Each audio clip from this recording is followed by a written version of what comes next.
haircut, but that's hair on your head. I'm not saying this is your hair. Okay, freaking me out a little bit.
And HD1, Dallas, Fort Worth. Let's go, Cowboys. An Odyssey sports station. From our Highly Mazda of Arlington and Hearst studios, this is Sean and RJ on 105.3 The Fan. Good morning, Metroplex. We have reached the Hump Day edition. Hump Day of Sean, RJ, and Bobby. We got Peyton in the back. We're live on the Fan Cam, Twitch, and YouTube as we try to get you to your extended holiday weekend. And we have a ton to get to. Like always, a Texas Rangers ticket giveaway during the 7 o'clock expressway. Former NFL general manager, one of our favorites every year from the Super Bowl, Thomas Demitro, Brett Boone at 9 to talk a little baseball, and Nick Eatman, DallasCowboys.com to talk about the return of CeeDee Lamb to practice. We'll hear from CeeDee, but let's go through the transactions first. We got the final 53, but Peyton Hendershot was not actually released yesterday with the breaking news that we had around 9 a.m. They ended up working out a trade with the Kansas City Chiefs, and it's a conditional one. Yep, it is a 7th round pick 2 years from now. It would be the 2026 draft. And you get that pick if Peyton Hendershot is... Much anticipated, highly anticipated. Yeah, we're going to be waiting around, just kind of, rubbing our hands together, waiting to see what happens with that 7th-round pick. Best 6th and 7th rounders in years. That's what you've been saying for a couple months now. Hendershot will need to be on the 53-man roster for the Chiefs this year for at least 5 games. So that means anywhere on the roster doesn't have to be active on game day, just 5 games on their 53-man roster, or he has to be active for a game, like on that active 46-man game day roster. He has to be active 3 times this year. If he does, you get a 7th rounder here in Dallas in 2026. It sounds piddly. It's nothing. You weren't getting anything for him, though. So to get anything potentially in return is good. I mean, it's somebody you don't have to fight for an undrafted free agency that you may like. You can just pick them. They got a pick on the same day that they got one for Amari Cooper. I mean, I'll take it. It was the same day? Well, like day 3. Oh, day 3. Oh, okay. Yeah, I was going to say that. I thought that happened in like spring. No. Yeah. Day 3. Day 3 pick. Cowboys have set their 53-man roster. What were the notables that 105 through the fan put out very early yesterday with the final selection? Yeah, Deuce Vaughn made the roster, which is something that I think we had figured out by yesterday. We kind of felt like that was heading that direction when you would hear Jerry talk about Deuce. Ryan Flournoy, the rookie receiver, they keep him. Buddy Johnson, the linebacker, he's on there. The 2 that were probably the most surprising, Brevin Spanford, who Brian, I think, named. That was the guy when we did the superlatives with Brian the last day he was in Oxnard. He said that was his most disappointing, was Brevin Spanford, because he felt like he was hyped up to be something and ultimately didn't reach that, Brian felt like, when he watched him. And so Spanford making it at tight end is kind of interesting. And then the biggest surprise name, the one I didn't see projected, I don't think, on anybody's rosters that were out there, is they end up keeping Tyrus Wheat, the defensive end, and they cut Carl Lawson, which is something that we had talked about yesterday may be the case, that they might cut Lawson and search somewhere else. So Tyrus Wheat may be guy 53 right now, that as soon as they go find an edge rusher, it may be Wheat that gets trimmed from the roster. But in terms of surprises, Malik Davis gets cut. That's probably the biggest name. And the thing that's more interesting about Davis is the fact that he's probably not even. I don't think he's going to boomerang back here on the practice squad. I think they're done. I think both sides are ready for. You know what? This has been nice, but you can go find a gig somewhere else now. CeeDee Lamb practicing and talking to the media. Were there any doubts that this was eventually and ultimately going to get done? 88. Nah, I had no doubt one bit. But I will say I was getting impatient.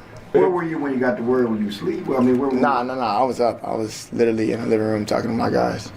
I had my homeboys with me. We was just chatting. Then my agent FaceTimed me. He was actually it's kind of crazy because he hit me with yeah, man, this is going south, da-da-da-da-da. I'm like, what do you mean it's going south? Like, it's time. Like, and then he hit me with, yeah, they're only going to try to pay you $34 a year. I'm like, well, where do I sign? It was apparently, I think Nick Eatman got the one-on-one exclusive interview, which we'll talk to Nick about at 9:20. He was apparently just glowing. You see the smile, the $1 million smile already glowing through the halls of the Ford Center, the Star in Frisco, talking about taking care of all his family and generations to come. That's what it is. But man, it's the FaceTime. I mean, these kids today, like Peyton, dude, they all they want to do is FaceTime. My godson, I was like, hey, I want to check in on you. How are things at Vanderbilt? Happy birthday! And immediately I got the FaceTime. FaceTime, and I was like, decline.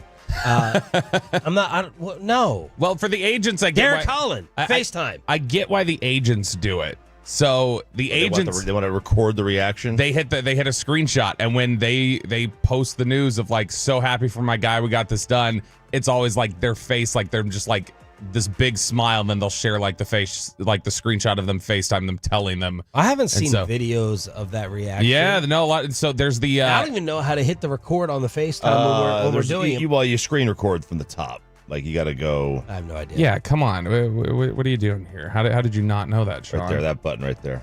Oh, screen record. Okay. Yeah, like my kids, like they'll just FaceTime the friend, and they'll leave the phone on the bed, and it's just pointing up at the ceiling fan. Yeah. They'll go 2 hours without talking. Yes. And you see just a random kid. What was the process like for CeeDee during the holdout? I can't really put it into words, but I tell him I'm grateful to be here every moment of the day. Yeah, like this whole process was very crazy for me, as we all know. Very bittersweet. Enjoyed it all. Obviously had plenty of times to, revamp myself physically, become more prepared for the season. Granted, I wish I would have had a camp, but it's okay though. It'll work out in the back end. But very excited for the moment. Cherish every bit of it. Shout out my agent. Grateful for the whole opportunity. Going back and forth, the phone calls with him. Obviously thanking God every morning. Get the chance to wake up and do what I do. But yeah, man, it was surreal. Loved it. Here we are. Said he was annoying the crap out of his agent, saying, I'm ready to go back. I'm ready to go back. I've gained the 10 or 15 pounds. Oh, there's the shot of CeeDee's that's why he's got to FaceTime. He's got to be able to share that to social and just be like, look, I knocked it out. I do think it's funny that he would CeeDee's reference there. I do think it's funny that he'd fake him out a little bit, like, man, this is not good. You're gonna have to get traded, guy. I mean, I don't know what we're gonna do here. See that reaction. All right, the most important question of all. Thank goodness the media remembered this yesterday. Why did you post the Black Spider-Man? Was it Venom? And thoughts on Jerry's urgency comment. Are we going to get that turned into a T-shirt like Zeke with no urgency? But what's up with the cartoon? That's my favorite superhero. That's my favorite superhero. Listen, he's entering his villain arc, and I'm coming back for vengeance. So that's what that is. And as far as the comments, I mean, he's entitled to whatever you got to say. As long as we get the deal done, I ain't got nothing. He's so good, though. I mean, already it's just some personality. Thank goodness. You're used to all the generic responses, and there's some personality injected back into the football team. I was thinking the same thing just now. Like when you listen to him give answers, it's like, man, this is so different than everything we've heard for the last month out at Oxnard from anybody else. He's just, except for Ferguson and Overshone. Ferguson and Overshone are good. I still feel like CeeDee, there's a directness and there's like an honesty about CeeDee that doesn't exist with most players in the NFL, even guys who are really good interviews. He's sharp. He's willing to say things that are just direct honest. He told us last year at camp, he was like, I started becoming a better interview when I realized just answer their question. Like, just give an honest answer. And if you're honest about things, then, you're generally going to be a good interview. How long is it going to take for you to get caught back up to speed with the offense? Quite honestly, I don't think it's going to be a step behind at all.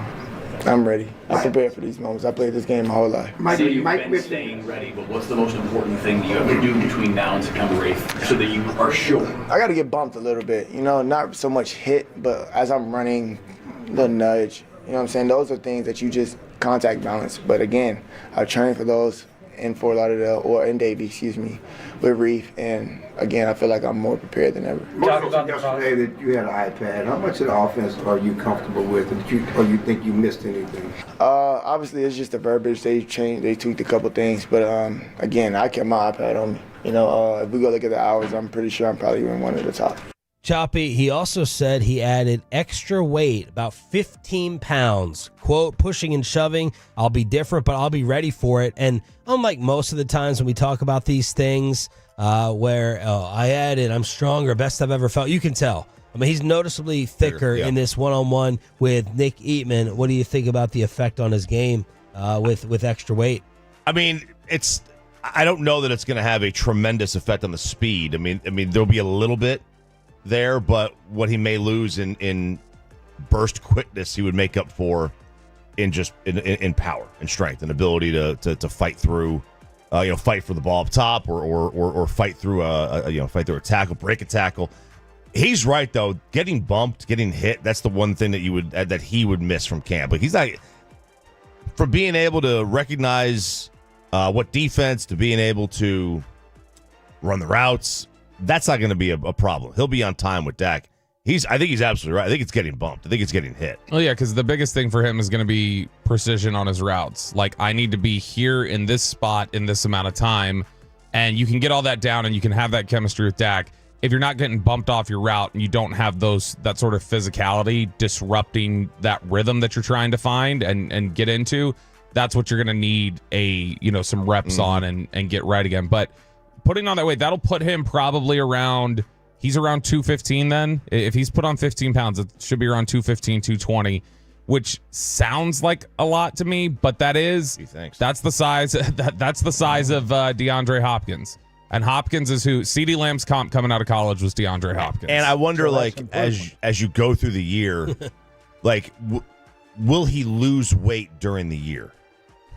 Probably some. The guys generally don't fluctuate more than about 5 pounds unless you're Mozzie Smith. I'm looking forward to it. I know everyone was flipping out and going crazy when he fell to them in the draft. The one scouting observation I disagreed with in watching him play was they acted like he was Anquan Bolden breaking tackles. And CeeDee, I would describe him before as wiry, very wiry. And he still showed a lot of toughness. Like, he came down last year and took some nasty falls and hits. And I'm like, he's not going to play the next series. And he always did. But now I'm really looking forward to seeing the extra power cause him to wreak havoc in yak and breaking tackles, because I didn't really see that while he was playing. Plus, according to Mike McCarthy, it'll help him in the punt return game, help him on special teams with all those returns that he's going to have. That must be why that 15 pounds is put on, is because he heard Steven's interview where Steven's talking about, we're going to run this dude into the dirt. And he's like, all right, well, I got to build up some more body armor, I guess. So the deal is done, and the talk with the media is done for now as well. Dalvin Cook looks like he's put on some weight. Clarence Hill reported a Cowboys source said Dalvin Cook was in good shape, but they're only interested in possibly signing him to the practice squad at this point. Cook may have another visit with the Colts. He has some decisions to make. Yeah, if he leaves Indy, then and returns back to Dallas, I think that's what the Cowboys are waiting on now. How does his visit with Indy go? If he comes back out of there without a deal, then all right, let's talk about putting you on the practice squad. But yeah, not anything where they would the new era of the practice squad. It sounded back in the day. It's crazy to think for what we grew up with. When you were a practice squad guy back in the day, you were a nobody. Now you have veterans who will sign to the practice squad where it's like, okay, I'm basically here and waiting for the injury to happen or whatever else, and so I get my elevation, or waiting to get into shape and then get into elevation. Jason Peters, a future Hall of Famer, signs to the practice squad and gets elevated. You get Brandon Carr, came back here as a practice squad guy and got elevated. So it's not as wild as it once sounded. It's kind of a get in shape period, or just a standby period. But it's a fall though from 2 years ago being a Pro Bowler to now you're looking at practice squad offers. But also, just the practice squad in general, it used to be after your third year you weren't even eligible. Mm-hmm. Wider eligibility, more spots. Now you have 15 or 10 or 15 instead of the 5 that once existed. I love it because it's kind of the NFL's version of a minor league system, if you want to call it that. It's just like they're out there just waiting. So that's inside the star. Around the rest of the NFL, an NFC East bad boy is done. Are they finally fixing the statue? And what revenge would you suggest for the Mayo Man? That's Around the NFL with the 6 a.m. Club Hump Day edition. Just getting started with Sean and RJ. But let's get you over to the greatness of Diamonds Direct. The name says it all. Here's the real deal, the shopping experience. You walk in, and look, it's energetic.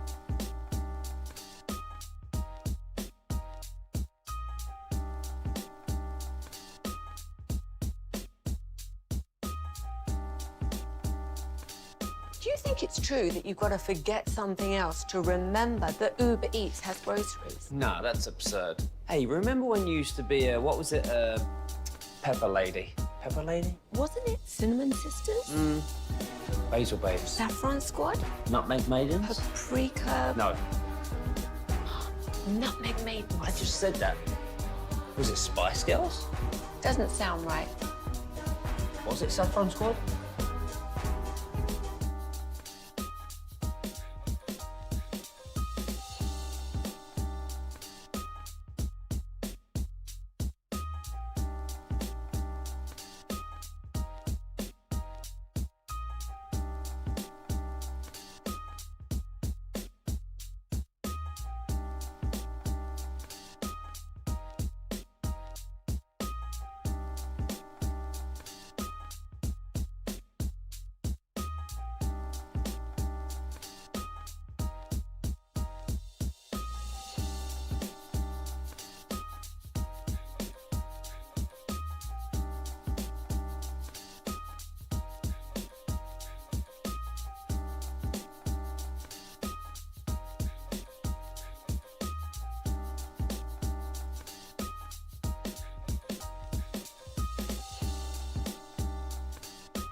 or visit us at Berkeys.com.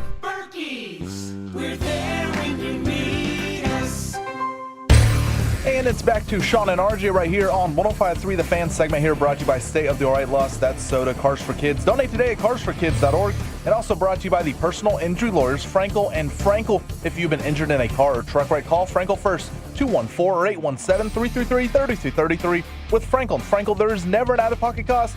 They only get paid when you win. Frankel and Frankel, the go-to car and truck attorneys in Dallas. Coming up at 6:40, the Rangers' magic number is 2.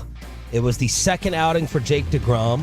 We got Jack Leiter 2.0 today and 2 games because of the rainout yesterday in Chicago. So all that is coming up at 6:40 on your home of the champs, Sean Shreve, RJ Choppy, and Bobby Bell. How long were you waiting? Just waiting for that game to start last night. I was watching Connor Stalions and the Michigan documentary just so I could talk about it with Kevin Hagelin, who spoiled everything without watching it. But it was very, very good. I actually can't wait to talk about it. I need to carve out a good 15 minutes somewhere. So, quick preview. Is he a sympathetic figure at all, or does he come off like a total jackass? In the beginning, a little bit sympathetic, and then he comes across a little bit as a jackass, eating up the attention, wanting the attention, getting caught in a few lies as well. What? He's me, wanting the attention and just starving for it.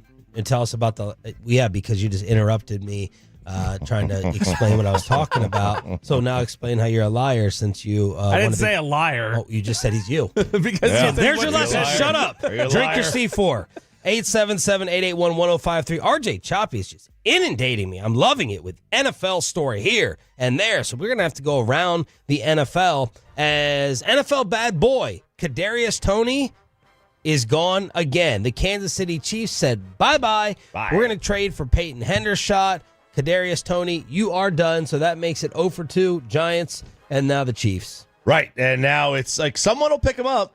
Ian Rappaport, who must have a connection with his agent, said the talented playmaker story is not done yet. So that's the agent saying, yeah, but we got like 5 teams lined up. We got people ready to go. They drew a line in the sand yesterday. The Chiefs did. They said, we will not stand for this anymore. Yeah. We're cutting Cadarius Tony. We don't care if you beat kids. We don't care if you do, you have your dad with 3 DUIs, and we don't care about this and domestic violence accusations. But if you line up wrong, damn it. If you line up wrong past the marker, you got to go. And Kelvin Joseph got cut from the Chiefs yesterday, so he's back on the street. He never really left the streets if you watch CCTV footage from around Dallas. But yeah, Cadarius Tony is one of the prime examples of the last 3 or 4 years of a guy who's just man, he's got all the ability to be really, really special. Like when you saw him his rookie year, he did stuff early on with the Giants that made you think, oh, this could be Tyreek Hill light. He put it on us. Yeah, he put up 190 against them before he got ejected from that game for punching Trayvon Diggs in the face. So that kind of, in fact, if you just go back and watch that game, that's a great encapsulation of Cadarius Tony, where it's just oh, you see all the flashes, and then it's oh, but he got thrown out of the game because he's an idiot. He's a hothead.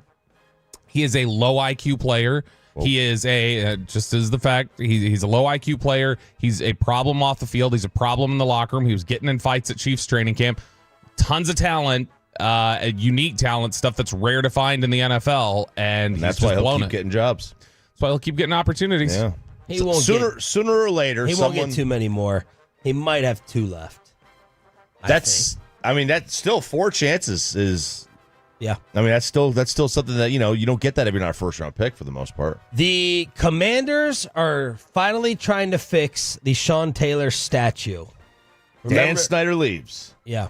Dan Snyder leaves, and all of a sudden things start to get rectified in Washington. It's he was the problem. It's almost as if he was the problem. 2 years after the mannequin that came out. Right? Man, the Oshman's display. They went to Dick's Sporting Goods, picked up a mannequin, and said, here we go. Let's slap a jersey and a helmet on this and let Jackson Mahomes dance on the number, and we'll call it a day. So that's what now they're going to rectify this, and they are actually going to build a real statue to honor Sean Taylor, like you said, 2 years after that mannequin. And fans pointed out, here were the problems with the initial one. Failed to include the proper jersey, Reebok instead of Nike. They did not apply pieces of tape all over his face mask like he did while he was playing. So the fans went nuts. Proper use of socks and cleats. I guess they messed that up as well. So they informed the Taylor family, yeah, we're removing it, and we're going to go ahead and put up something nicer. When they make that decision, is that Snyder being cheap, or is that someone in Washington who just thought it was like an artistic choice? Like, oh yeah, like this will be a little artsy, it'll be different, and just didn't realize this is going to look so stupid. I just think you have certain people, and this can apply to billionaires, who are just so out of touch. They're just so out of touch with what they decide and what they unveil. And maybe this was an aspect of being cheap as well. Nothing can be put past Dan Snyder. Which was more egregious, the statue or the display from Dick's Sporting Goods, like Chop says, for Sean Taylor, or when they had like 5 misspellings on Kobe's statue that they put outside of Staples Center or Crypto Arena. The Sean Taylor, not even close. The Sean Taylor. Yeah, because that was other players in the box score. Like, it was other players in the box score, and I mean, if they spelled Kobe's name wrong, right? Yeah, because they spelled it C-O-B-Y. Yeah, like that's a problem. Because they obviously had to farm that out to somebody else. It was a third. Jeannie Buss didn't go out there and carve the statue herself. That was I know a few people in Washington. That was so offensive. I'm saying that was so offensive to people tied to that organization who knew Sean Taylor, because Sean Taylor, Jerome Brown, there's like a handful of people in NFL history who, like, it's still tough for people to this day who knew them to talk about him because of how it ended. We're talking about cut down day. I saw this little note, keeping it in the NFC East. The Commanders drafted 7 players in 2023, and 5 of them were cut yesterday. Oh, no. So 5 of the 7 out of the draft class gone, talking about more purging in Washington. Are you embarrassed? This is what happens. You get new administration there. When you get new front office people, new offensive coordinator, new head coach, new defensive coaches, you're not going to, you lose sponsors. That's the line Brian loves to use about guys on this roster whenever somebody's Dan Quinn left and lost a sponsor. Mike Zimmer's in here now, and he may have different ideas. When you change everybody, yeah, you're going to see quick purges. That's why a lot of times teams across the NFL, whenever they're looking to add something, if they feel like they're deficient in an area, one of the first places they look is who just swapped everybody out. Who swapped everybody out? Where can we get good value because they just don't like somebody that everybody else likes? Oh, wait, did you say this was this year's draft class? 23. Okay, all right, that makes sense. I was saying like, that would be super egregious for it to be this year's draft class to only keep 5 of the guys. 2 of the guys. Segue into this year's draft class as you're keeping an eye on a lot of the rookie quarterbacks, Choppy. The rookie quarterbacks, I was thinking to myself, of all the rookie quarterbacks this year, which ones have done the best but also have the best chance to make it? And I love what Denver did by making Bo Nix the starter. From the great Sean Payton. I do. Yeah, there's 2 things that Sean Payton has done this offseason that I love. First of all, as he said, that sacks are a quarterback stat, which I'm glad he listens to the show. Glad he told us. And then 2, he made Bo Nix the starter. I do think Bo is the most ready of the quarterbacks that were in this draft class from one standpoint. Now, you felt that watching him in college and coming out? He had, like, when he was at Auburn, there was the old say was road Bo and home Bo. Like, he could not play road games. Yeah. And then he goes to Oregon and he got a little bit better. But, he set the record for the most college starts. He has 60. And one of the things Parcells used to talk about was he wanted a quarterback who played like 3 years because he wanted to see a ton of plays. And not really until like Cam Newton did you see somebody like just jump, play 1 year, and then go right to the NFL and really dominate at the quarterback position almost right away. It's still one of those things that we started to see more of it. But 60 starts for Bo Nix. And I think that he is going to be able to run exactly what Sean Payton wants, because I think that's part of what Sean Payton needs is somebody who's a smart quarterback who's seen all these defenses, who's able to make the checks at the line that he needs to make. It's the guys like Nix are going, especially if Nix does have success, you're going to see more deference to quarterbacks that do have the bigger body of work. Because when you look at, like you mentioned, the 1 year starter stuff, NFL teams nowadays, there's two players that have terrified them, scared them off of inexperienced quarterbacks at college. Again, it's Trey Lance and it's Mitch Trubisky. Those two, they thought they nailed, and then they get up here and they're like, crap, we can't see much at all. There's some coaches, some scouts who refuse. If you play a season or less at the college level, if you were a starter for a season or less, there's some people it's like, I refuse to take that player, or I won't take that player in the first round or the first two rounds because I can't know. I don't know what they are. And then I thought Bill Simmons brought up a very, very intriguing point about your offensive line for a rookie quarterback if it's Drake May in New England. Right, because their offensive line is not good, and it already got Jacoby Brissett kind of banged up in a preseason game with a shoulder. Now, they said he would have played if it was a regular season game, but they were like, let's just get him out of here. But Bill Simmons tweeted that, like, there's no way that he starts Drake May behind this offensive line. Like, let Jacoby go out there and get murdered. Let him be the sacrificial lamb. Because they moved on from Bailey Zappi. He was part of Cutdown Day. So, like, let him go out there. And, I mean, that's one way to do it. The problem is that Gerard Mayo didn't keep his mouth shut. He already told the world that Drake May is outplaying him. So now you're going to tell the world that Drake May is outplaying you, and then you're going to start the second-best quarterback week one? So we've always disagreed on this, debated, throwing the kid out there, and I have always been hesitant over the possibility of scarring them and destroying them. Where do you fall on it? I think it was a bigger issue 15 years ago or further. 10, 15 years ago, bigger issue. Today, with a lot of the concepts that have carried over from the college game, where you get college coaches who are elevated here, the learning curve isn't as sharp, and a lot of these guys are walking into concepts that they know and can operate within. And so, but concepts aside, this is an offensive line. This is a ghost. But if you're talking about scarring somebody, for instance, like generally that comes from mental processing. Can't do it fast enough. They're getting hit a bunch because they can't get the ball out. They don't know what they're doing. Even with a poor offensive line, when you know the scheme, you know how to get the ball out. You know how to recognize the rush. You're not having to account for other things that the cerebral part of it that's taking away a lot of your mental process. Are you advocating for the Rattler to take out your boy in New Orleans? I am advocating for Spencer Rattler. All right. No? Are you out? I hate Spencer Rattler. I know. Awful prospect. No, awful he's a great prospect. Or person? No, he was in all both. I did not like Rattler. You know who liked Rattler? The Cowboys. The Cowboys thought Spencer Rattler was good. So, but like, yeah, okay, for pure prospect standpoint, isn't he carved out of stone? Like, this is what you would make a quarterback? No, I would not. How tall is he? I would not make a quarterback 6'1" with awful footwork who throws off his back foot all the time. But from a rocket arm, good arm. He's basically, his biggest thing is he throws with a lot of zip. Yeah. So great name, good arm. Anyway, the point is that Derek Carr, who I like Derek Carr. Derek Carr's he's fine, but he's the worst possible thing for a franchise because he's just good enough to not let you be bad enough to get another player. You are not winning the Super Bowl with Derek Carr as your quarterback. Now you might win the division, and Dennis Allen needs to win. He'll be run. Yeah, he'll get fired if they don't make the playoffs this year, most likely. This is where the GM has to come in and say, dude, Dennis, get another year extension, start the kid. Start the kid. I'll trade Derek Carr. We'll put him on the bench. We'll let him be the backup, but start the kid.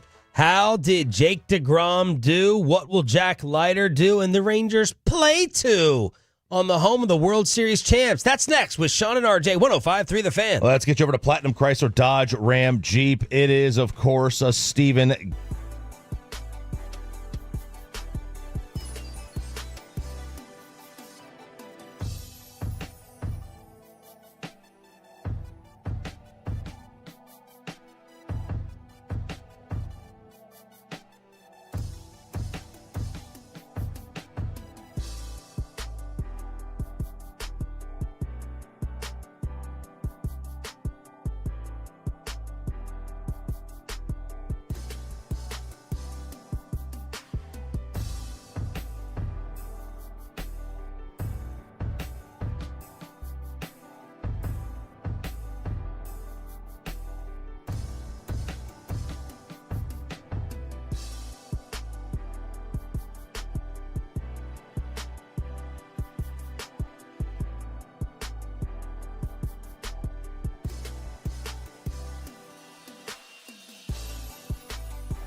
Uber Eats has Lola V products? I gotta remember that. Well, you know, they say in order to remember something, you have to forget something else. Okay, now that is a very cute haircut. That's like a little shag. I've never seen that before. Well, I mean, of course you have. It's the Rachel. Oh, is that your name? No, I mean, like, your name. No, I'm Jen. My name's Jen. Right, but I just mean, like, this is your haircut. But that's hair on your head. I'm not saying this is your hair. Okay, freaking me out a little bit.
Do you think it's true that you've got to forget something else to remember that Uber Eats has groceries? No, that's absurd. Hey, remember when you used to be a, what was it, Pepper Lady? Pepper Lady? Wasn't it Cinnamon Sisters? Basil Babes. Saffron Squad? Nutmeg Maidens? Paprika? No. Nutmeg Maidens. I just said that. Was it Spice Girls? Doesn't sound right. Was it Saffron Squad?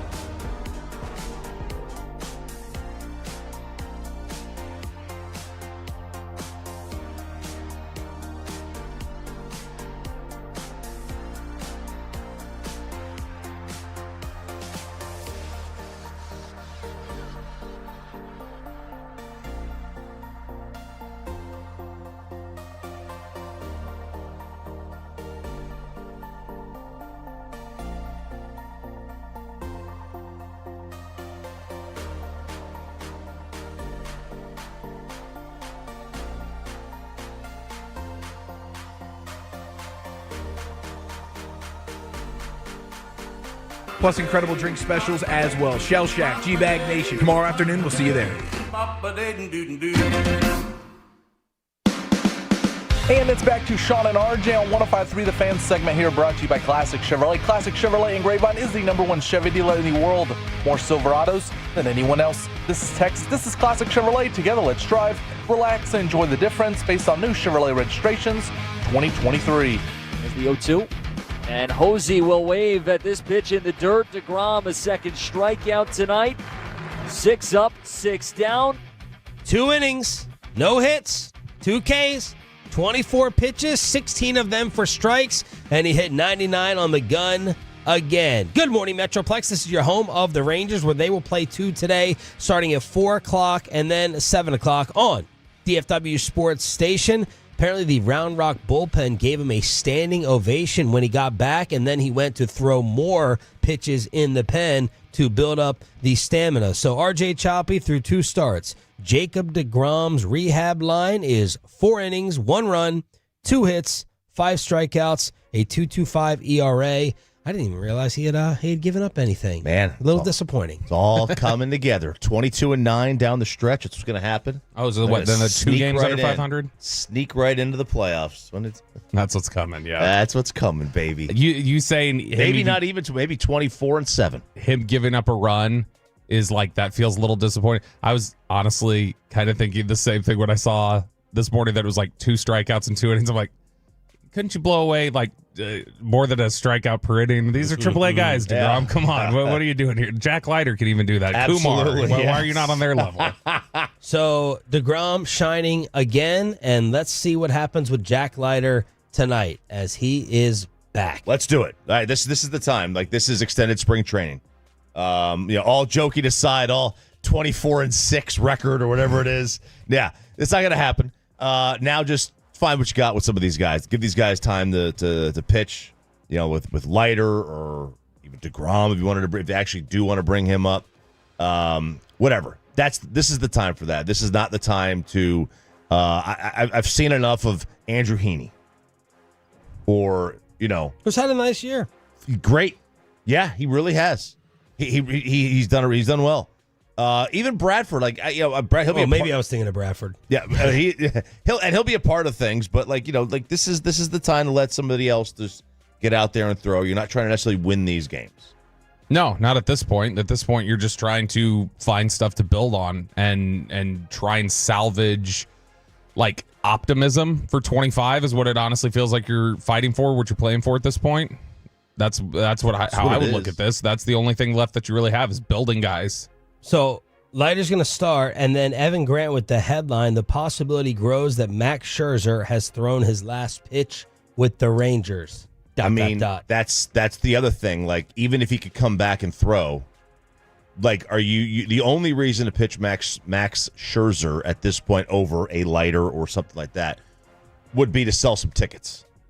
To see somebody who wants to go pay to see Max Scherzer pitch before he retires, or before he's no longer a Ranger. That's really right, because you're not competing for anything at this point. So that's the only reason, and that I don't know. That seems kind of like a flawed reason. Yeah, and I don't know. I mean, as much as it hurts to say it, and as much as people tried to push back on it last year, Sean, you said it last week.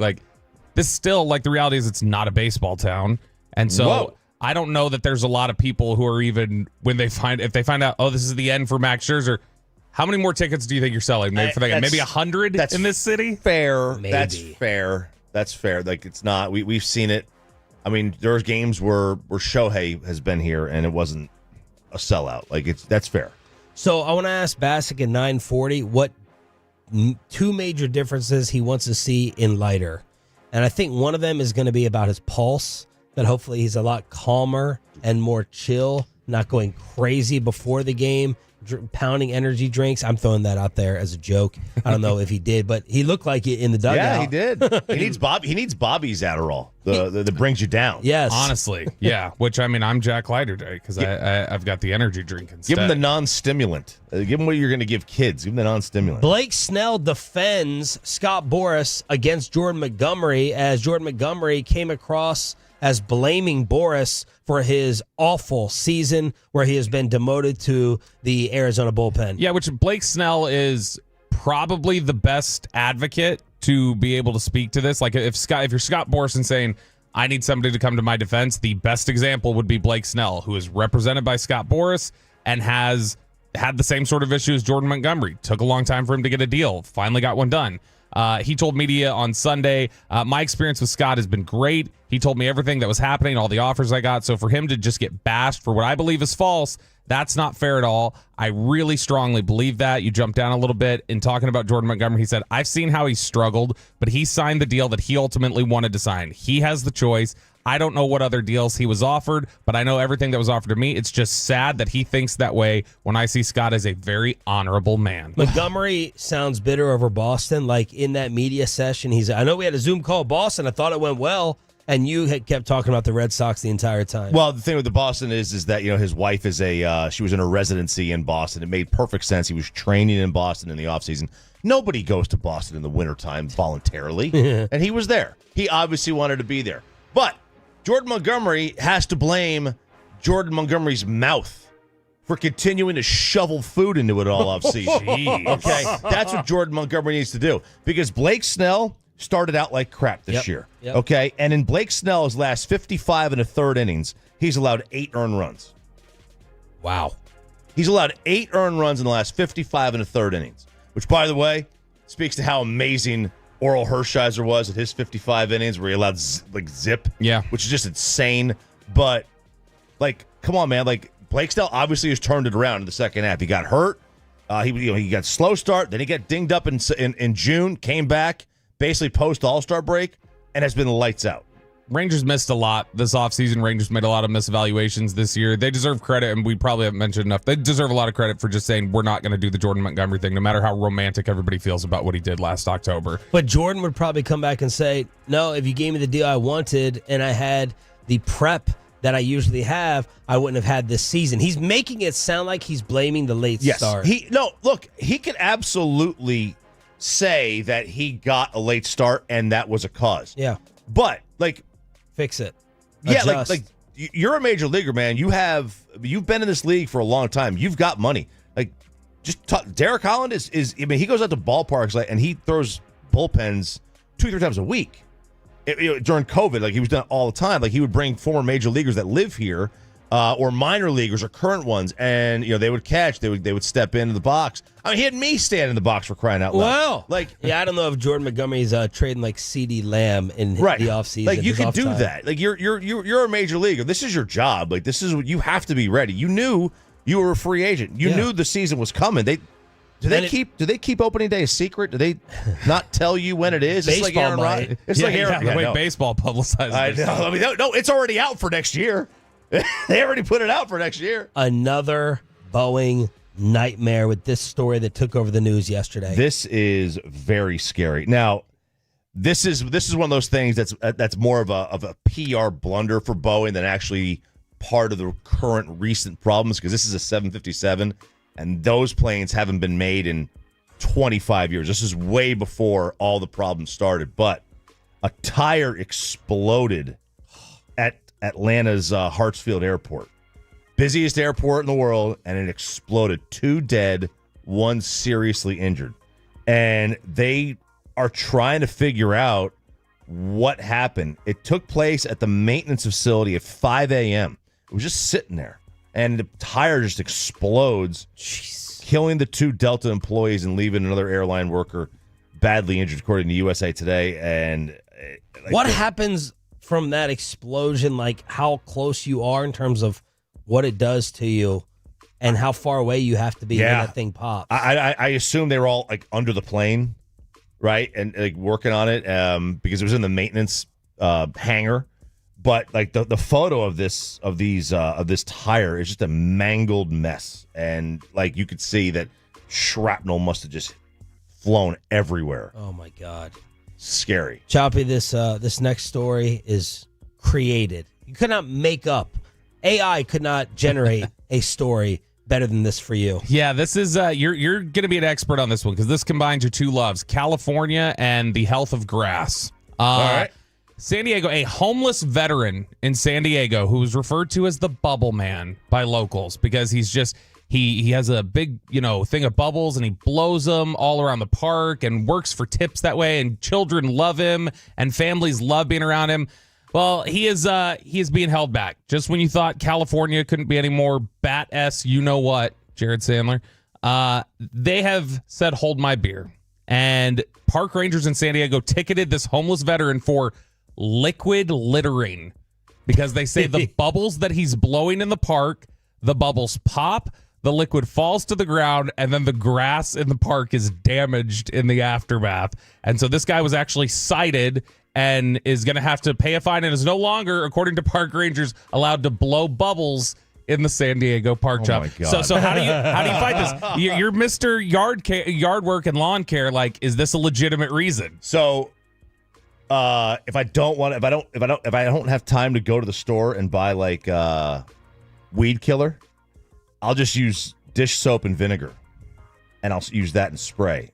So soap can damage it could damage like weeds. Grass is a weed. Peyton, did you solve? Kids have been doing this for years, blowing bubbles. Did you solve your lawn issue with the neighbor, the zigzagging that RJ was not here to help you with? It looked like a straight line the other day. They mowed on, what was that, Monday? Yeah, a couple days ago, Monday. Yeah, RJ, last week, my neighbor is mowing zigzags in my yard. An angle, not going straight at the up. edge. Yeah, at the edge. At the connecting Just getting a little point. lazy there at the end. I was like, okay, it seems a little like. Did you an say issue something here. to him? No, I didn't say anything. I've never come in contact with them, but I was like, is this a big issue that I should make? Should I go knock on the door and say something, or wait for it to happen over and over again? Ooh! And this guy, he waters his lawn 4 to 5 times a week. This guy's always got the sprinklers on. Okay. That's a good yard. Perfect yard. My yard is looking the greenest of the neighborhood, and I don't know whether just because I have the newest grass or I'm watering too much. Doesn't Ollie like bubbles though? Yeah. Doesn't he? So I mean, that's clearly not affected your yard. Well, because I have a humongous backyard patio.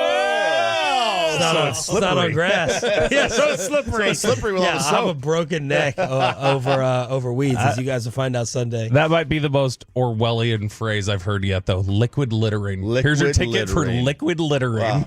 877-881-1053 in order to hit us up on the Franklin Franco Injury Attorney text line. Early YouTube shout-outs to Wayne, Clifford, Kid Cowboy, Gregory, Roy Smith, Brian Miller, and Pick and Pop. Shout out to Twitch, where we want you guys to win our Texas Rangers ticket giveaway. I know they're struggling, season done, but it's still cool to head on out there to the new stadium, Texas Live, and everything else. So we're going to send you to Arlington around the corner during the commercial-free expressway. Former NFL GM Thomas Dimitrov at 8 o'clock. But what does CeeDee Lamb know about Dak Prescott's deal maybe getting done next? And a former Cowboy in trouble and suspended at Oklahoma. All that around the corner with Sean and RJ.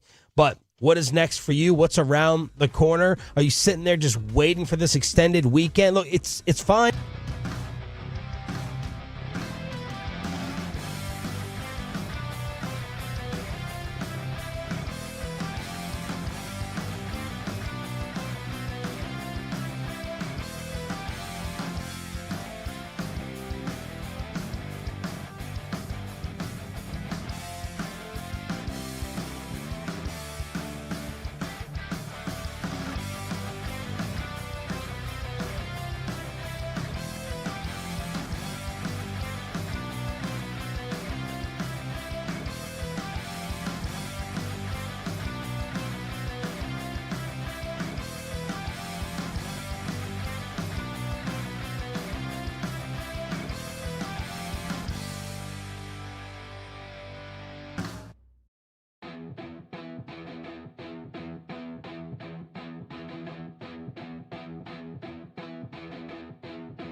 Uber Eats has low fee products? I gotta remember that. Well, you know, they say in order to remember something, you have to forget something else.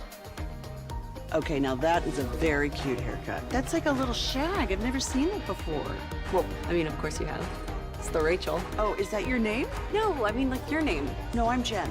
My name's Jen. Right, but I just mean like this is your haircut. But that's hair on your head. I'm not saying this is your hair. Okay, freaking me out a little bit.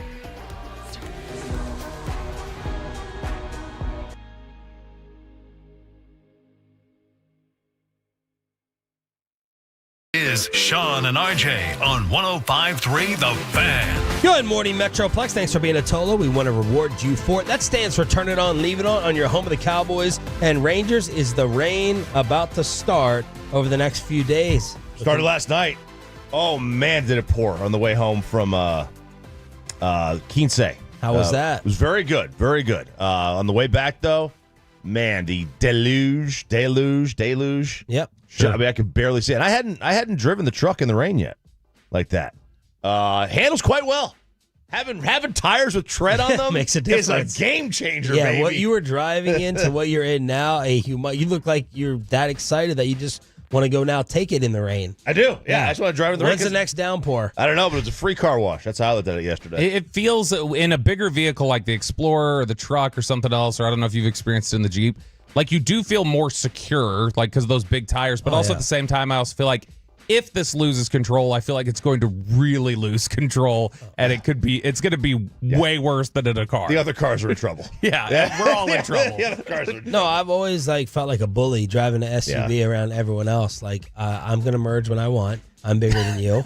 Get out of the way. I really don't do that. I'm a passive driver. My dad, I thought he was actually going to call the dealership over there that you hooked me up with and say, is he buying an all-wheel drive? Like, he's side texting Amanda to be like, your old car, I'm thinking about buying it. Is it all-wheel? I've been raised and trained, you have to buy. You cannot get a car that's not an all-wheel or four-wheel drive.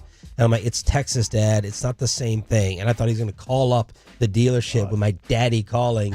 So I just have to always lie to him about what it is. You've said before, he's a big worrier, right? Oh, my God. So is he thinking if you don't have the all-wheel drive, you're going to roll over? Or what's he panicking? Slip and slide. In the snow. Rain. Yeah. Even rain. So I'm like, asking all the peeps over there, so if it's two-wheel drive in the rain, am I putting my family in jeopardy?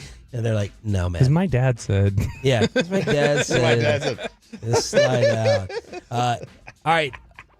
The Cowboys got CeeDee Lamb back at practice yesterday, Ford Center at the Star in Frisco. They also ended up trading Peyton Hendershot. It's a conditional 7th-round pick with the Kansas City Chiefs. Bobby Belt with the tweet. Over the 53-man roster, notable players who made it: Deuce Vaughn, Ryan Flournoy, Buddy Johnson, Mukwamu, Waletsku, Tyrus Wheat. Notable cuts: Josh Ball, Malik Davis, Justin Rogers, Julius Wood. CeeDee Lamb not active yet. Udoga to go on the IR today. Yeah, and Lamb probably will not be active until next week.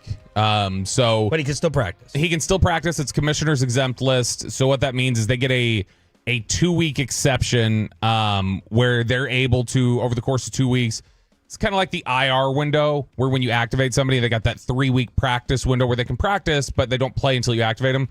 Commissioner's exempt list means he can practice. He can't play in a game until they activate him. They'll activate him in time for Cleveland. Just right now, I think their approach is, let's take the rest of the week, see what kind of roster turnover there is across the league, who we might want to add or cut before we make a decision to actively bring CeeDee on. Because right now, they can essentially have 54 players with CeeDee practicing. Lamb got his money. What about the quarterback? CeeDee talking about if number 4 is going to be around in the future. It's amazing, bro. If you go look at our numbers together, they're at the top of the charts. And I have no doubt that they're going to get a deal done. And we all know that I want Dak here. Jerry wants Dak here, too. So let's just get this under control, kill the speculations. Let's go win. So that's CeeDee trying to mediate a little bit. We all know what's going to happen. I know what he means. I do like the way he says, we're at the top of the charts, like they're a hit single or something like that. Like Oasis. Yeah, we're Oasis. That's very good. We're way at the top of the charts, me and Dak. But he's, it's the important word there, the one that he uses. He talks about kill the speculation, because that is the one of the biggest threats, I think, of not getting it done right now is the speculation can really quickly turn into hurt feelings and toxicity and insecurity. Just ask the head coach, because Bobby Belt has been wanting to talk about this for a little bit. The other day, McCarthy, he kind of, stopped down the presser, and this is why he loves RJ Choppy so much, because he's like, y'all keep asking me what happens in the playoffs since when, I'm paraphrasing, since when did it become so damn easy to rip off 12-win seasons? And I was like, ooh, I read that, and I was like, okay. Jerry Jones was asked over the weekend, how has McCarthy handled the lame duck status on the one-year deal? I don't know that I've ever seen a coach change coaching or change how hard he works over his contract. I didn't know anything like that ever happened or could happen. So I see no difference in what Mike is. Mike's Super Bowl winning coach and has had an outstanding record since he's been here, and that's where it is. We all got Green Bay on our mind. We all have it on our mind. We all know until we can get that addressed, then we're going to always have a bad taste in our mouth. Do you believe that people perform at their best sometimes when their backs are against the wall? Absolutely, I do.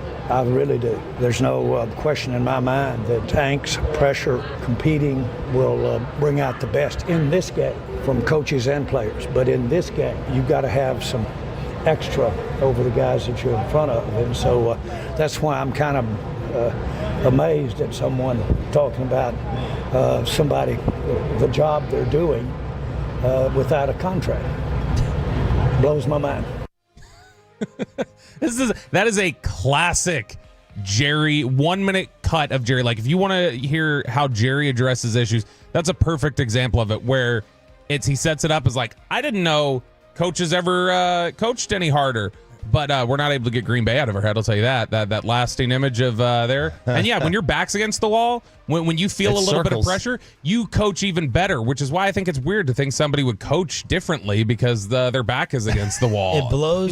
It blows billionaire Jerry Jones's mind that the rest of us at work, when not being given security, could have angst towards it. I talked about this last week. I said this same exact Jerry theory last week. He believes that the pressure, and he told us this in Malibu when we were actually invited a few years ago.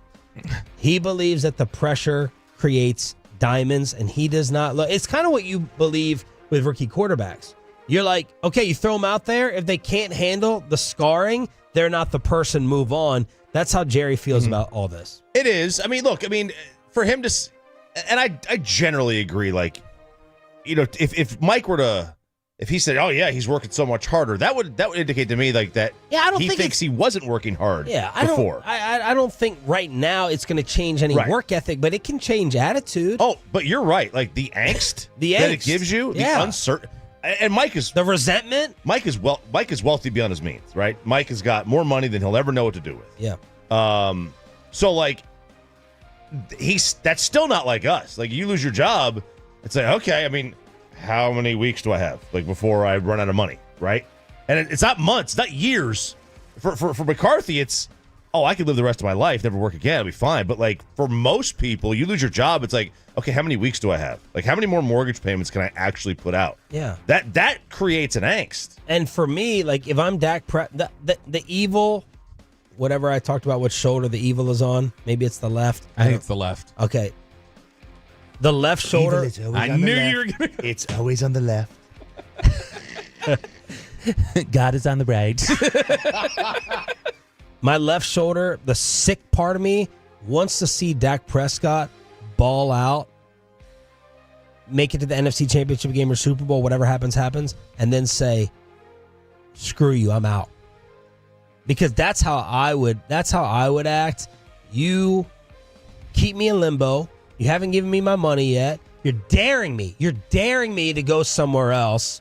And if I found another situation I really, really liked, finally for them to get burned by the arrogance of that logo and that star, because that's what it can do to you with the disrespect.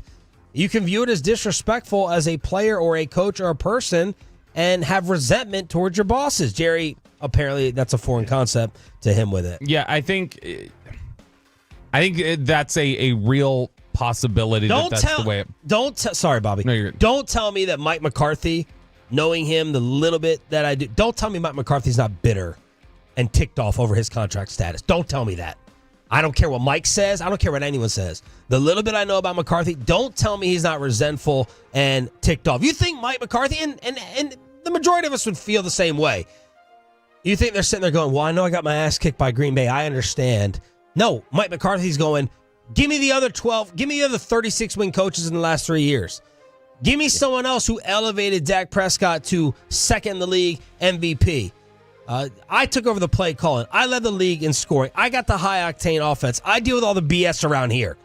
Give me my extension. That is what Mike McCarthy is thinking. Don't tell me any different. It's Andy Reid. That's the other 36-win coach in the last 3 years. Is that it? I think it maybe. I don't even think Harbaugh got it. Yeah, if you're... Well, yeah, he was in college. if you are... Yeah, I mean, let's say you're a seller. You're part of a sales team. And you feel like I've blown past my quotas every single year, but because I haven't been the top seller in the company, you're giving me a vote of no confidence. Yes. Like that's probably how McCarthy views it, where it's like, I understand I haven't been the very top, but I've hit every marker that you would expect reasonably of a coach other than being at the very top. We've asked this of guests. I don't think I've asked this of you guys yet. Do you think just naturally McCarthy and Dak their futures here are completely tied together? Or do you think they could be separated? No. Dak Prescott has a much stronger chance of being here longer than Mike McCarthy. They're not tied together. Could Dak perform? Could this team be 7-10 next year and Dak is back, though? Because if they're 7-10, McCarthy's out, clearly. Yeah. Clearly. But do you think they would bring Dak back if they go 7-10? Okay, let me ask you this. Are the Cowboys, are they still in evaluation mode? Is that why we're here, or are they just quibbling over? I don't think pennies? the Cowboys. I think in a vacuum, the Cowboys know who Dak Prescott is, because and I think they believe in him. The Cowboys are just always trying to think of it in terms of like, how much do I believe? Do I want to pay the like? They know who he is. They've determined he's a franchise quarterback who we can win with.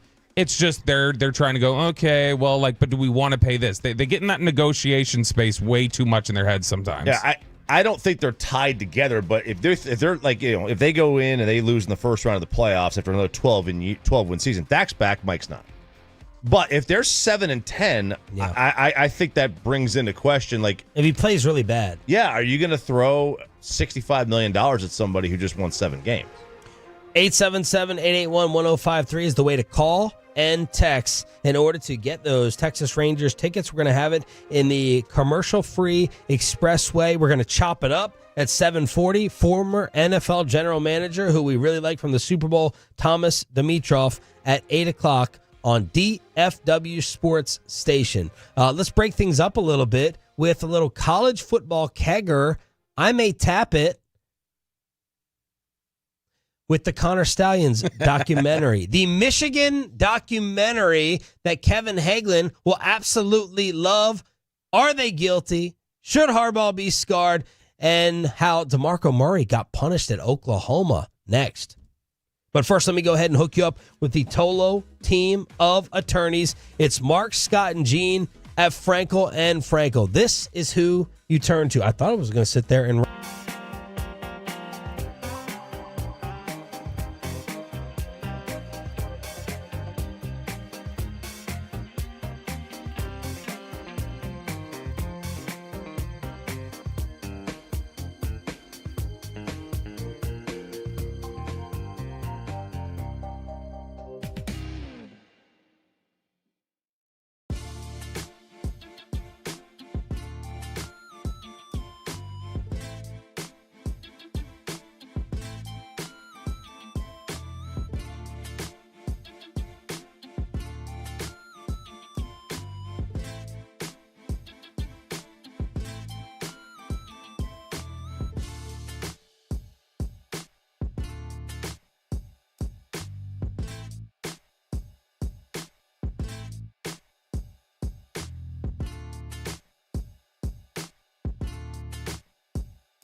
Do you think it's true that you've got to forget something else to remember that Uber Eats has groceries? No, that's absurd. Hey, remember when you used to be Pepper Lady? Pepper Lady? Wasn't it Cinnamon Sisters? Basil Babes. Saffron Squad? Nutmeg Maidens? Paprika? No, Nutmeg Maidens. I just said that. Was it Spice Girls? Doesn't sound right. Was it Saffron Squad?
Help us cheer and support our first responders. Get your tickets today at Ticketmaster.com. And it's back to Sean and RJ right here on 105.3 The Fan. It is the Expressway right now on The Fan, and it's brought to you by the On Time Experts. I'd like to know where Lou Holtz is right now. Oh, I win. Google me. We're not hosting an intergalactic kegger down here. Oh, man. Oklahoma is in some serious trouble, Sean Sharif. DeMarco Murray. Impermissible contact with, let's see, Another man's wife? 17 prospects. Oh, Bobby. Yikes. That's a thing that happened. Okay. Is it like public? Yes, it was very public. Better be. 17 prospects. What's his nickname? Spray tan. That's what he was in her phone as. 60. I was like, DeMarco's getting spray tans? Man. Possible. Chef Eric about that. 17 prospects over 16 months, a little over a year. 65 phone calls, 36 text messages that Murray says he was not aware that a COVID waiver of recruiting contact rules had expired. So this was during the COVID years, right? This was during all that. Oh. So Murray got pinched for one game, a one-game suspension. What? That's the Italian you. He got pinched. So they opened up a RICO case. They tapped his phone. They got him. That is the Italian. Never turn against the Switzer. This is why Paulie always wants face-to-face. Oh, man. So Oklahoma will serve 1 year of probation, must pay a large $5,000 fine. They also impose a 3-week ban on phone and electronic correspondence with recruits between December of this year and March 31st of next year. And they are not allowed to have any unofficial visits during their season opener against Temple on Friday. How are they going to survive this? This sounds like a parent's punishment to a high schooler. You're grounded from your phone for 3 months. You're not allowed to do this. It sounds like a list of things like you would punish a teenager with. It really does. You know what I was thinking while reading this story? I'm like, at any point, are you thinking, I'm DeMarco Murray, I have the Dallas Cowboys rookie rushing single game record, and I am having to place 65 phone calls and send 36 text messages to these kids to recruit. To these I'm kids who have here, no idea who I am. Yeah, or just having to do that grunt work. It's now look, some guys get a high off this. There's a hustle to it. I don't know what DeMarco was like from a business standpoint. Like some guys just they want to be movers and shakers. They want to make there are the list of great recruiters. Like if you're a great recruiter, you are a super valuable asset to maybe the most valuable asset to a college football program outside the head coach. Yeah. And that's if DeMarco is that and he's just an elite recruiter, then obviously good for him. Well, DeMarco loves it. That's one of the things that you'll hear a lot about him is that he didn't want to be away from the game long. Normally you see somebody, I think people are kind of surprised Sean Lee hasn't gotten into coaching at this point. Because Sean Lee said at one point he wanted to, but surprised that he's taken the time off that he has. A lot of people take a little bit of time off. He kind of got right into coaching. I think DeMarco went straight to Arizona right after retiring. So he's one of these guys who he loves being around the game. Did you see Jaden Daniels and Malik Neighbors get pinched, RJ? Oh, no. I did. Mike Florio, who will join us Friday at 8, Pro Football Talk reported that they were ordered to take additional gambling education courses after news of a $10,000 bet between the two came out over Rookie of the Year.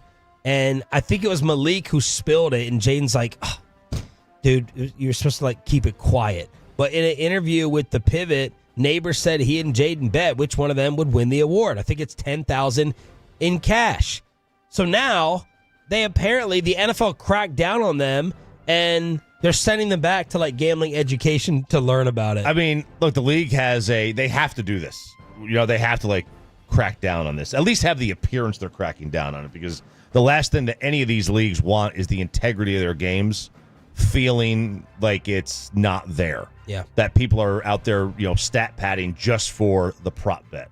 We had there was a story from ESPN last week, I think it was, where it's one of the closer looks we've ever gotten at how the NFL monitors the gambling markets with their players and things like that.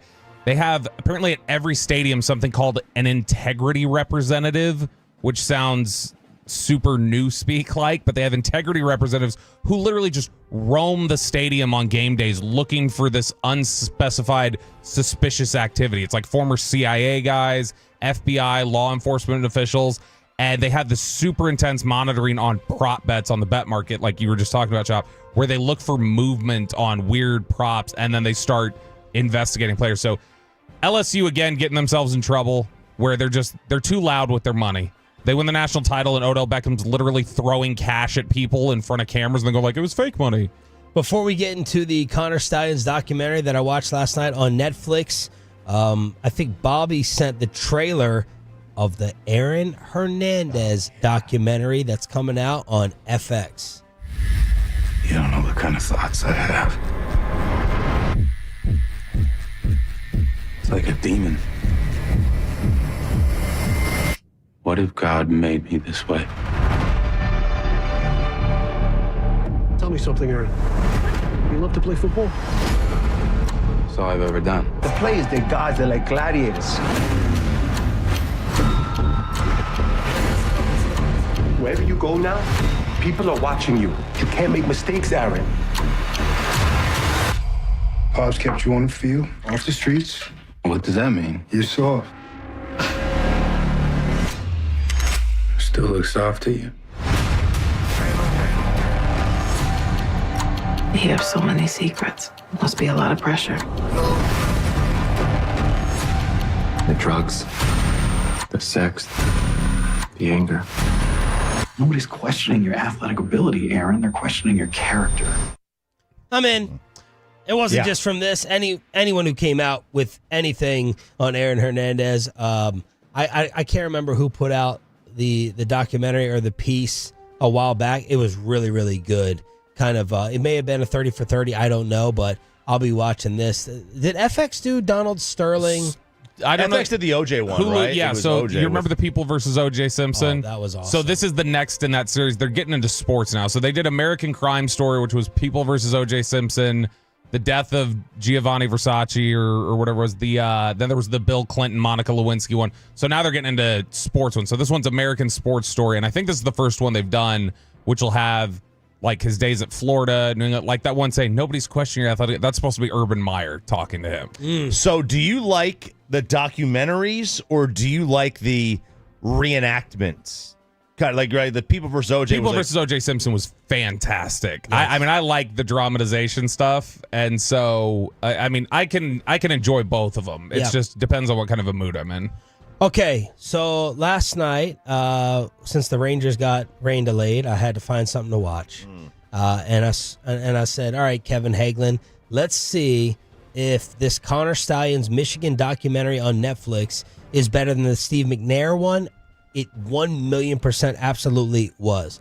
And, you know, we're familiar with this story, but I wasn't totally following it every single detail along the way because, frankly, I'm not smart enough and these things get confusing to me when you throw 14 different things and it's college and all these different accusations on message boards. But this was really good. So Connor Stalions is a psycho, I'll take a bullet sports fan for my program. And that program, University of Michigan. Grew up, obsessed, you know, dressing up Halloween like a football coach. So he said, I want to be a football coach. And that's why he went to the Naval Academy. He said, I want to get in there. He was researching the greatest coaches in history, whether it's Belichick, Popovich. And he said, they seem to have one thing in common. Bo Schembechler, military, service people. So that drove him to go to the Naval Academy. And he walked into the head coach's office and said, I want to get into coaching. I want to help you guys. What can I do? And the coach is like, all right, show up on Monday. We'll figure something out. And that's when he got into deciphering signals. You're going to stand on the sideline and you're just going to watch the other sideline. And that's how you can go ahead and help us. And Michigan, by the way, seemed like they were behind in this area, even with Harbaugh. So if you think Harbaugh is this chronic cheater like Belichick with multiple stories, it sounded like that they were behind in that area. I mean, the guy that wears the same pants every day is behind. Hey, they say geniuses dress the same. That's right. You don't have to, waste brain space on figuring out a different outfit. Matching outfits, yeah. Yeah, so first game was against Ohio State. I got that. I got it, too. First game was against Ohio State, and you remember Naval Academy played them really, really close. And, of course, they're going to make it seem like Connor Stalions was the difference. Like the Naval Academy was only close with the Mighty Buckeyes because of this new kid from Michigan. Well, after doing this for a while, he went to a Harbaugh coaches clinic, and he went to the linebacker coach, who later got fired, and he's like, same thing. I want to coach. I'm amazed by the head coaches in these programs who are just like, oh, you just want to coach? I will find something for you. Show up on Monday. Show up. Especially like in college. Now, maybe it didn't happen like that, and it was simplified, or Stalions isn't telling it 100% accurate, but it sounded like this happened at two programs like he was Rudy Rudiger. So for my understanding of the college game, you have so many grad assistants that you have on your roster. There are, back when I was in college, before everything was wireless, there was literally a guy that would stand behind the coach holding his cord for his headphones. Yeah. And we called him Cord Man. We had no idea what his job was, but that was his in as a coach. Then I think he went on to be a coach. But he was just Cord Man. So Stalions tells the linebacker coach, hey, I deciphered signals at the Naval Academy. I could do that here. And they're like, okay, I don't think we have anyone doing that. Sure. Yeah. And this was 3 years ago. So he would follow the just the moment when they started to beat Ohio State. Amazing how that works. Yeah, that's right. Connor Stalions, the difference. Also, Ryan Day may be the difference. So Stalions ends up flying and following the team on his own dime. In 2018, he said he found an underground network. You want a nerd alert? This is probably where we got Bobby.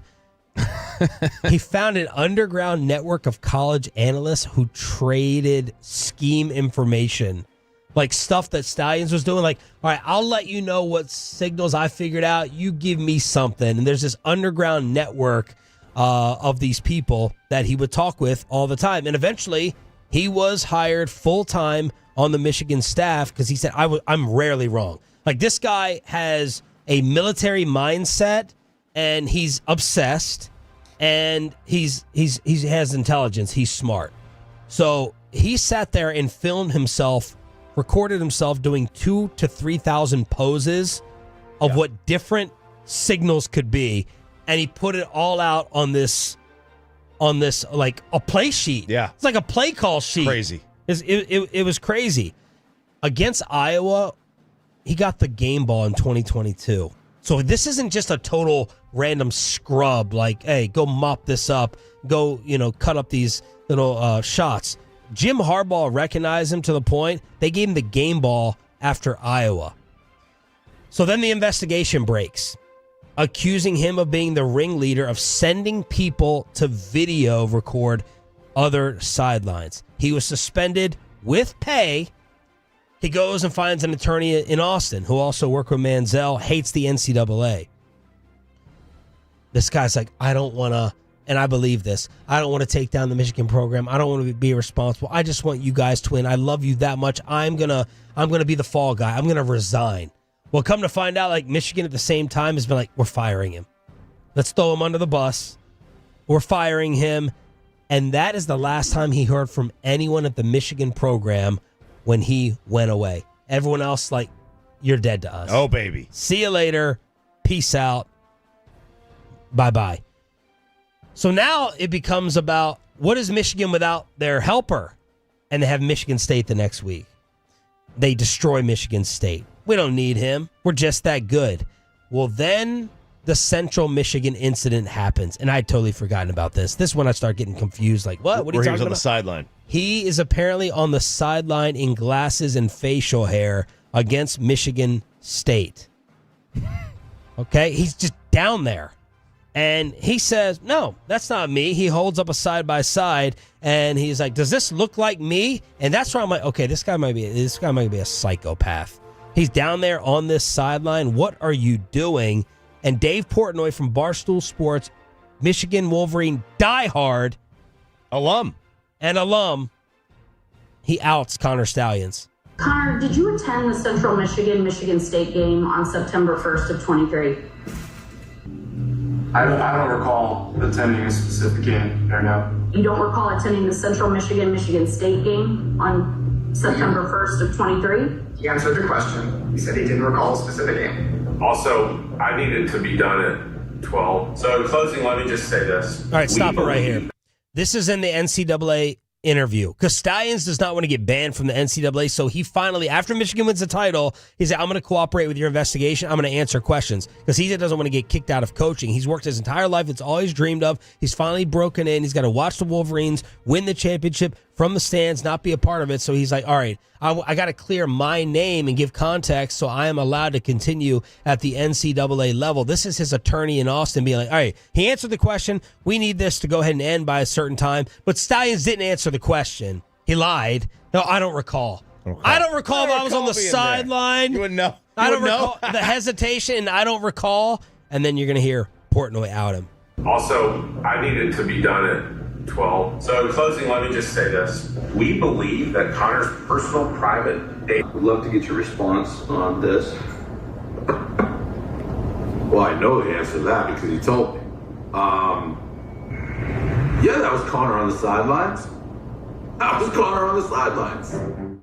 Because he told Dave Portnoy it was him on the sidelines. And in the second half of this piece, you can see him talking and getting involved in Barstool stuff. They'd be doing their college broadcast. Stalions walk by real quick on the stage.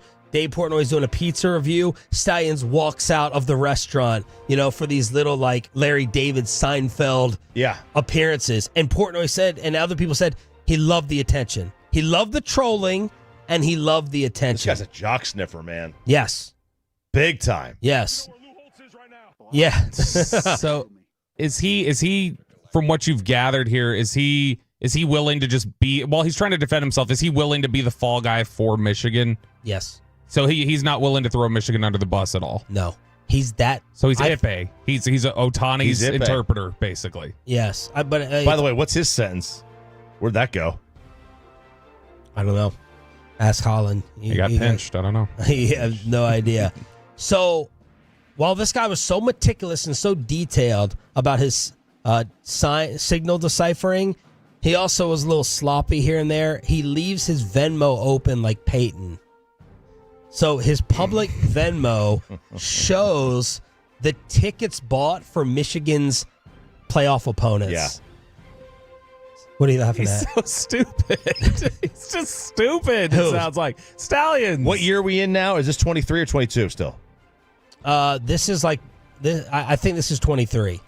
So Stalions is like Venmoing and paying others to go in video.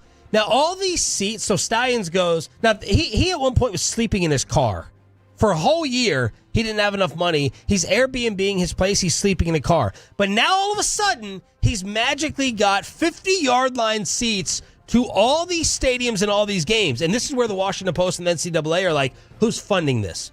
Who is funding you to send your friends and family to these games to videotape?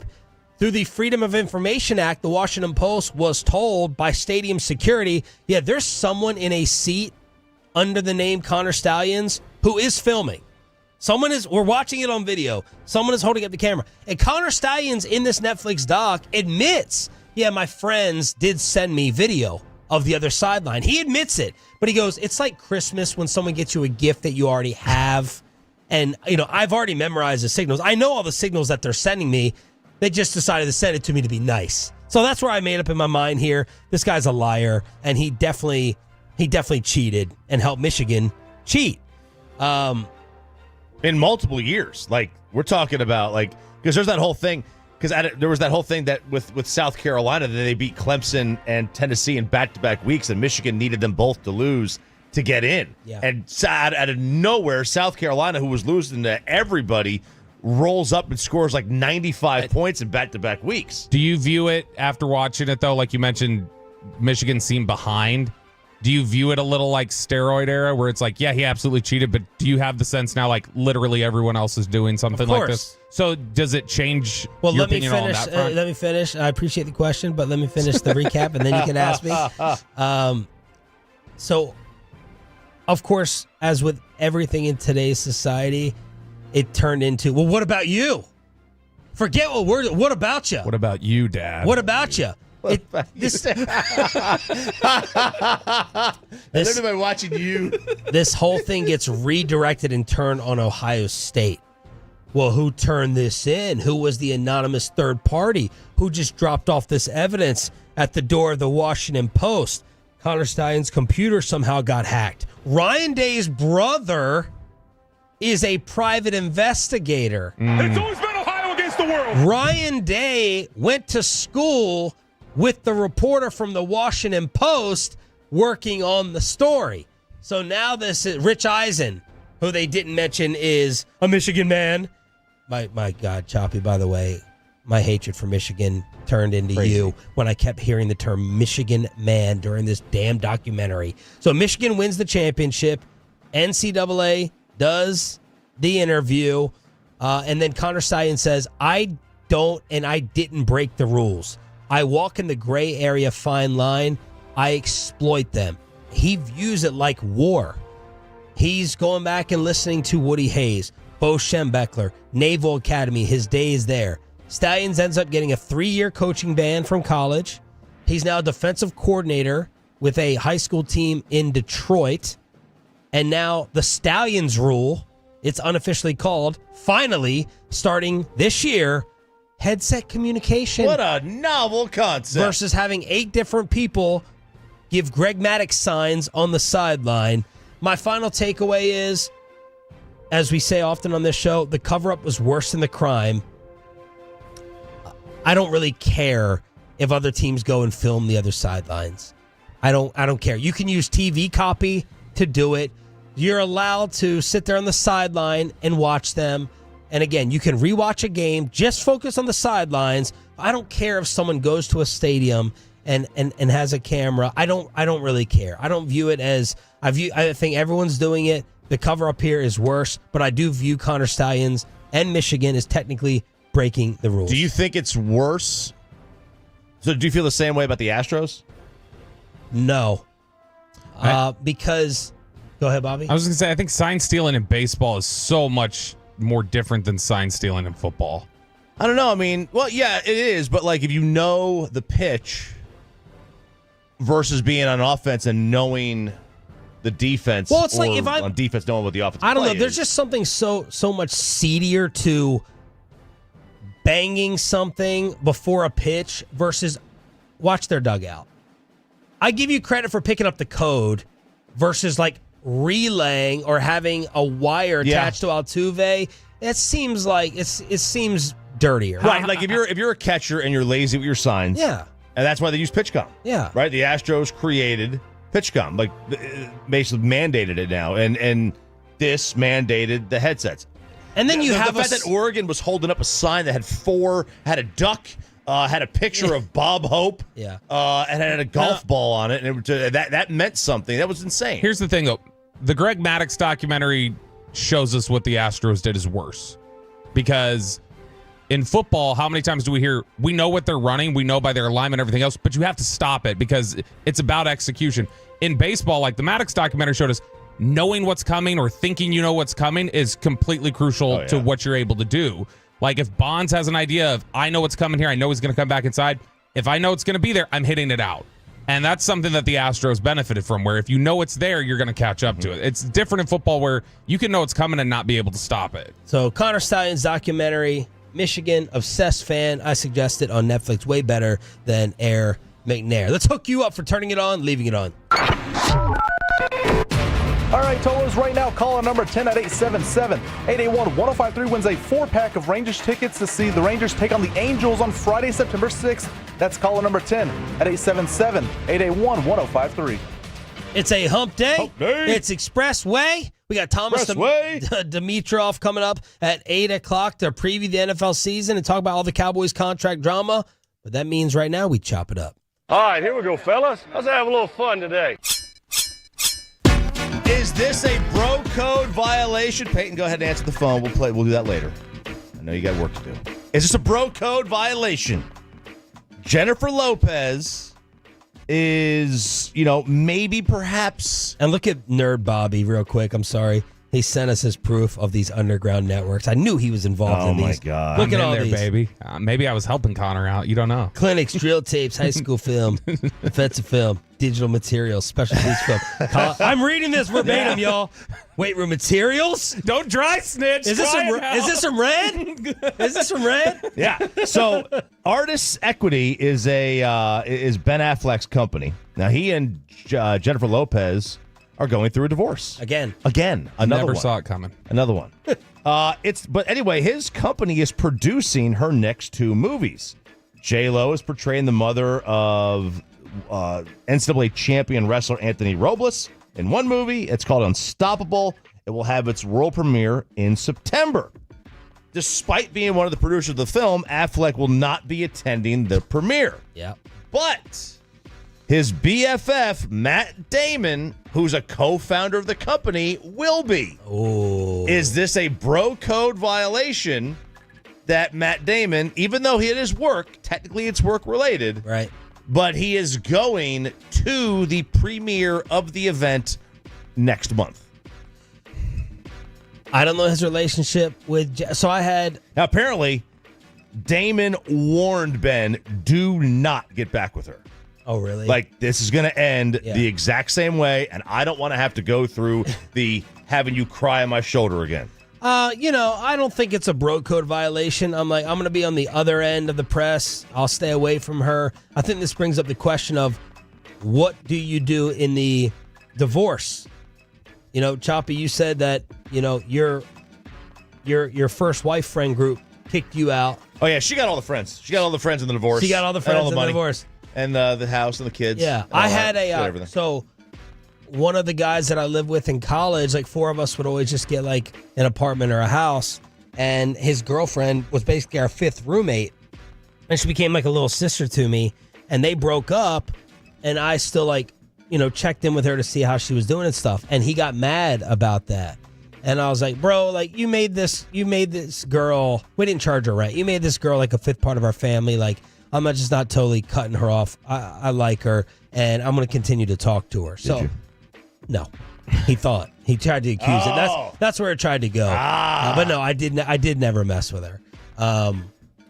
But I think that's what this brings up here. What happens when the friends split? It's the tough one. That's the tough one because it's who was friends first is a big part of that. Yeah. Like when Kristen divorces Bobby, I'll still talk to Kristen. Right. Yeah. When Peyton gets dumped by Mackenzie, I won't talk to Mackenzie. She just like she doesn't want to talk to us ever. Too cool. Is she coming on Sunday?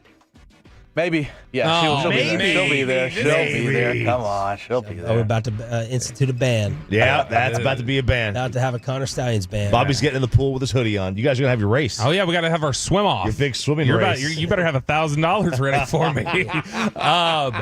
No, this is, I don't know. I view Hollywood as any normal people codes go out the window. Yeah.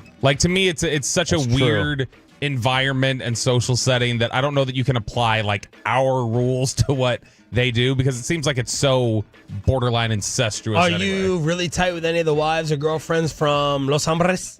I am. I've known, obviously one couple had been dating or they're together now for 10 years. So, but that same friend in middle school and high school, he dated a girl for almost 4 years. And as soon as they broke up, I stopped talking to her. Because I'm best friends with him, and it's if he finds out, I wouldn't be doing anything with his ex, but if I'm talking to her, he's probably okay, really, dude, it's me or her. Yep. All right, next story. I've been waiting all week to talk about this one. They are back. Oh gosh. Texas? I love this song. Oh, it's a great song. I think this is the most underrated. It's not like the Wonderwall gets more pub and all that champagne supernova. I think this is their best one.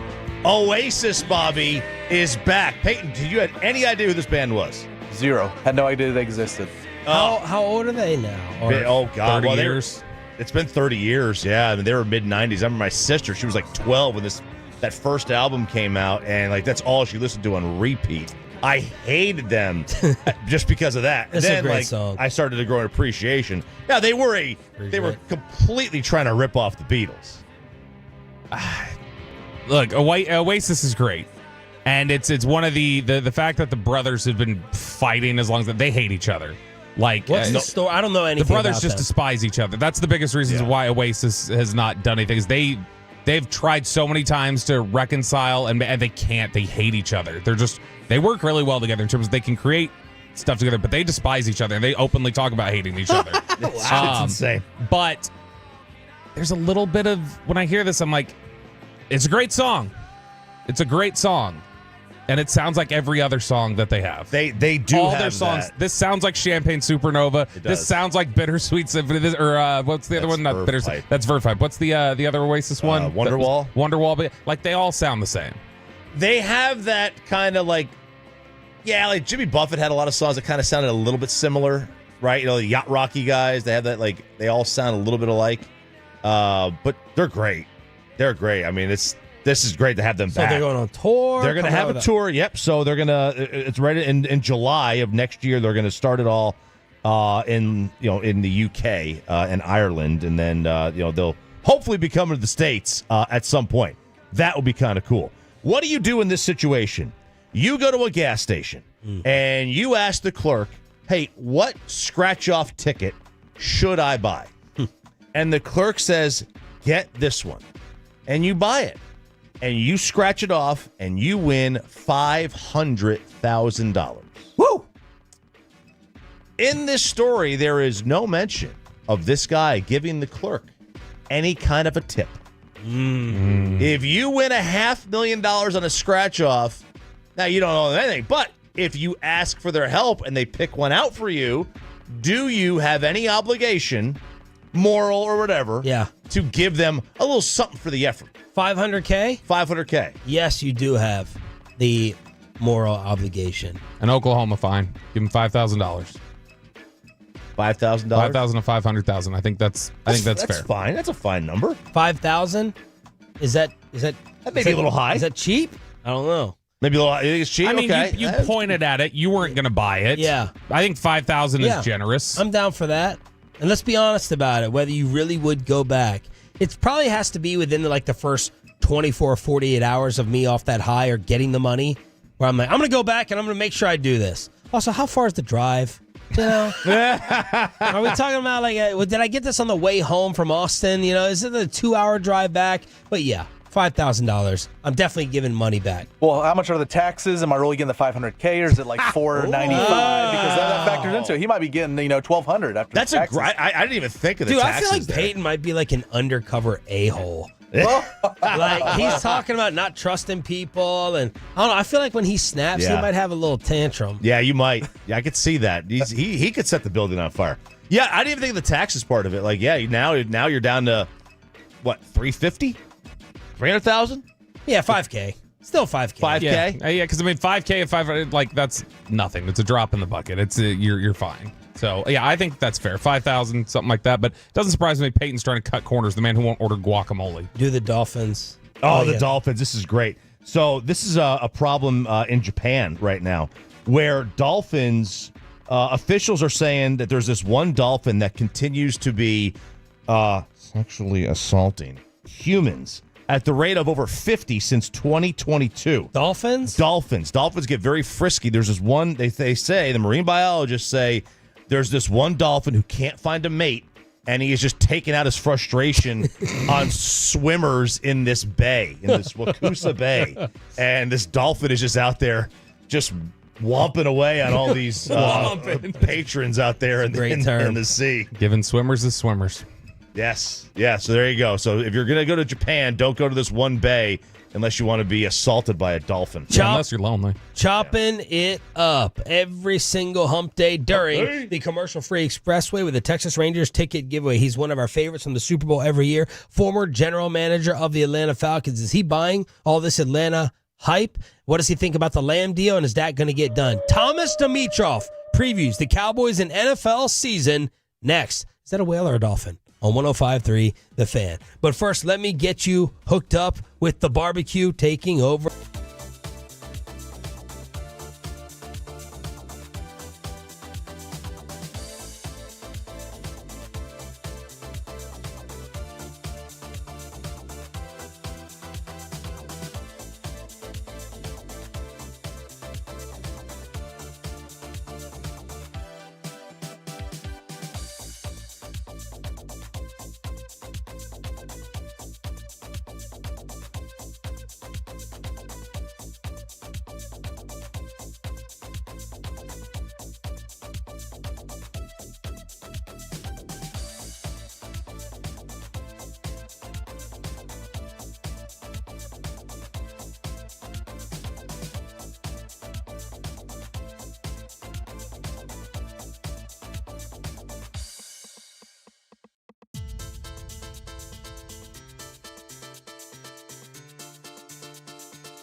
Uber Eats has Lola V products? I gotta remember that. Well, you know, they say in order to remember something, you have to forget something else.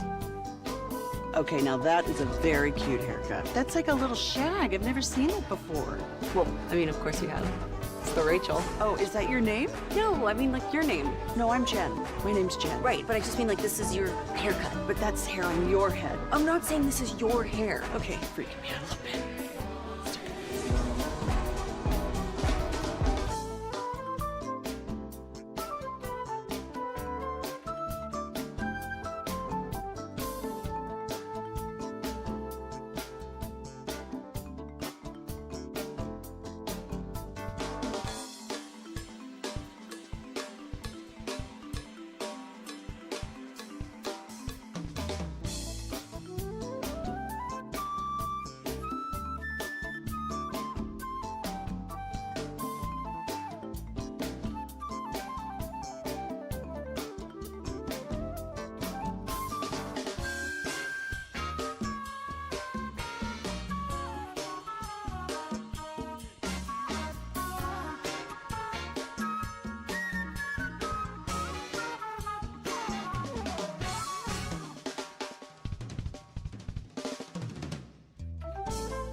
Football. KRLD-FM and HD1, Dallas, Fort Worth. Let's go, Cowboys. An Odyssey sports station.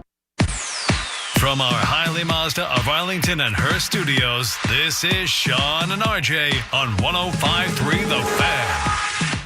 8 o'clock hour on your home of America's team with Sean Treef, RJ Choppy, and our Cowboys insider Bobby Bell. Thanks for being a total. That stands for Turn It On, Leave It On, live on the Fan Cam, Twitch, and YouTube. And every year when we go to the Super Bowl, he is one of our favorites to sit down with. He is the former general manager of the Atlanta Falcons. He's in charge and running Sumer Sports. And let's get ready for the NFL season with Thomas Demitro on the D&M Leasing Hotline. Good morning, man. How are you? Gentlemen, how are you guys doing? I can just imagine rolling up there. You guys are all pumped up from all the bench pressing. We're rolling. We're ready to go. Oh, Choppy, he still remembers you. He's my guy. He's my guy, man. I love it. Thomas, what did you make of the CeeDee Lamb contract with the way it ended up and all the drama that came along with it? Yeah, I mean, look, the drama, I put the drama aside because there's always reasons for an approach, right, from an NFL organization, especially from someone like Jerry Jones, who has a very definitive way of doing things. Personally, my feeling has always been I would love to get my players in as a general manager early, right? I want them in training camp. I want no distractions. That's me coming up through the Bill Belichick way, right? That's just how it was. We were very mindful of that over the years. So with the CeeDee Lamb deal going down as late as it did, obviously he's a great kid. He'll be in shape. He's going to work at it. But there's nothing like the shape you'll be in as you've been in training camp, right?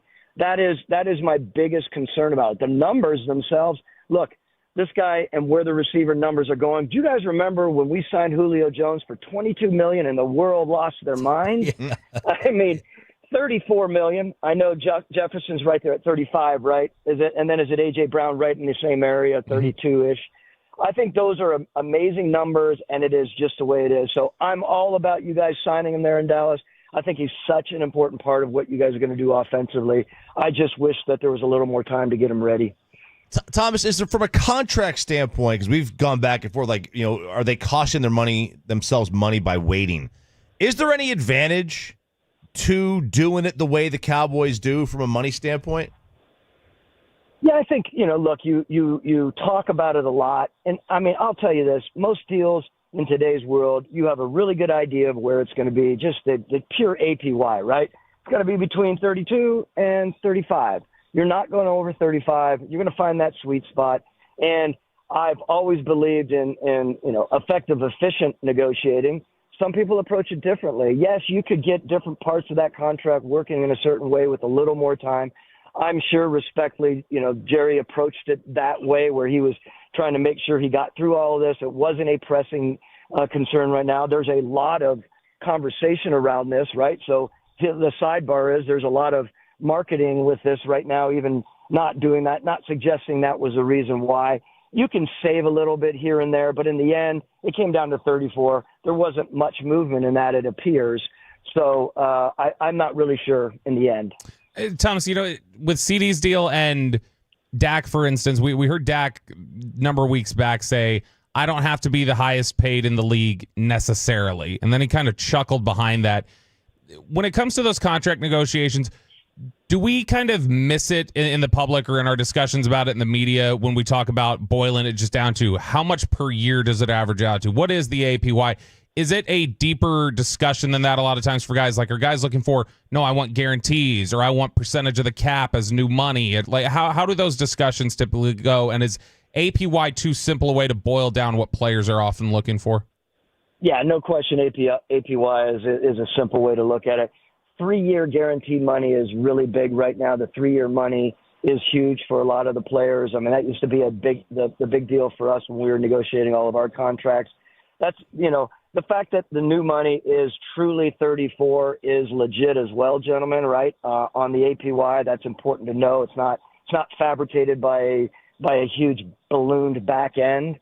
I will say again, when you go back and forth with the agents, what is a unique thing is usually, now I know Dallas is a little bit different with Jerry and Steven, how they're working together on this, but most organizations have a cap and contract person who does a lot of the minutia work, and they're going back and forth on a lot of issues. They're coming back to their general manager and they're discussing, here's where we are to this point. And then in the very end, the GM, at least I did, and a number of the guys that I know come back in as a heavy hand.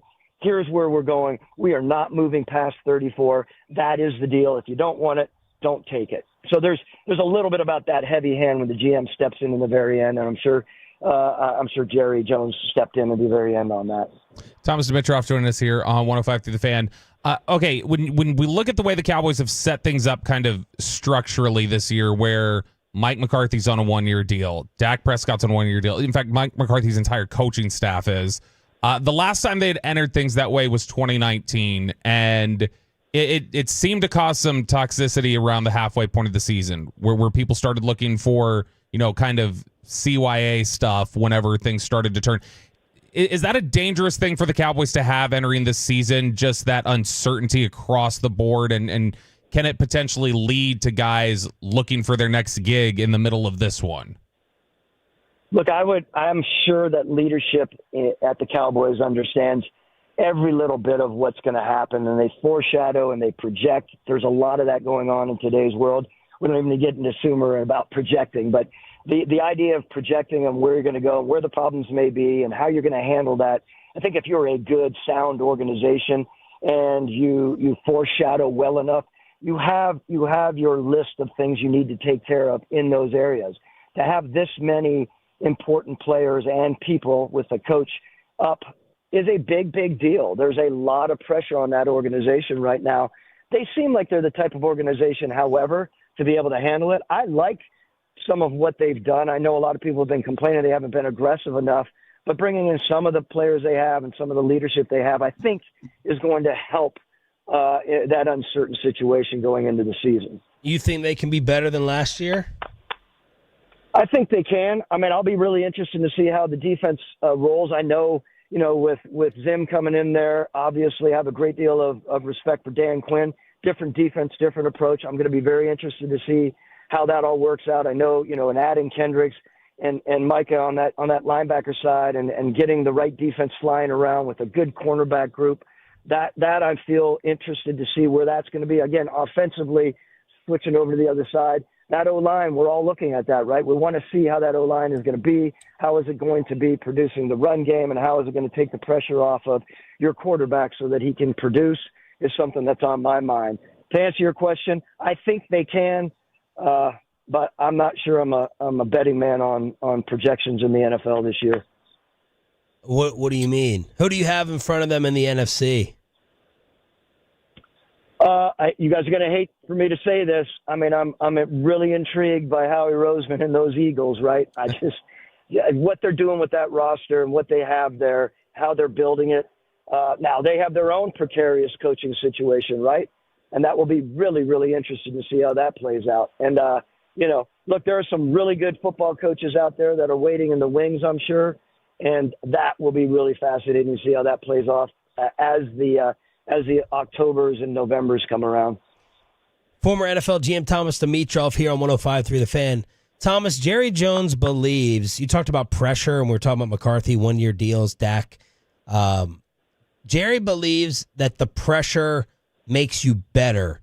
He seems to dismiss the idea of resentment and bitterness and anyone working any differently just because their status is in limbo. Was that your experience in the league? Look, I think pressure is a good thing, appropriately used, and we were mindful of it. I was mindful of it with Mike Smith in the early, in my early tenure, and then when Dan Quinn said, it is a different generation, and we all know that, right? Yep. You have to be mindful of that, I believe. I think there's a combination of old school and new school that needs to be utilized when you're approaching team building and team navigation, in my mind. Thomas, we fully believe that if Dak gets to free agency, that he is gone. Like he won't come back. Maybe even at a principal. Let's say you're a GM that needs a quarterback. What is your offer to him? Your offer has to be right up there near, obviously, the top. I would hate to put a number on it, but I mean, it has to be right there. It's got to be, and it might have to be $1 over what is presented to this date. And again, you guys may be killing me, and everyone in the organization may be killing me on that. But I think you have to go strong. I mean, we all know it's not easy to land that quarterback that's going to win the games that you need to win. I think he's a heck of a quarterback with the right surrounding cast and the right offensive line. Thomas, are you paying him more because you think he can win you a Super Bowl, or are you paying him because you don't want to go without? That's a good question. Do I think he has Super Bowl winning potential? No question about that in my mind. I do know that it is an uneasy feeling as a team builder to know that you're going in to changing your approach. And they've been with Dak for how many years now, gentlemen? Quite a few right now. To go into that rookie mode or to go into a free agent coming in, that's a completely different building process. And that's not the easiest thing to do. And it is really uneasy when you're thinking about years to come. And if you're also thinking about, what's next to come on the leadership level, right? Look, the reality right now, I don't want to be commenting on Coach McCarthy's situation. I don't mean that. But when you're looking at the big picture and you're looking at what are the next steps for your organization, you know that attracting potential coaches into the future, hopefully it's years to come, you have to have the right quarterback in place to attract the bona fide head coaches. You know what I'm talking about. Thomas, for a long time we compared Dak to Cousins. There's a lot of hype around your former organization. Are you a big buyer in what Atlanta will be this year? I think Atlanta, again, I think they have a really good roster. I think what Raheem has done, along with Terry Fontenot, continuing to follow up with what the organization has done. They have a lot of really powerful, offensive tools to put around Kirk as he's healing, to put around, Michael Penix if he does have to lead the season off. There's a couple spots on the defense that they're looking at closely, of course. I just think it's a good roster. I think now they have to take it to another level, right? They have to take the belief that they are a winning organization and not a middling organization to another level. I think they can do it. I really do believe in what Raw can do coming in there and ramp that team up as far as their personality, toughness, aggressiveness, and edge. And I think that's going to be an important part. Take that talent to another level. Thomas, we've seen in recent years the pushing forward of, okay, let's really get the passing game, the vertical passing game going. And then it was, pre-snap motion. And then at the snap motion, there are always these trends that we start seeing the NFL copy when somebody's really pushing forward. With what you guys do at Sumer, what are you seeing as kind of forecasted as like, this is the next trend that's really going to take over the league? You hit me on that one. I'm supposed to have the answer to that. We are literally sitting down talking about projections today. When you guys get me back on, I'll talk about it all seriously. But I would hate to go into that right now. So hold that next conversation you have with me, please. Okay. Well, one more thing with that. Do you see something like it's cyclical being where the running game comes back to prominence?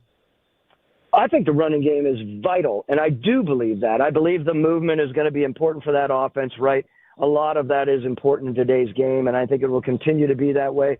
I think your coordinator has a very good grasp of that. I mean, the way that Schottenheimer approaches making sure that the run game is facilitated properly is going to be an important part, I believe, of the success to your quarterback as well.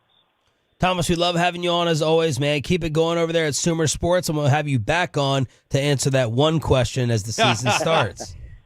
Well, remember, we have Lindsay Rhodes joining us. Lindsay Rhodes and I are doing our Sumer show, so we'll be really excited. Maybe we can get you guys on our show to speak a little bit. Absolutely. I love it. We're down for it. Thank you, Thomas. Enjoy the start of the season, man. Thanks, gentlemen. We'll talk soon. Thomas Dimitrov, who joins us at the Super Bowl with a colleague. That colleague got hired by a team. Yeah. Eric Eager. He got hired away this offseason. I believe it was Minnesota, but he got added to a front office. Thomas Dimitrov on the D&M Leasing Hotline. Apparently, Michael Jordan couldn't play defense either. What? And what do you want your kid to call you at work? Next on Sean and RJ.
Do you think it's true that you've got to forget something else to remember that Uber Eats has groceries? No, that's absurd. Hey, remember when you used to be a, pepper lady? Pepper lady? Wasn't it Cinnamon Sisters?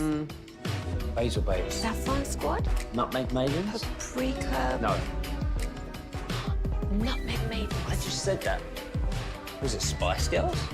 Doesn't sound right. Was it Saffron Squad?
And it's back to Sean and RJ right here on 105.3 The Fan segment here, brought to you by Window Nation Cars for Kids. Donate today by carsforkids.org, and also brought to you by the personal injury lawyers, Frankel and Frankel. If you've been injured in a car or truck wreck, call Frankel first, 214-817-333-3333. With Frankel and Frankel, there's never an out-of-pocket cost.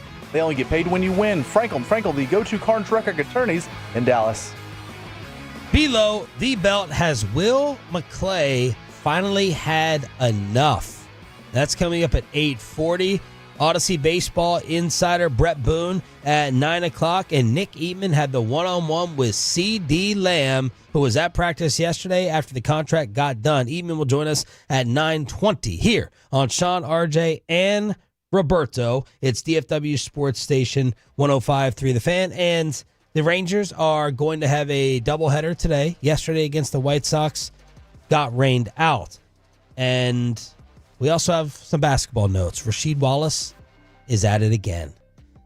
Just after saying that Michael Jordan was a more dangerous player on the Washington Wizards than he was the Chicago Bulls, well, now Rasheed is commenting on Michael's defense. Mike wasn't all that good of a defender. 10 all defensive teams, that Michael Jordan, all that's NBA shit. Yeah, we like Mike. We gonna put him out there. I'm talking about being out there. I seen this motherfucker get his ass bust where he couldn't stop him up against J.R. Ryder. Probably against Clyde Drexler. Don't forget the early Joe Dumars. And I'm not saying that he didn't play defense. I'm just saying that his defense wasn't as high as most other cats at that time. I couldn't put him on like 10 or 11 consecutive first team all defensive joints, dog. Rasheed Wallace, ladies and gentlemen. This is what too much weed does to your brain. This is why you don't listen to players. That's why, like, I put way more stock in the ESPN Top 100 list they did with executives than the NFL networks where they did it with players. Yeah, the executives, even the media. I mean, the media watches more than the players do. You know, nothing Michael Jordan has ever done or ever did doesn't go viral. You don't think by now that we would have seen multiple highlight reels of Michael getting torched? Well, we did see. I know where Choppy's going already. You're going with the article, the expose from earlier, aren't you? That's factual. Like, that's factual. No, like, it wasn't. It was conjecture. It was made up. It was. What do you mean it was conjecture? The whole little use English words that we all understand. The entire you were Mr. English Miner. Come on, what we're talking about. It was the Yahoo Sports article from a couple months ago that claimed he was getting home cooking and look at all the numbers. Look how much. Even though just about every player in every sport has splits where at home they're better, but you're talking about a guy they were taking his steal numbers. Were inflated, which, I mean, let's just say it's true, because it absolutely is true. Could you say that about what is absolutely true? Well, because he went through all the games. But I'm saying, like, what is it? What are you saying? Is that it is a theory? There's nothing that's absolutely true about it. No, Tom went through all the games and went and checked the box score of that game versus the actual video of the game, and the steal numbers were different. Steals are credited in a very loose way. Absolutely. There's everybody. Yes, there's no doubt. And that goes without saying, and it goes for everybody. And I think what the point is, like, now we have so much more video now, like, that gets exposed much more quickly. But the point is that they inflated some of his steal numbers, and that created a different thought that he is a better defender than he is. He's still, I mean, all you gotta do, like, he was still a lockdown defender. I mean, you don't win Defensive Player of the Year without, and he did. He's the only one ever, or at least at the time, the only one ever to win the scoring title and Defensive Player of the Year. That wasn't a center. So Rasheed Wallace is now on my all podcast team for the wrong reasons. Whenever he speaks from now on, or Nick Young, I'm dismissing it. It's out. And Kevin Garnett, he's a random third for me with all the cursing, yelling, and screaming, acting like the tough guy. And then after Paul Pierce exposed him over the Dirk story, I'm keeping a distance from KG as well. But Rasheed, you are disqualified, just like you were in all the games you played when you couldn't control yourself. Jailblazers. Right, this next one is an amazing topic, I think. that Choppy sent from LeBron James. So LeBron James has his son, Bronny, in the Lakers organization. And he was on a podcast and was asked the question, what does Bronny call you at work? Have you thought through, not relationship, because you always be his dad, he'll always be his son, but what's your working relationship? Is he going to call you dad at practice in the locker room? No, we already laid that. No, he can't. We already laid that down. He cannot call me dad in the workplace. All right. Once we leave out of the practice facility and the gates close, I could be dad again. Okay. In the car if we ride together. Okay. At home, I could be dad. No, he got to call me like 2-3 or Bron. Okay. Or, GOAT if he wants to. That's up to him. I mean, it's up to him. But it's easy for me.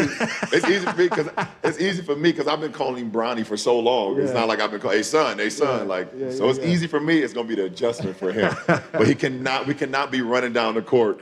And he'd be like, Dad, push the ball up. Dad, I'm open. Dad, come on. Like, no, you cannot do that. All right, I thought that was great. It's a great topic. And I thought it was pretty. Now, look, outside of he can call me GOAT. That's a little LeBron cheesy. Yeah. Everything else I thought was pretty likable. Like let's keep a border here. Let's keep a boundary. So what happens with Luka and you at practice? He calls me dad. Okay. Yeah, he calls me dad. Yeah, and that's different. Coach Dad. He doesn't call me Coach Dad. So, what do y'all do? You work together. Is it fine? Like at work, when do you how do you guys feel? I always have a problem with someone who calls their parent by the first name. I hate that. It's weird. Stepchild, is it more allowable? Did that happen with Jacob? Jacob calls me. Because I don't think I've ever heard him call you dad. Jacob calls me Bobby, and to people when he refers to me, he says my dad. Okay. So he says my dad when referring to me to other people, but when he's addressing me, he calls me Bobby. And you were fine with that? Yeah. Okay. Now, if your daughters did it? No. No. Because, to him, he was introduced to me as Bobby. Like, that was who he met me as. Yeah. So, at that point, if it doesn't change over, if that's just how he was introduced and was calling me, and then we get married when he's 10, then that's a little bit different, I think. Yeah. Like my kids call Sarah, then they call their stepdad. You know his name? I do. I was trying to think. I don't think I've ever heard them. I've never heard them call them dad. I would have laid the law down. Ooh. They call him Michael, so they call him as my first name. But it's totally common. I think it's common to have both in the workplace. I know I've heard people in the workplace that I know whose dad runs the show. They've called him dad. They've called him dad. Or Pop. Bronny can't. He'd get killed even more than he's already going to get killed because of the way he got on the Lakers. Which would be more surprising to you? Or which sounds more like the LeBron thing? That he would require Bronny to call him GOAT, or that he would require all his other teammates to also call him dad? I feel like that would be a LeBron move too. You guys just all call me daddy because I am the king. And I'm in charge of all of you. 877-881-1053. How does it work for you all on the fan text, YouTube, and Twitch for either you working with your dad or your kid working with you, and you don't want it to be corny and cheesy in the workplace? We're gonna need to ask Brett Boone about this because Brett, I don't know if Brett ever played, but Aaron I think did play under Bob Boone. And so what did Aaron call him? Would he call him Coach or Skip, or what would he call him? Booney. Pepe, you have any instances of this? I was thinking Little League Baseball when I was younger, 9, 10 years old, I'd call my dad because he was my coach. But once I got to 13, 14, I just skipped that part. I was like, hey, what do you want me to do here? I didn't call him by his first name, but I just didn't want to. I avoided dad. And what is my dad did that to my mom's parents. He's never called them by their first name, or he never called them mom or dad. He just looked at them and started talking. He was so uncomfortable with having to call them anything. He just he looked at him and started talking to them. And what is the age in which you're cool with your kids addressing you by the first name? When can that actually happen? Never. Never. I worked with my dad for a couple years. I would never call him dad though. Yeah, Luca will sometimes yell out RJ, and I'll be like, hey, some people call me dad. That's how I hit it. All right, Sean, I got the, I want to tell you about the most psycho brand that exists in society today, and it's a children's product. Crayola. Crayola has trademarked the, quote, slightly earthy smell of its crayons. Yeah, this threw me. This is psycho. The two most psycho brands I think you can argue in society right now are Crayola and Lego. Like, they are nuts about their brand and almost cultish about things.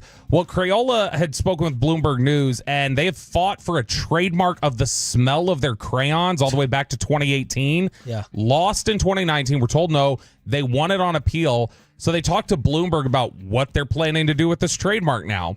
They want to pump the smell of their crayons into stores during back-to-school shopping to evoke nostalgic memories and drive people to buy their crayons during back-to-school. This is cult leader behavior. This is Marshall Applewhite telling everybody, like, Haley's coming, let's hop on the back of it and leave Heaven's Gate together. This is psycho to me that Crayola would do this, and that the trademark would be even allowed. But not one. Yeah, number one, can you trademark smells? I know when somebody breaks wind, whose it is. My younger one's got a brand. I'll tell you that right now. Holy cow! the whole number two. I've never loved or enjoyed or yearned for the smell of a crayon. I don't enjoy. It smells like wax. I don't enjoy. It does smell like wax. I don't enjoy the smell of crayons. I mean, perhaps if I walked into a store, it might trigger nostalgia. It might. Yeah. I don't know. Would that?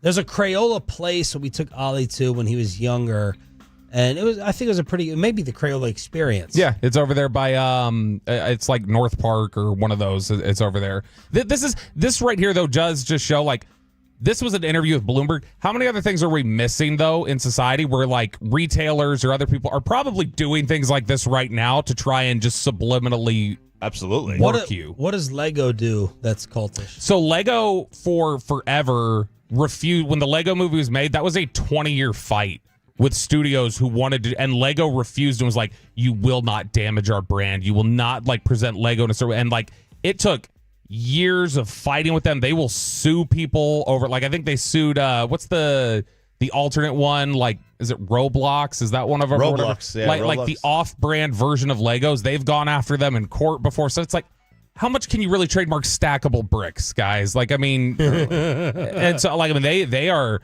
intense about their branding, and they're very litigious with it. I hate them because you step on them, and it's never a good feeling. Has Will McClay finally had enough after what Jerry Jones said the other day? That is next in Below the Belt. Hump Day Edition continues on Sean and RJ.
Uber Eats has Lola V products? I gotta remember that. Well, you know, they say in order to remember something, you have to forget something else. Okay, now that is a very cute haircut. That's like a little shag. I've never seen it before. Well, I mean, of course you have. It's the Rachel. Oh, is that your name? No, I mean like your name. No, I'm Jen. My name's Jen. Right, but I just mean like this is your haircut. But that's hair on your head. I'm not saying this is your hair. Okay, freaking me out a little bit.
And it's back to Sean and RJ on 105.3 The Fan segment here, brought to you by Classic Chevrolet. Classic Chevrolet in Grapevine is the #1 Chevy dealer in the world.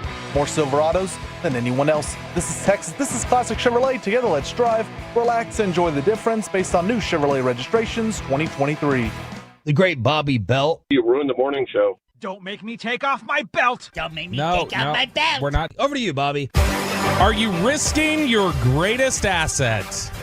Is Jerry Jones playing with fire here?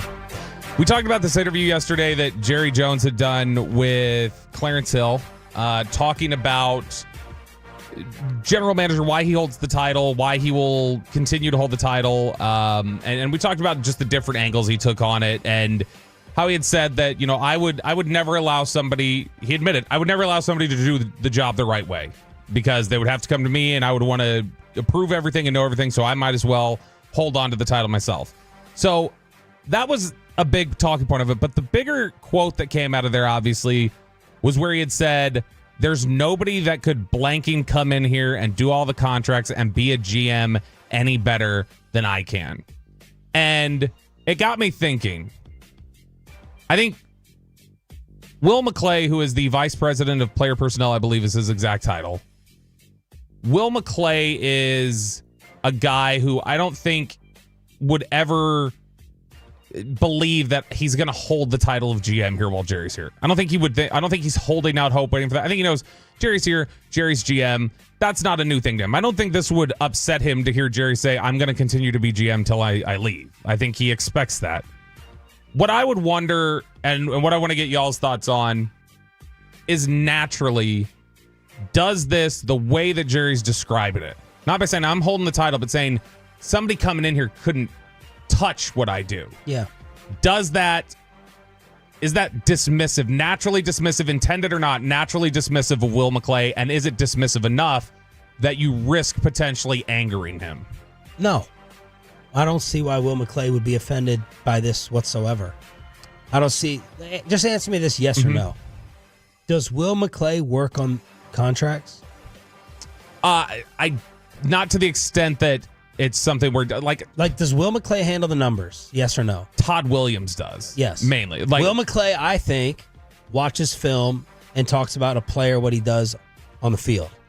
So Jerry Jones, and correct me if I'm wrong, but Jerry, are you correcting me? No, I'm saying like okay. I'm not. No, I wanted you to correct that part. No, I'm acknowledging what you're saying. Yeah. So Jerry Jones in that comment, and I destroyed plenty of it yesterday, but Jerry Jones in that comment is saying half football, half contracts.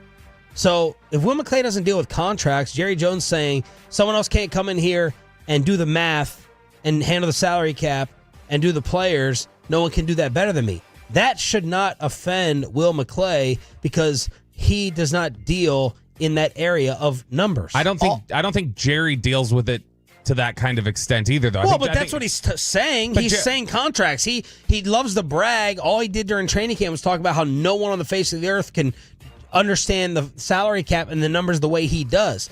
In this very interview, he's talking about handling contracts and numbers and finances. That should not offend or apply to insulting Will McClay. Yeah, Will McClay, that's not part of his job requirement. It's not part of what he does. But when you say he's a talent evaluator. But when you say in general the title of GM, like you're talking about the idea of general manager. So like you don't think that Will McClay could be a general manager? That's obviously not what you're saying. You think he could, right? Yeah, I mean, look, you can't leave out what Jerry is describing under his job title. He's describing a portion of it that's under owner. Like owner in terms of signing off and closing financial things. The contracts negotiated in large part are done by Adam Pacifica and Todd Williams. And that wouldn't change with Will or Jerry, I don't think. Well, also, like, I think it's a stretch. I don't think Will would be offended by this because, like, Will, if he wanted to, would be a GM on 20 different teams. And I think that's because he's always... Like, he's choosing to stay in this role. He feels very... I think he feels... Right? I think he's extremely loyal to the Jones family. And I think he feels like... And not just that, I think there is a deep, sincere desire to... I want to as much for me. I want to win one for him. Like, I want to get him one. Like, I think that's a feeling that Will McClay has. You have to be accurate with the quote. We have to be 1,000% accurate. And the exact quote is, so hell no, there's nobody that could effing come in here and do all the contracts and be a GM any better than I can. Do you think so? I am factoring in the contracts with Jerry bragging about his financial abilities, and I don't think that applies to Will McClay. But doesn't he separate it naturally in the quote? They can't do the contracts. I think you're nitpicking. I don't think that's my opinion. I think you're nitpicking it. I think you're trying to make it sound like it would be an affront to Will. And Jerry Jones thinks that he's this genius who can evaluate players and do contracts, and someone else doesn't have that multiple skill set in order to do it like him. That's what I think. Okay. But you don't think that he naturally separates them out there? He says contracts and be a GM. He talks about two different skill sets there in the quote. Yeah, he does. Again, and he's bragging about his ability to do both, and there are other people that can't come in and do both because Will McClay doesn't do contracts. Okay, let's say this then. Fine, I'm going to go with you on that. GM, are you saying that you think GM requirements say that contracts would be part of that? Like having that ability, right? Yes. Okay, so what you're saying I think, and like according to today's NFL, you don't need to be able to tell me what the Y technique is. You got to be Howie Roseman and add up the numbers. I don't know how many just break down film. And do you have a separate contract guy to do all the numbers, or is the GM doing the contract? I don't know the exact answer to that. But in that sense, if that's like let's say it is under that front where it says that's related to contract negotiations and things like that, which most teams I think still have financial guys that do the bulk of it. But I think what you're seeing here is when you have a quote like that says contracts as part of being the GM, even if you're saying, well, Will's a football guy and it's not a contract thing, that still is a public on the record quote to the rest of the league that says part of the job of GM, maybe Will McClay can't do it. And if Will McClay wants to do this job somewhere else, that is an insinuation that he can't. I don't see how that's different. I think it's a stretch. I think it is. I think you're reaching. First of all, you're assuming that the other owners are listening to what Jerry is saying there. Like, breaking down word for word. He's also full of a lot of hot air. Like, sure, people know it. People okay, know respect it. level. Like, I'm the man, I'm the best. Like, I don't think that's insulting Will, directly or indirectly. A respect level. If they didn't think that Will McClay could elevate and be that guy, then they wouldn't money whip him and keep promoting him and giving him more cash. There's your answer. If they thought Will McClay wasn't a threat to go somewhere else and be a problem, Houston Texans general manager, then he wouldn't keep getting raises. But I did have this brought up from Tolo. Donald Fault said with these comments, is Will still with Dallas next season? So that's Tolo Don thinking maybe it could offend McClay. Well, and Will's had his chances to leave. He's chosen to stay for a lot of reasons. Let's even say it's not about... But seriously, like now I know why Kristen fights with you so much, because you this comma and this period. If you spoke and used sentences with as much punctuation as you try to nitpick with your arguments, we could understand you more. All right, let's turn it around to you, Sean. I'm not Zach Wolchuk. You think you can just go around beating people in verbal arguments all the time? I'm not Wolchuk over here. No, this is some markets in some markets across the country. The program director, the boss, is also a host, like in terms of on afternoon drive or morning drive or whatever else. Spits and suds? No, but like if you're negotiating, for instance, a contract and you're on a show and the guy that you're with is negotiating your contract right now and he's also the PD or he's also in charge and he's on the air talking about there's nobody that can do this job better than, and like actively talking about, don't you feel a little slighted? Like, I'm right here. I'm in the middle of a negotiation. You're like naturally disrespecting what I bring. If that person has the skill set to also do contracts, and like Gavin Spittle can say, hey, no one can be a program director in here. Well, I don't know how the engineering equipment works, and I don't know where the satellites are located, and I don't know how to schedule, and I don't know how to work payroll, and I don't know how to deal with the sales part. These are not things. Now, if I did all those things and Spittle said, hey, no one in here can be a PD like me, I'd be like, yo, man, screw you. Like, I know how to do all those things, and I believe in my ability. Will McClay doesn't deal with contracts. I think Jerry Jones likes to brag about, this is where the umbrella of ownership gives him a pass to talk about every single area, the Sox and the Jocks. And Bobby, quite frankly, I'm tired of arguing about it with you. You can argue with Choppy or move on to another thing. I've said my piece. You say your piece. We can agree to disagree. Choppy, you're not going to win me over. Your thoughts? Yeah, because you're dug in, Sean. I'm not Choppy, dug in. I'm just right. Broadus thinks you're dug in. In regards to this, again, I don't think at the end of the day there's any animosity. You want me to keep it real for you? Sure. You really want me to? Yes. Here's what happened with this interview. This is my 1,000,000% belief. Yep. And I don't have any problems with it. Clarence Hill went to work for a new media outlet. You got to come out with a bang with a new media outlet. Clarence Hill has a tremendous and great close relationship with Jerry Jones. Clarence Hill asked Jerry Jones, yo, man, I got a new job. Do me a solid. There's a reason that there were 8 F-bombs printed and dropped in this, because it was to help out Clarence come out with a bang.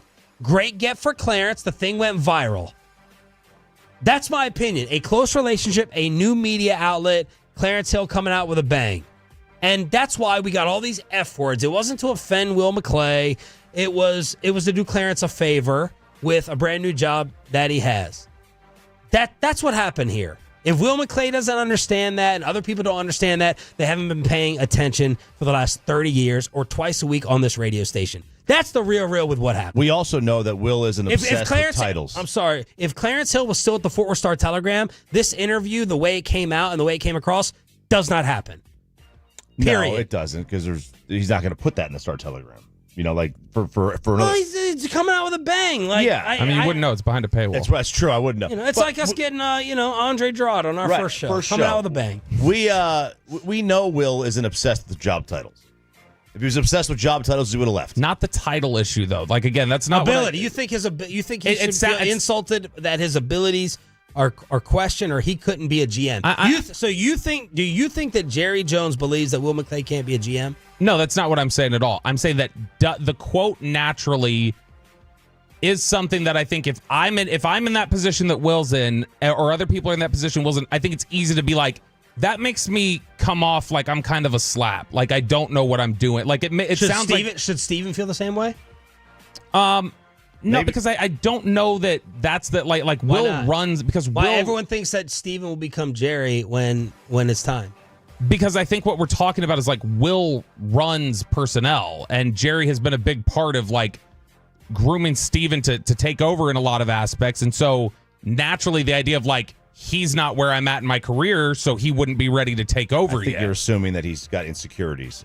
Who? Will. Not an insecurity. I think just a respect factor. It's not about insecurity. It's about, is there any chance of a disrespect? Like that feels disrespectful to me. Like if that's the way you feel about it. Props to you, Ivan. Ivan texted, said, I thought you were done with him. LMAO. I should have left it and moved on. My bad. You can't quit me. Ivan, you are correct. Say it. You can't quit me. No, this is GD. You are annoying as crap when you want to be. Below the belt, maybe for the final time. Here. 637 on the YouTube, Sean. 105.3 The Fan, with the amount of people watching. My goodness. All right, final hour of the show. Nick Eatman got the one-on-one with CeeDee Lamb. We'll talk to him at 9:20. But maybe for the last time. Maybe for the last time this baseball season, Brett Boone, Odyssey Baseball Insider, his manager got fired in Seattle, and our Lighter, Rocker, and DeGrom, the only reasons left to listen to the Rangers season. Brett Boone joins us next. Let's get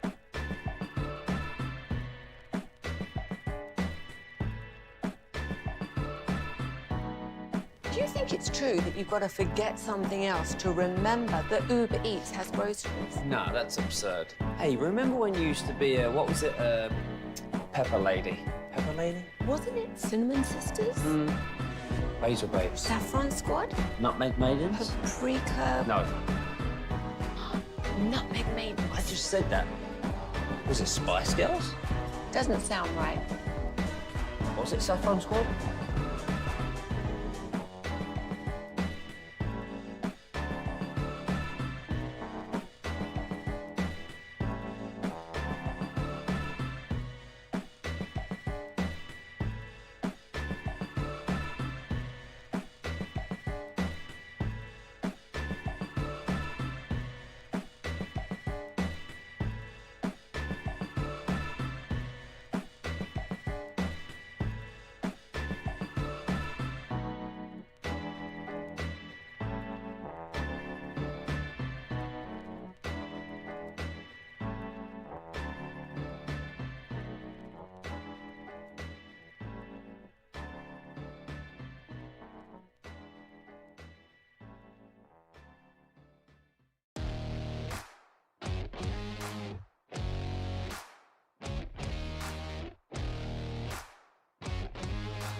From our Highly Mazda of Arlington and Hearst studios, this is Sean and RJ on 105.3 The Fan. As the 0-2.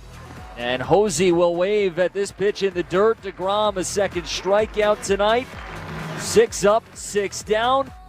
Hey, that's what we have to hang on to here on your home of the Rangers. It's Sean, RJ, and Bobby. Jacob DeGrom, 2 innings, no hits, 2 strikeouts, 24 pitches, 16 of them for strikes, hitting 99 on the gun, and 2 for 2 in the rehab starts as they'll play a doubleheader today with Jack Leiter back out on the mound to try to stay up here longer than last time. Let's talk about all of it with our buddy Brett Boone, Odyssey baseball insider and former major leaguer on the D&M Leasing Hotline and on Zoom every other Wednesday here on Sean and RJ. What's up, man? How are you? How you doing? You guys hear me all right? My earphones aren't working, but I think we got you. Yeah, we hear you. I'm surprised you still have a voice. Were you on every single radio and television station in Seattle after your manager got run? I'll tell you, that was interesting. And I think that's what you do sometimes. I think the fans kind of spoke. They went to the trading deadline in Seattle. They did what they thought they had to do. I think with the available players out there, I think Seattle did a pretty good job. But it wasn't enough. And they weren't getting it done. All of a sudden they find themselves 5 games out. And I think the owner kind of made a decision, kind of a second trade deadline. You know, and it's like, all right, I got to do something and not just mail it in another year in Seattle not making the playoffs. So I think he made a pretty drastic move and just fired his manager with 5 weeks to go, let Dan Wilson take over. I think Dan's a perfect guy in the perfect spot in this situation in Seattle. And I think they've won 3 out of 5 under Dan, but it's gonna be a big lift for Seattle to overtake Houston in this division, I think. Brett, we've always talked about this and had this question, like, does it really matter how teams let go of people, like, and how the person finds out? Like, he didn't find out about this until, he's found out about this through an alert on his phone, not from the GM, not from the owner. Does that resonate with players and coaches? Like, do they pay attention to how teams treat players on the way out, or coaches? Coaches, not so much. When you're a player, nobody cares. But yeah, I think it's a little bit of a strange situation. I don't have all the details of that. We hear stuff like that. I'm sure Scotty wasn't, it wasn't the best news he's heard this year. That being said, I think Dipoto and Service have a long-standing relationship, and that seems kind of odd to me that not only a working colleague but a buddy of yours, if it went down that way, you heard it that way. I was hearing it the night before. And I don't know. I think the writing was on the wall at that point, just because of the drastic, fall they've had this year. I mean, July 19th, they were 10 games up in that division. Yeah. And I was on Seattle talk shows going, for the first time in a long time, I think that with that pitching staff in place, I think the Seattle Mariners can kind of handily win that division. Well, fast forward 2 months, they're sitting there 5.5 games out in second place. So I don't know. I didn't really get in the weeds on how he was let go, what the communication was. Nobody really knows except for Dipoto and Service. But yeah, the initial reports were that's how we heard it. So yeah, I don't think that's the best way to go about it. Scotty's been there 9 years, whether he's in great standing right now or not, he's given 9 years to that organization. Brett Boone, D&M Leasing Hotline here on the home of the Rangers. So we have a little front office uneasiness around here. Number one, Chris Young does not have his extension.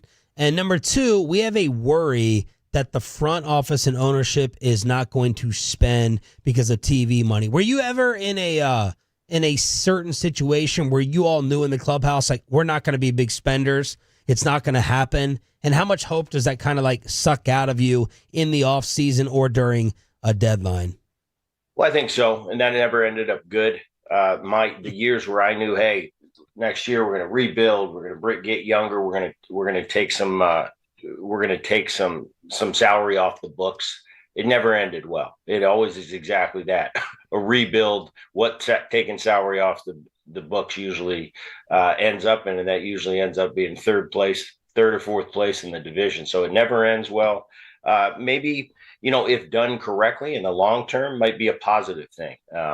But it's all these days. It's all how you run your organization. I think Chris Young is phenomenal, and I think Bruce Bochy. How much longer is Bruce Bochy going to manage? I don't know. I know right now that 1-2 punch is pretty good as far as a working relationship, just because of the respect that goes both ways with the history of those two. So it'll be interesting to see. You're always hearing negative things. Texas, a year ago, you're coming off a World Series championship. I don't think if the beginning of the season or even the middle of the season, we would have predicted the Rangers to win the World Series. I don't know how many people would have bought that. Fact is, they did it. And coming off now kind of a subpar year and falling well below expectations, I think, in Texas, you're always going to hear some negative chatter here and there. So they got the World Series a year ago. It hasn't gone their way this year. It's been beat up, a lot of injuries, So I think right now players are looking for something positive, looking to spoil some people's postseason chances. You talked about DeGrom at the top of the show coming back. That's got to be a positive sign, especially if he can keep going. Be healthy, and then have him next year to open the 25 season as a healthy DeGrom. It definitely changes the look and the depth of a rotation when you have a DeGrom at the top. Brett, Chris Young is known for his intensity. Did you have a really, really intense general manager? And what was your perfect amount of times that you wanted to hear or see the general manager throughout like a month's period? That is a great question, because I had some pretty hands-on general managers. I had a Pat Gillick in Seattle, probably the most astute out of all of them. Didn't see him very often down in stretch runs when we were fighting for a playoff spot. Pat might join us on a trip, but he's very rarely in the clubhouse. You kind of, as a GM, you don't want to be seen. You do your work upstairs, you come into the clubhouse, you go to the manager's office, you do your business, but there's very little interaction with the players. I found in the general managers that I think did really good jobs. I had Jim Bowden in Cincinnati at the time. I think he was the youngest general manager in baseball. I thought he was great. He was more of a player's guy. He wanted to come in and give you a high five. But I found that harmless. He'd give you the high five. He'd go talk to the manager, do their business for the day, and then he was out of there. But the general managers that lurk and kind of hang around a little too much, I don't think it's their spot, because you never know what's going on with players. Some players are hot. Some players are having bad years. The last thing when you're having a tough year or a tough stretch is to have that general manager in the clubhouse kind of looking at you like, hey, what's going on here? I don't think it's their place. I think front office is just that, front office. Uniform personnel is just that, uniform personnel. Brett Boone joining us here on 105 through the Fan. Brett, Jack Leiter's going to start tonight for the Rangers against the White Sox. And Leiter was a guy who this season, he's gone through these ups and downs where he'll pitch really well for a stretch in the minors. Then he comes up to the majors and looks like he gets his confidence rocked. Is there how much are they potentially gaining versus what they might be jeopardizing in another confidence shot by just saying, hey, let's let him finish out the season in the minors, just build on this, versus let's bring him up and see if he can build in a more low pressure situation? I think they're at a point now where it's, hey, show me. You're going to sink or you're going to swim. This is the big leagues it's great. You got to coddle a little bit. You got to coddle the guys that need to be coddled. You got to throw the guys in the fire that you think can handle the fire. And at a certain point, from an organizational standpoint, you're going to go, hey, this isn't Little League. This isn't travel ball. There's only so much kit gloves treatment I can give you. And when push comes to shove, you got to sink or swim. You got to show that you can get out there and compete with the big boys and have the mentality to get up and to fight another day. So I think it's good. At some point, you've got to quit with we're the hands-off approach and let's just make sure everybody's comfy. You got to get in here because the big leagues ain't comfy. It's tough. Brett Boone joining us here at 105 through the Fan. All right, there's two guys that are having just crazy seasons. As a hitter, which one would you rather have? Would you rather be the first 50-50 guy, 50 stolen base, 50 home runs like Ohtani's about to do? Or would you rather do what Judge is doing and hit like 330 and 60-plus home runs, maybe win a Triple Crown? Well, Choppy, a triple. I wasn't a big base stealer, so who do you think I was? Yeah. No, you. But what do you think is the more special one? Is it clearly the 330 and 60 home runs? You know, in my generation, what you were judged by is average home runs, RBIs. Judges are definitely doing that. But the years that I did steal double digits, I found a new appreciation for stolen bases.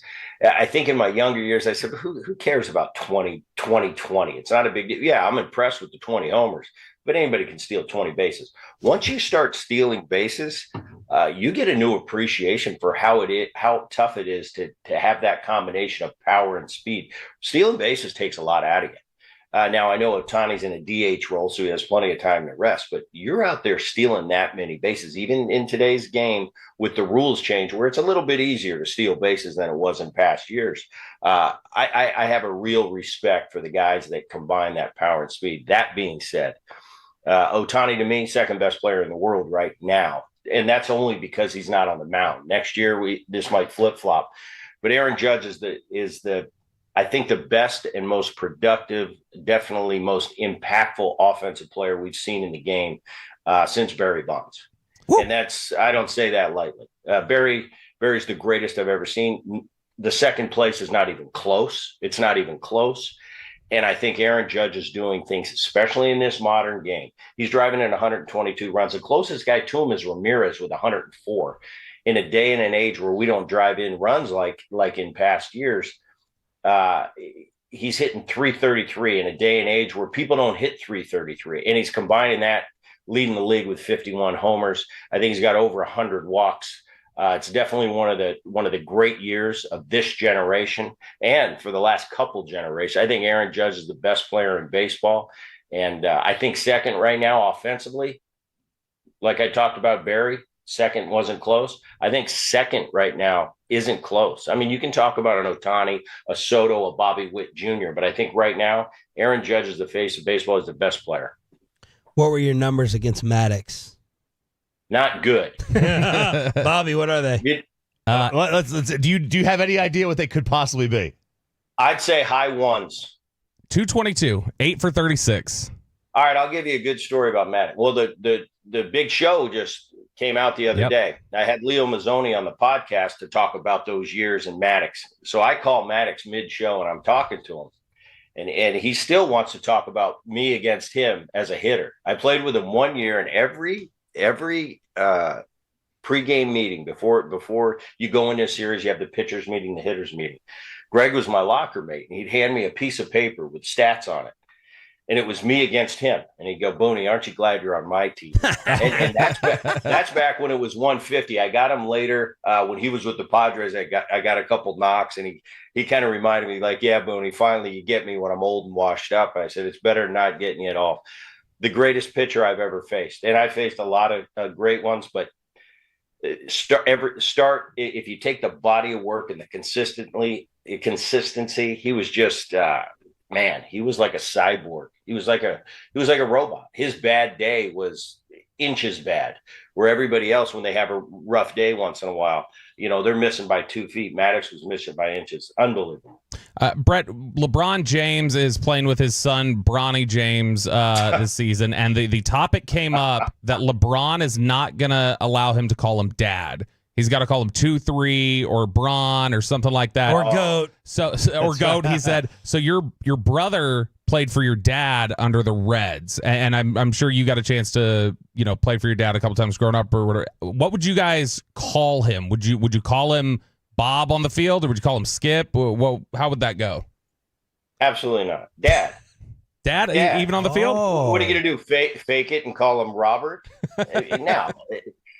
I think we're putting too much into it. Oh, son, you can't call me this. You've got to call me 2-3. I don't know. I think that's very strange to have a set of rules, father-son, going into the game, going into the season. And, well, big league teammates wouldn't make fun of you if you're like dad in a big league clubhouse? Well, if you belong in a big league clubhouse, no. I think well done. Bronny's, well done. It's going to be uncomfortable enough. In that whole situation right there, I think LeBron has done the biggest disservice to a child you could possibly do. I don't think I've seen it. I've been in that situation. Now, my father wasn't the GOAT. My dad was a great player, but I know what it's like following a father at the highest level. And I think the position that they put Bronny in, I think is absolutely the worst thing you could possibly do to a kid. I feel bad for him. Yep.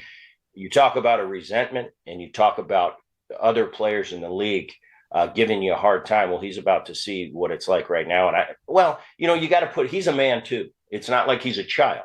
He had the decision, but the fact that these guys have put him in this position when he's clearly not ready for it, I think it's a big disservice, and I hope he makes it through all right.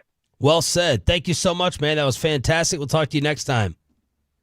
The great guys. Brett Boone on the D&M Leasing Hotline, Odyssey Baseball Insider, and check out the Brett Boone podcast for all the biggest names in the sport. He got the one-on-one with CeeDee Lamb yesterday at the Ford Center at the Star in Frisco. Nick Eatman, DallasCowboys.com is next. Let's get you over to K Post Roofing.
Uber Eats has Lola V products? I got to remember that. Well, they say in order to remember something, you have to forget something else. Okay, now that is a very cute haircut. That's like a little shag. I've never seen that before. Well, I mean, of course you have. It's the Rachel. Oh, is that your name? No, I mean, like, your name. No, I'm Jen. My name's Jen. Right, but I just mean, like, this is your haircut. But that's hair on your head. I'm not saying this is your hair. Okay, freaking me out a little bit.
Do you think it's true that you've got to forget something else to remember that Uber Eats has groceries? No, that's absurd. Hey, remember when you used to be a, what was it, Pepper Lady? Pepper Lady? Wasn't it Cinnamon Sisters? Basil Babes. Saffron Squad? Nutmeg Maidens? Paprika? No. Nutmeg Maidens. I just said that. Was it Spice Girls? Doesn't sound right. Was it Saffron Squad?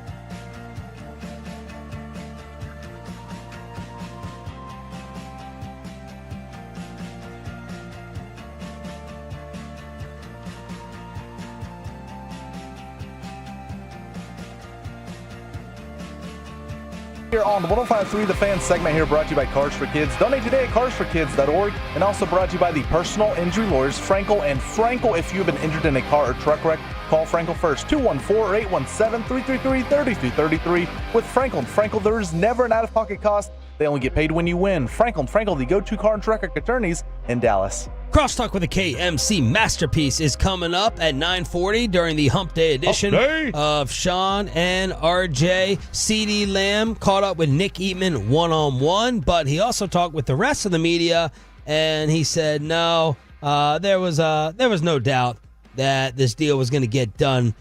Which one do you think is better, Pepe? What the process was like, or any doubts that it would happen? The process. 3. Let's go with the opposite one then. No, the process. I can't really put it into words, but I tell them I'm grateful to be here every moment of the day. Yeah, like this whole process was very crazy for me, as we all know. Very bittersweet.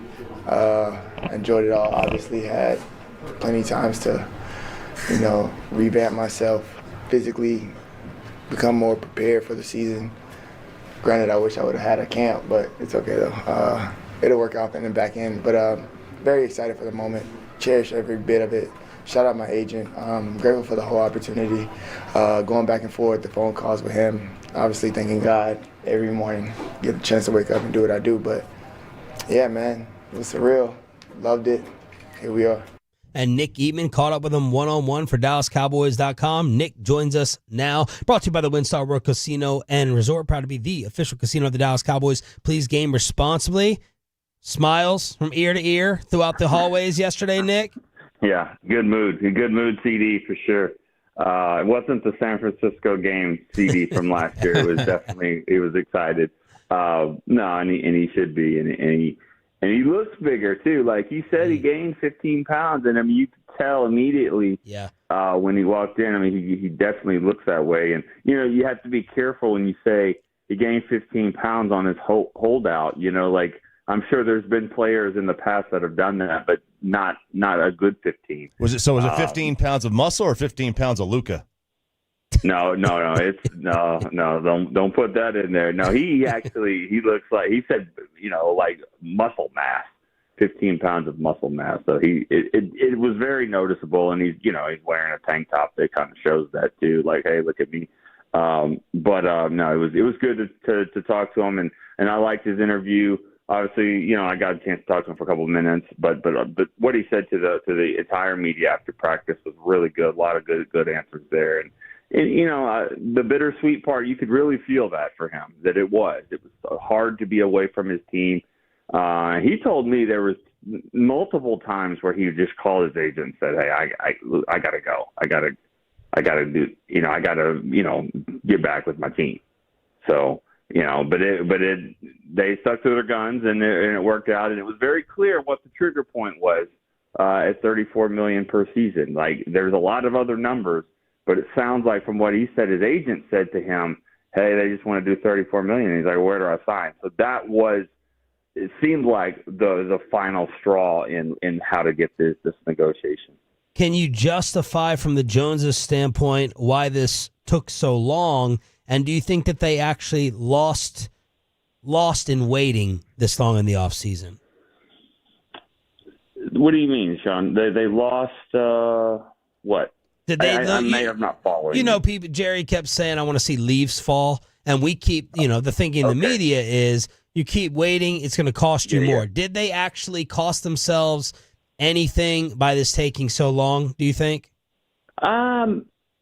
Not yet. You say that, and then if somebody, there's two ways that can go. If there was an injury or something like that, you could say, well, maybe they shouldn't have done that. They should have waited so long.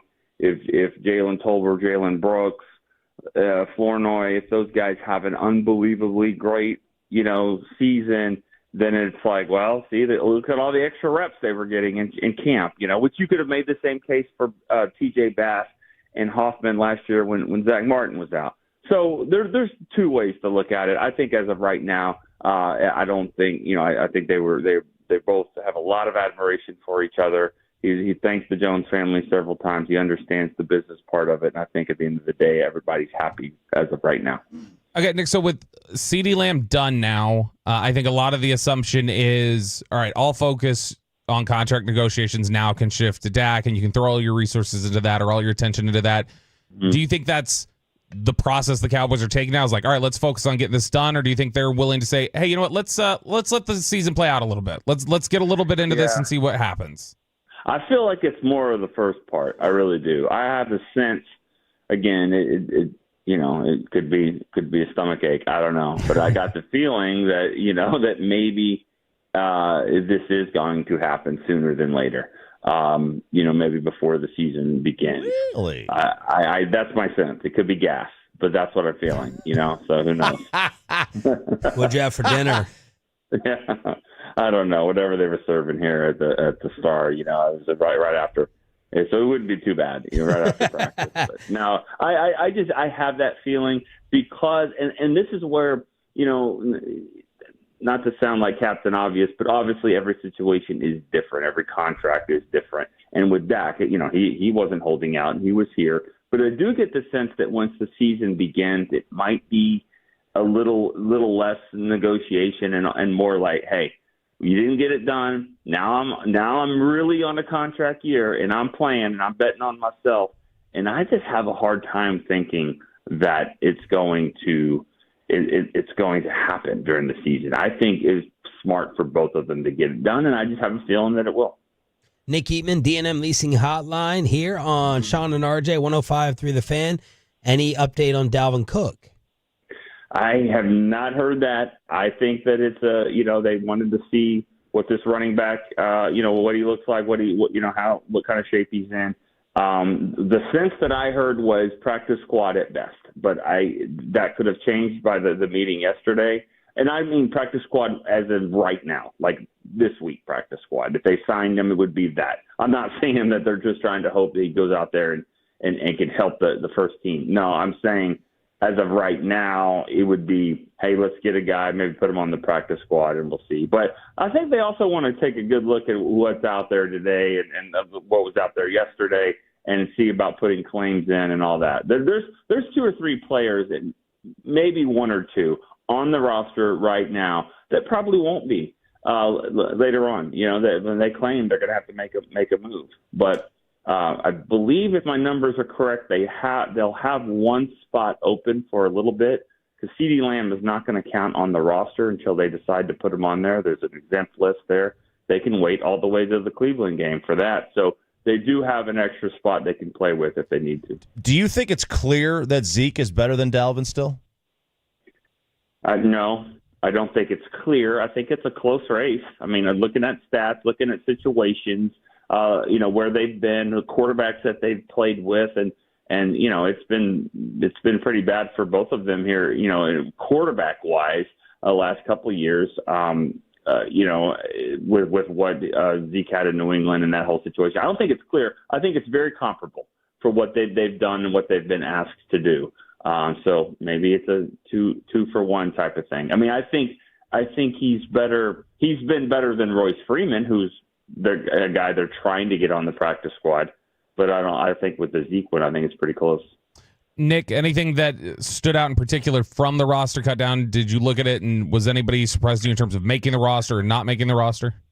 I'm looking at it right now. Not really. Nothing surprised me that much. I thought Buddy Johnson would be the linebacker that they would pick there out of Nick Vigil and Willie Harvey. well, let's go. Like, personally, I think Josh Ball's better than Willetsko, and I think he gives you more position flex. But that was the one I was a little surprised that they kept Willetsko, and maybe he's one that that they're looking for other options too. If there's a better swing tackle or a better tackle that they bring in, but not really. I knew it was going to be interesting at tight end, and Brevin Spanford. There was one off day at training camp where the staff doesn't eat with the players except for on off days, and they put you in one dining hall. And I remember just going to grab something to eat and standing behind him, and I'm like, "Who is this dude?" Like, he's on the team. I don't know. I can't see his face, but he's on the team. Whoever this is going to make the team. And they're like, "Yeah, that's the tight end." I'm like, "All right, well, I don't know if he's playing well at all, but you're not cutting this guy." So I remember just laughing and kind of saying that. And he hasn't done a lot of great stuff, but they were so excited about getting him. And he's the only undrafted free agent. If I did my homework right, he's the only undrafted free agent to make this team this year, which is kind of surprising. They usually get 2 or 3. Last year was Bass and Lipke. This year, I think it's just Spanford for now. You've mentioned the cafeteria twice. What's the specialty over there? When you're going to lunch at school and you're like, "Oh, today is what day? What's the best thing?" Well, you have options. You have options. You can definitely do a salad, so I swim move that. And then I get to the, where there's a grill, where there's you can eat healthy, as healthy as you want to be. For sure, there's always like some kind of chicken, pasta, good stuff. Then there's an actual grill where you can get, fried. You can get chicken tenders, hamburger. You can eat like a 6-year-old if you want to, French fries and tots. So they got options. Nick Eatman, DallasCowboys.com with the lay of the land, Ford Center at the Star in Frisco. All right, Nick. Tyus Bowser was the other workout we heard about yesterday. Any update on what they were looking at there? Is that a similar thing where they're just trying to see where he's at in recovery after his injuries? Yes, and I was actually wondering if they had the same agent. I don't think they do, him and Cook. I don't think they do, but again, it's not. This isn't always. It's just kicking the tires. Sometimes it's a favor for the agent. And sometimes it's just checking to see down the road, you have the time, let's bring a guy in right now. It's not like you need him right now, but in a month and 3 weeks, we need a running back. Well, how did Cook look, or how did Bowser look if we needed a pass rusher? I think that's what it is more than anything. I think they're pretty set with what they have right now, but, just like I said, kicking the tires on things. Fantastic stuff. We appreciate it, Nick. Right. Thank you. Thanks, guys. Thank you. Nick Eatman, DallasCowboys.com, brought to you by the WinStar World Casino and Resort, proud to be the casino of the Dallas Cowboys. Please game responsibly. Let's crosstalk. What adjustments do we need to see from Jack Leiter, and did anyone else watch the Michigan documentary? Crosstalk with KMC is next.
Uber Eats has Lola V products? I gotta remember that. Well, you know, they say in order to remember something, you have to forget something else.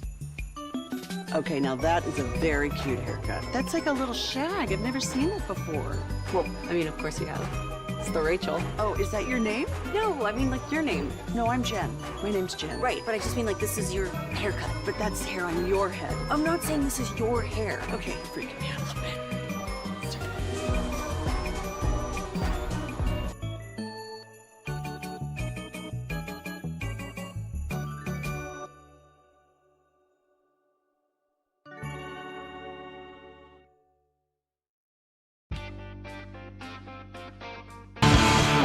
And it's back to Sean and RJ right here on 105.3 The Fan segment here, brought to you by Classic Chevrolet. Classic Chevrolet in Grapevine is the #1 Chevy dealer in the world.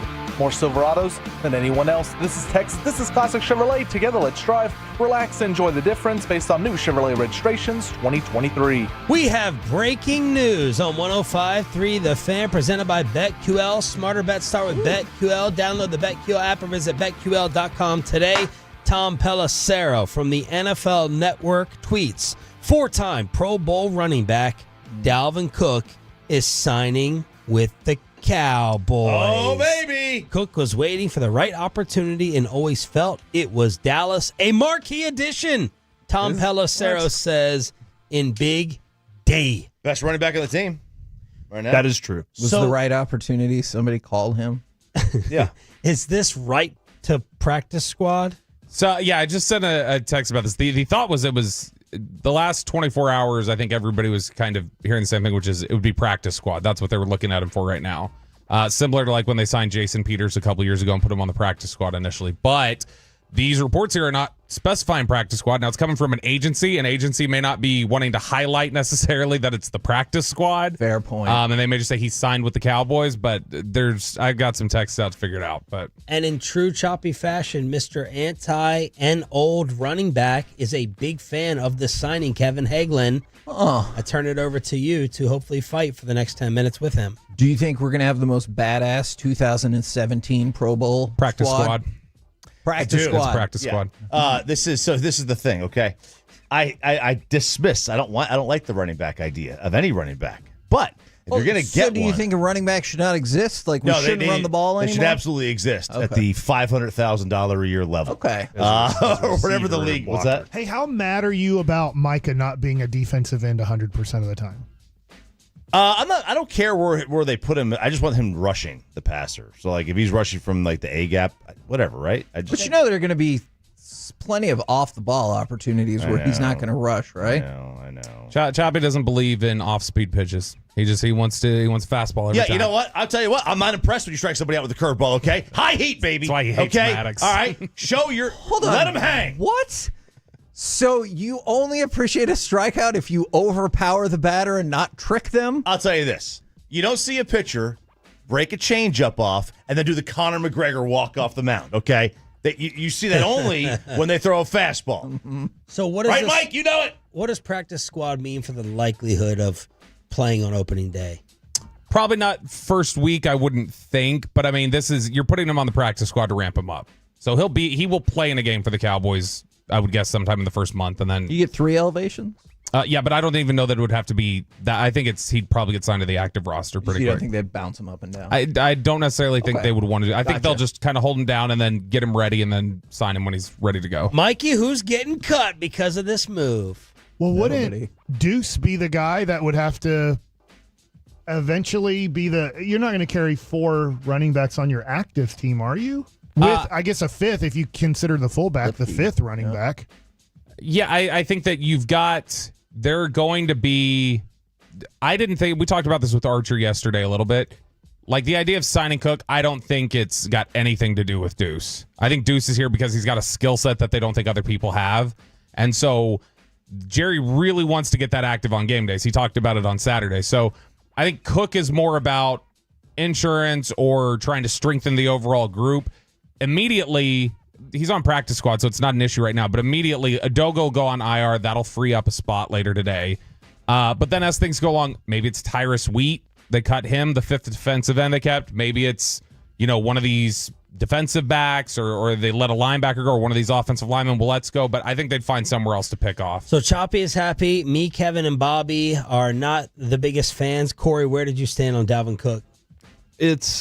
He is the best running back in your room, so that's nice. I mean, he's the closest. It's sad. The one that's It's had really sad. 1,000 yards, the most recent. I mean, 22 was he had 1,173 yards. So, but you're scraping the bottom of the barrel anyway. It's a guy can do it. He's done it before. This is a Jerry Jones philosophy since. I mean, I know when I was there with Parcells, Colombo came over. That was the first time I ever heard when Bill Parcells goes, look, he was a first-round pick. If he's done it before, he can do it again. There's a reason he didn't excel in Chicago. Why can't he excel here? So Jerry's probably still looking at it going, yeah, that's a name I recognize. Let's throw that guy out there. So is it I'm not as good as I once was. But I can be one time. Yeah, I'm as good once as I ever was. Toby Keith? Yeah, pretty much is how it goes. I mean, the dude... Do you expect him to play 17 games? Never. 16. Not even 16. Oh. Not even 15. If he plays 10, I'll be pretty excited about What about that. 11? Okay. What about y'all want to go through 12? every number? Dude, now we're doing. Corey, what do you think he could do 13? I don't, but if we get there. What if he got to 14 games? What's coming up on the show, Corey? Well, it's 10 games in a 5-week break. Then they get in the playoffs. At 10:20, Emmy Award winner, host of the alternate Routes podcast. Or do you say Roots? And now DraftKings Network NFL analyst Trey Wingo joins us at 10:20. And then Bruce Bochy at 12:20 today as they prepare for the doubleheader that did not get scheduled early enough for us to get off early. You got a Baylor? He went to Baylor, didn't he? He did. Yeah. Why don't we make the Toby Keith decision with everyone in the room? All right, Set let's that up. do this here, Peyton. He died. So he did die. You're right. He's with Mom. Oh, my gosh. Jeez, Bobby. Bobby. She was a big Toby Keith fan. Skank she is. Oh, my God, dude. Did you just make a joke about Bobby's dead mom tramping around in heaven? He said he's with him. You guys, let us know on the fan text and everywhere else how you feel about Sean's show. I do have one question regarding... Especially you, Twitch. You guys are big fans of me today. regarding Dalvin Cook. Because right now, everything says former Jet and Viking. Once he's done with the Cowboys, it's going to be former Cowboy Dalvin Cook, right? Like that's how it will he's got a broadcasting career, at least 3 years of broadcasting career. He'll be on the 2 team on Fox in 3 weeks. All right, so Toby Keith, longtime Oklahoma Sooner fan, legend. Well, the Sooners have announced that between the 3rd and 4th quarter, they are going to start to play a Toby Keith song this year for a little sing-along with the crowd. Florida does this with Tom Petty. Alabama plays Dixieland Delight, which is a song about Tennessee, which is very, very ironic that they're playing that song. But they do either way. So a lot of schools are doing this. So now we got to pick the song. They have not announced the song. They have to do the one song. They cannot change it every week. We already know that they can't do Should Have Been a Cowboy. Why? Right, because but you just told us Alabama did Dixieland Delight. Because so what's nobody really knows it's a song about Tennessee unless you actually look. Should Have Been a Cowboy is literally their rival. So it's going to get mocked. Yeah. So I got 3 options that I think it could be. I don't know that they're going to go with some of these because it's alcohol. Mm-hmm. And you know how colleges feel about alcohol. Red Solo Cup. Is this option number 1, Peyton Russell? Red Solo Cup. Like I can imagine. I fill you up. Let's have if they want to sing along. Be an amazing sing along. If they want to sing along. The whole place is rocking. What's wrong with you? It's an awful song. That's fine, but when you're song. drunk, you sing it out loud. Terrible song. All right, Bernie Taupin, we're not sitting here. Yeah, American Idol Look, over Bobby, here. some of us drink and only have a couple drinks at a time and get a nice buzz, all right? We don't black out. Yeah, I know. after You and 4 I are minutes. different, though. I get it. I've heard of this song. Okay, you have. Thumbs up. All right, very good. Heard of this song. That's a really good one. I'm very concerned about if I've heard of all of these songs. Okay, now let's try the next. This is one of my favorite songs. Let's see if this one works. How do you like me now? I like that one. Yeah. Good one. I don't know if this is a crowd singing song. It's good. It's a great song. You know In the nothing? video You of hate this, country music? Him on like the 50-yard line, too, that's the right, high school football game. Because the first line is stand there on the 50-yard line or something like that. Yeah, how do you like me now? You hate country music? Not hate. I just don't really listen to a lot of country music. It's not like George Strait. Good. This is a classic. Classic one. I don't know if I know this one. All right, so that's option number 2. All right. Now, this is another one about alcohol, so I don't know if they're going to go along with this one. Option number 3, Peyton Russell. We'll raise up our glasses against evil forces, singing whiskey for my men and beer for my horses. This is out. Out? Out. Okay. Not happening. So it's between It's Red fun zone. It's You ever seen a horse drink a beer? I have not seen a horse drink a beer. Mike, thoughts? No, I want to, though. You want to see a horse drink a beer? Hell yeah, I would. All right, so now we're down to 2. Then we're down to Red Solo Cup or How Do You Like Me Now? What about the write-in of courtesy of the red, white, and blue? Because you know Oklahoma fans want to be able to scream the line in unison, we'll put a boot in your ass. Oh, I do know. I was going to ask if this was the boot in your ass. I think that's the one. Is that sing-alongable? You don't think a whole stadium screaming Well, to a team on the sideline, we'll put a boot in your ass, wouldn't like get them all jacked Yeah, up? it would. It would. There's no doubt. I love this bar. It's pretty good, but I guess that would kind of be out too. Are you working? Alcohol. Are you working TV tonight? No, thank God. If you were, and they go over to Mike Bassick for his 3 Bally tips for Jack Leiter, the 3 biggest adjustments that you would point out besides throw strikes. Enjoy it. His heart rate is way too high. So smoke pot. AFib. Enjoy it. Or Bobby's Adderall. Slower is sometimes better. He tries to overpower guys in big situations, and you're like, dude, you don't throw it 103. Choppy pitching coach. And so at times he's like, well, I'm going to, and it works in college, how hard he threw in the SEC. It just shows how low level. I hate saying this because I hope my son plays in the SEC. It'd be amazing. You're a 1%er if you get to play SEC baseball, but it's such a low level compared to the major leagues. So you could do that at Vanderbilt. You can't do that in the major leagues. You can't get in a situation where you're like, I don't care about location. I'm just going to throw it by you. You can't, if you grow 7 inches and you're close to Randy Johnson size, then maybe you can. But so I would say 1, enjoy it. 2, slower is sometimes better. And then I would say trust your defense.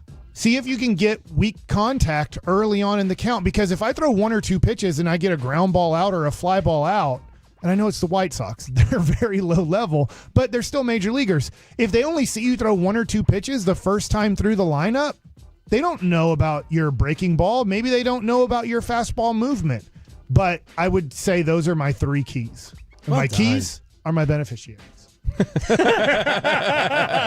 And Kevin, just for you, I watched the Connor Stalions Michigan and documentary. you said it's better than the McNair, which, by the way, didn't see that part 2 drop for all the people who were like, there's more coming out. No, it's really good. For what? For the Steve McNair documentary. It's just the one-off. Yeah, I don't think there's a part 2. That's what was the one they came out with yesterday? About the sign-stealing scandal surrounding Connor Stalions in Michigan. Maybe your mom's with Steve, too. Probably. No, I don't know that Steve ended up in the same place. Lord. What were you guys dying laughing about over here before crosstalk? Man, I found the Trump digital cards? Digital card. I found this Trump ad for his digital card that I want to play on air, but people are going to take it the wrong way. It's hilarious. There's video of me dancing and holding a Bitcoin. And the way he just Is it AI? It's it's real. him. He's selling to, and it's the lines of like, some people call me the crypto king. I don't know if that's true, but a lot of people are saying it. That's the one that gets me every time. Doesn't this prove that all NFTs are such ripoffs? They're just money makers for the person. The PA is suing over this right now. The PA is suing DraftKings. The NFLPA is suing DraftKings over the NFT stuff. This just broke out today that they're saying that they were misled about NFTs. Holding a Bitcoin. Like I remember when they came out with it's the a one wonderful Bitcoin. It's the biggest Bitcoin you've ever seen. that you could buy the Hail Mary from Staubach to Drew Pearson, and you're like, okay. So I was thinking, wait a second. So this means that YouTube, if YouTube wants to play this, they have to come to everybody who owns this now, because 10,000 of us bought this highlight. If NFL Network wants to play at any point the Hail Mary, they have to pay us money to play the Hail Mary. No, not at all. You can play it on YouTube 1,000 times. You have no ownership of it. NFL Network can play it 1,000,000 times. But You have it's no a ownership of it. token. NFTs are like Packers ownership. The KMC Masterpiece is coming your way next on 105.3 The Fan. We chapter your favorite segments and even bring you the entire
From our Highly Mazda of Arlington and Hearst studios, it's the KNC Masterpiece on 105.3 The Fan. KNC Masterpiece right here on 105.3 The Fan. You got me, Kevin Hagelin, Corey Majors, the famous Mike Bassick, and Alec Medford. And then at 10:20 coming up on the show off Trey Wingo. And at 12:20 we got Bruce Bochy. Gentlemen, welcome to the program. Hey, thanks for welcoming us to the show, man. No problem. Don't forget we have the Tolos with us today. Yes, we do. And you, the Tolo. Tolos, Twolos, Master the Peeps. YouTubers. I want to get a sense for, let's go a little bit more in depth on this. Dalvin Cook is signing with the Dallas Cowboys. He will initially go to the practice squad. We'll see how quickly he moves up. Oh, that's official now? Yeah, that's what Bobby said. That's what his sources say. He'll initially go to the practice squad, and then he'll make his way up perhaps by the second, third game. We'll see how all of that goes. How do you guys feel? How does the Dallas Cowboys fan base feel about getting Dalvin Cook? Because he had a horrific year last year, but before that, he had been very good. I'm not trying to be cynical or sarcastic, but I think the same people that think Zeke's going to rush for 1,000+ yards, I got you, think they got another 1,000+ yard running back. Okay. So I don't know. I think realistically, you have a guy who's past his prime. But if you look up 2022, 21, and 20, he was better than Zeke. Yes. So if you look up the last 4 years in the NFL, Dalvin Cook is better than Ezekiel Elliott. If you look up last year, I guess he was worse than Zeke, but they were both horrible running backs. But I think that the Cowboy optimistic fan thinks that you got 2 Pro Bowl All-Pro players now in your backfield whenever Dalvin Cook is ready to be in the backfield with Zeke. But I think that's insane. But I do think the Cowboys optimistic fan does think that Dalvin Cook now gives you 2,000-yard running backs in your backfield. It's like getting Max Scherzer.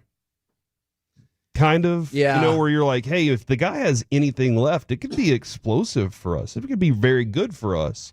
We need bodies for the position, and we need people that know how to run the football. I'll go back to if Mike Zimmer was like, look, man, no.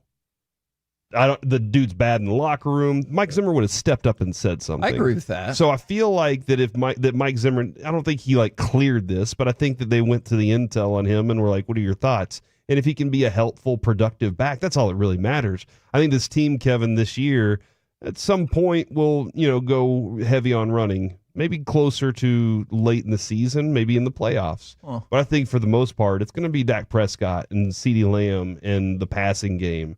And I don't know exactly how much balance we're going to get or how important that position is going to be. But I think it's just like having another body just in case. We talked about this some last week, but Corey, when you mentioned you needed somebody, you needed some experience or whatever, I think that's what goes back to, it's not Zeke at all that bothers me. It's the franchise and them looking at this running back position and saying, okay, we got Zeke and a bunch of guys who have never performed really in the NFL, so we're good. That's the part that frustrates me. It's not about Dalvin Cook, the person. It's certainly not about Zeke, the person. It's about the ineptitude of the front office to think this is good enough. Do you think they're done?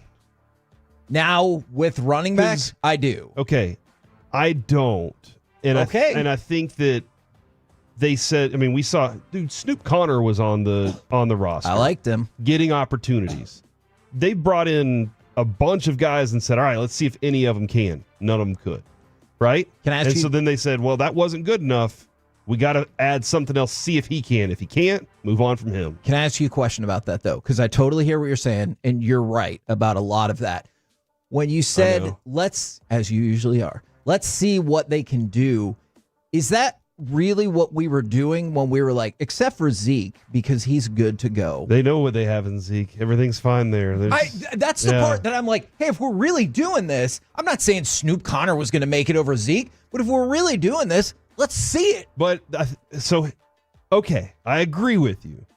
But you're not going to see what those other guys can do and give Zeke the same. You already know, dude. Zeke's your starter. Zeke's your guy that you're running with. Give him as much rest as you can into the season. That's the way they're looking at it. And that's why I have a huge problem with them, not with Zeke. I have a huge problem with the assumption that we know what we have in Zeke, so he's going to be the guy. the part of did you draft a guy or not is kind of, you added a lot of pieces right now that we're discussing that are making this team and going to be impact. Leofau jumps to mind as somebody that that could have been a running back. And he's not on this team because they're trying to prove a point that they shouldn't have drafted a running back. He's on the team because he earned it. So that's where I'm like, okay, could you have drafted one? Was it ever the right time where you said this is the guy for us and the guy for the future? I don't know exactly when that time's going to be. They're just going to have to patchwork this running game this season. That's what it is. And that's what they're going to have to deal with. And I hope their offensive line and the work that they did on that. Tyler Guyton graded out as the best rookie in the preseason. So that's a wonderful thing. Phenomenal. Not just for the Cowboys, but across the NFL for offensive linemen. He graded out as the best one. So that's a positive thing. They're hoping their offensive line can create running backs. That's what back to the days when you said, hey, anybody can run behind that line. We're hoping we can get 5-6 yards with any running back, and that whenever it comes time to get first downs and touchdowns, it's Dak Prescott and the guy we just gave $34 million a year to. So I think these are good questions, and I appreciate these questions. I'm going to read you back to back, and I'm going to tell you why I think this is a problem. From the 806, regardless of who gets the carries, if the team averages 20 carries for 95 yards a game, would you love it or hate it? Put a pin in that. And then from the 254, I think all of our backs together can rush for at least 1,500 yards this season. All right, if that is the case, 1,500 yards would have put you dead last in the NFL last year. 95 yards per game would have put you at 27th in the NFL. And that's my concern when we look at the other side of the offense, because I do feel like you know what you have in Dak and CeeDee and hopefully a little bit more from Brandon Cooks. But how much pressure does that put on that side of the offense when you can sit back? And I hear what you're saying about the offensive line creating better running backs. But if you think that's why they invested in that in that spot. That's why they got BB, and that's why they got. And I appreciate that. But if you're a defense and you think you can just be like, yeah, go for it, try to run the ball, how much freaking pressure does that put on the other part of the offense? Oh, it does. I mean, it's extreme. Dak, is this not a earn it Dak this year thing kind of idea? Is that not the idea of pressure with that? That is, Dak's going to have to do more with less. I mean, that's the concept that they're dealing with there. So yeah, it definitely puts a lot of pressure on them to succeed there. I did not realize only 6 teams last year didn't run for 1,600 yards as a team? Yes. Wow, that's pretty. And they were the stinkiest teams out there, too. If you average 100 yards per game rushing, you're in the lower third. Like, for example, I'm not saying you have to be this, but the Ravens, 156 yards per game. The Bears, the 49ers, about 140 yards per game. So, Chiefs were middle of the pack. Big jump up. Well, look, I get it with the Chiefs. I really do. Hold on, you're trying to tell me now. You're telling me that Dak can't do what Patrick Mahomes Correct. can do? Okay. But for the record, before anyone gets mad at me, there's literally no quarterback in the NFL that I think can do what Patrick Mahomes does. So I don't want this to turn into a anti-Dak thing. You haven't seen Caleb Williams quarterback yet. in the NFL. You haven't watched enough Caleb Williams? Okay, well, I'll believe it when I see it. I believe no quarterback in the NFL can do what Patrick Mahomes can do. Don't feel like that is that controversial of a statement. I mean, there's a few guys that could have this running back crew and be fine with it, and it would be kind of a Lamar Jackson or a Josh Allen because they're a running back in a sense that they're going to get you 50 yards to maybe even up to 100 yards themselves in escaping a pocket and then running for very valuable yards and threatening the defense where they have to have somebody not drop back into a zone coverage or something like that because they have to spy on the guy the whole game to make sure that there's somebody watching him. Dak's not that guy. And so I look at it and say, they're good for 4 weeks. You just, as Jerry Jones, obviously he says that he's doing it all, and the two other guys, Son and Will, just sit there and watch him do his thing. Because he's the best GM ever, Yeah, so they just have to sit and watch, and I think Jerry, not even knowing who's in the NFL, to be honest, he's going to go 4 weeks and see how it plays out. Zeke being running back number 1, and then all the other guys competing for the other slot, and then after 4 games, I think they have to reevaluate, and Son goes to Daddy and says, hey, Daddy, I don't know if this is going to work. And then Will goes and says, hey, Mr. Jones, can you please listen to me? I actually know who's in the NFL. And Jerry's like, I don't even know who's on my team. And then they have to have a whole discussion about that and then see if after 4 weeks there's another guy out there to help out this situation. So I look at it and I think there's a lot of pressure on Dak. And the thing that's going to be tough on Dak is most teams are going to put 6 people in coverage and go, we only need to commit 5 guys, because even if they block the crap out of us, 1-on-1 blocking, 5-on-5 or 6-on-6. So Zeke gets into the hole. He runs for at best, and I mean at best, 25 yards. And that's probably not going to happen because he can't outrun our linebackers. He can't outrun our safeties. He can't outrun our cornerbacks. So he'll be caught, even if it's the most perfectly blocked play in the history of football. He will be caught. Most likely, there's a good run lane and Zeke gets you 6 yards. He can't get you more than that. So I'm not committing people to the run if I know that the guy's so old and so slow that he's a 6-yard gain, even in a perfectly blocked situation. Kevin, I will add this, though. Yeah. Mike McCarthy did win a Super Bowl with James Starks as his lead running back. Do you know where James Starks is now? Neither do I. And Starks Industries? And I think that's so. just Stark. And they only rushed for 1,600 yards as a team that year. Do you think that Dak is Aaron Rodgers? Yes. I mean, 31-13 was his touchdown to interceptions, 4,100 yards. Dak can do that. And that's fine if you believe that he will match that year's Aaron Rodgers. Then, yes, by all means. What's the most important part about that year's Aaron Rodgers? It was that whenever it was time to make a play and win the game, he could do it. He could lead the drive. That's what we hope about Dak. We've seen it on occasion. We've seen Dak have game-winning drives. Plenty of them. We've seen those. But it's felt like, and it's mostly in playoffs, when playoff time comes, it is, I don't know what to do when it's this close. Early in the game, they're flat, and then late in the game, they panic. So, yeah, I think that Dak can put those kind of numbers. But if anybody can do it, Kevin, without a running back, it is Mike McCarthy. And I think we all understand that, right? Looking at all those numbers.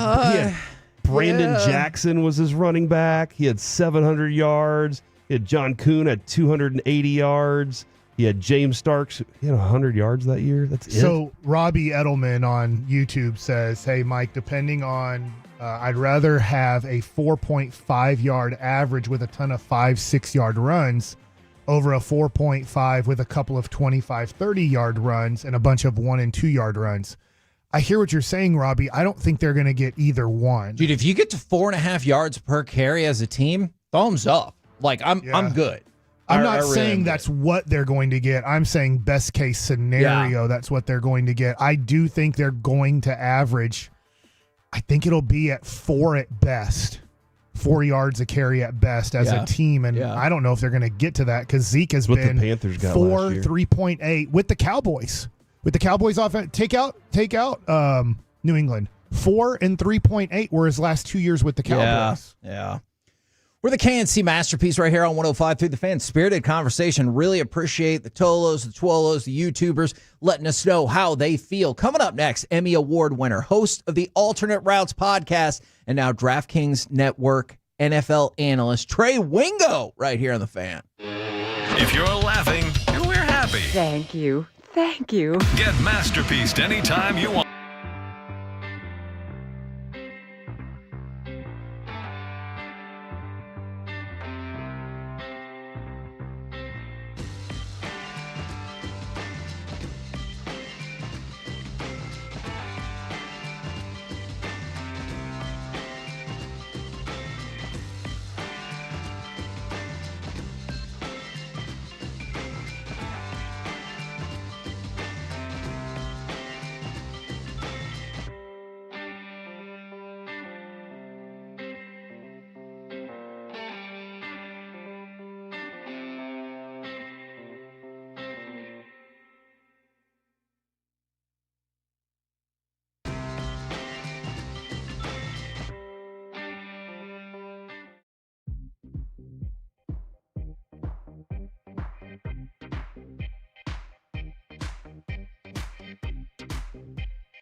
Do you think it's true that you've got to forget something else to remember that Uber Eats has groceries? No, that's absurd. Hey, remember when you used to be a, what was it, Pepper Lady? Pepper Lady? Wasn't it Cinnamon Sisters? Basil Babes. Saffron Squad? Nutmeg Maidens? Paprika? No. Nutmeg Maidens. I just said that. Was it Spice Girls? Doesn't sound right. Was it Saffron Squad?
We get paid when you win. Franco and Franco, the go-to car and truck wreck attorneys in Dallas.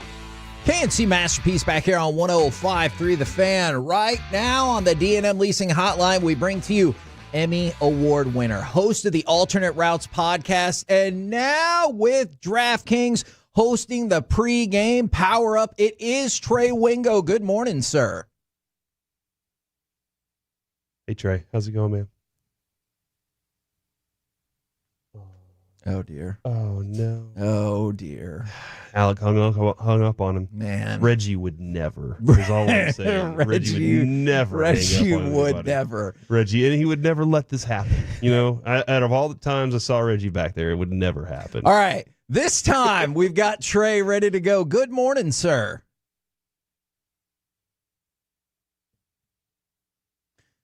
All right. It's great segment. So yeah, man. I feel like I had a great intro. I'm going to call up Marconi and see if he's listening right now. It's all right. We'll figure it. We'll figure it out in just a second. Yes, now we got it.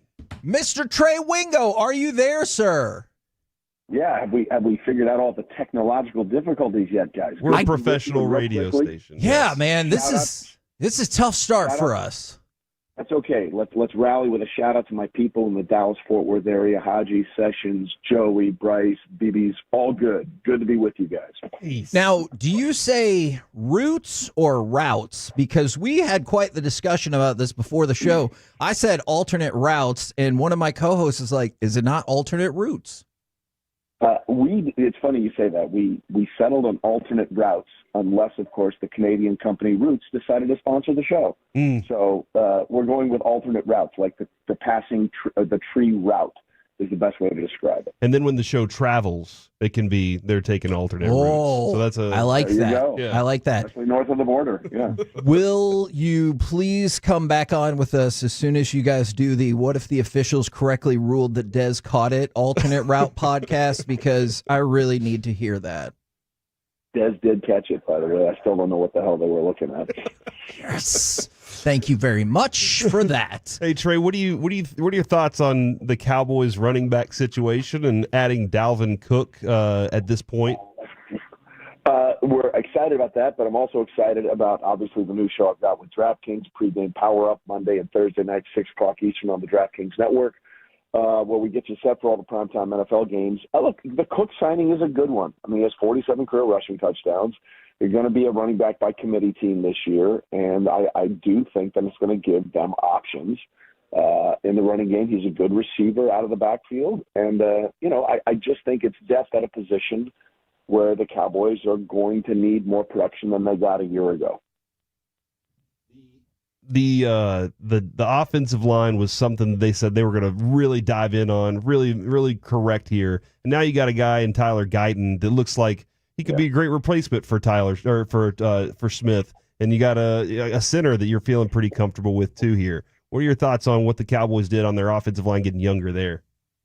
Well, yeah, like Jerry said, he was all in, right, this offseason. We all know that he must have been talking about knitting or something. Yeah. But the Cowboys do a really good job of finding offensive linemen. You know, you go back to Tyler Smith, and you go back to Zach Martin, and you go back to the last couple of years and the players they've picked up and the centers they've had over the years. I think the one thing they've done with great consistency is really find good offensive line prospects.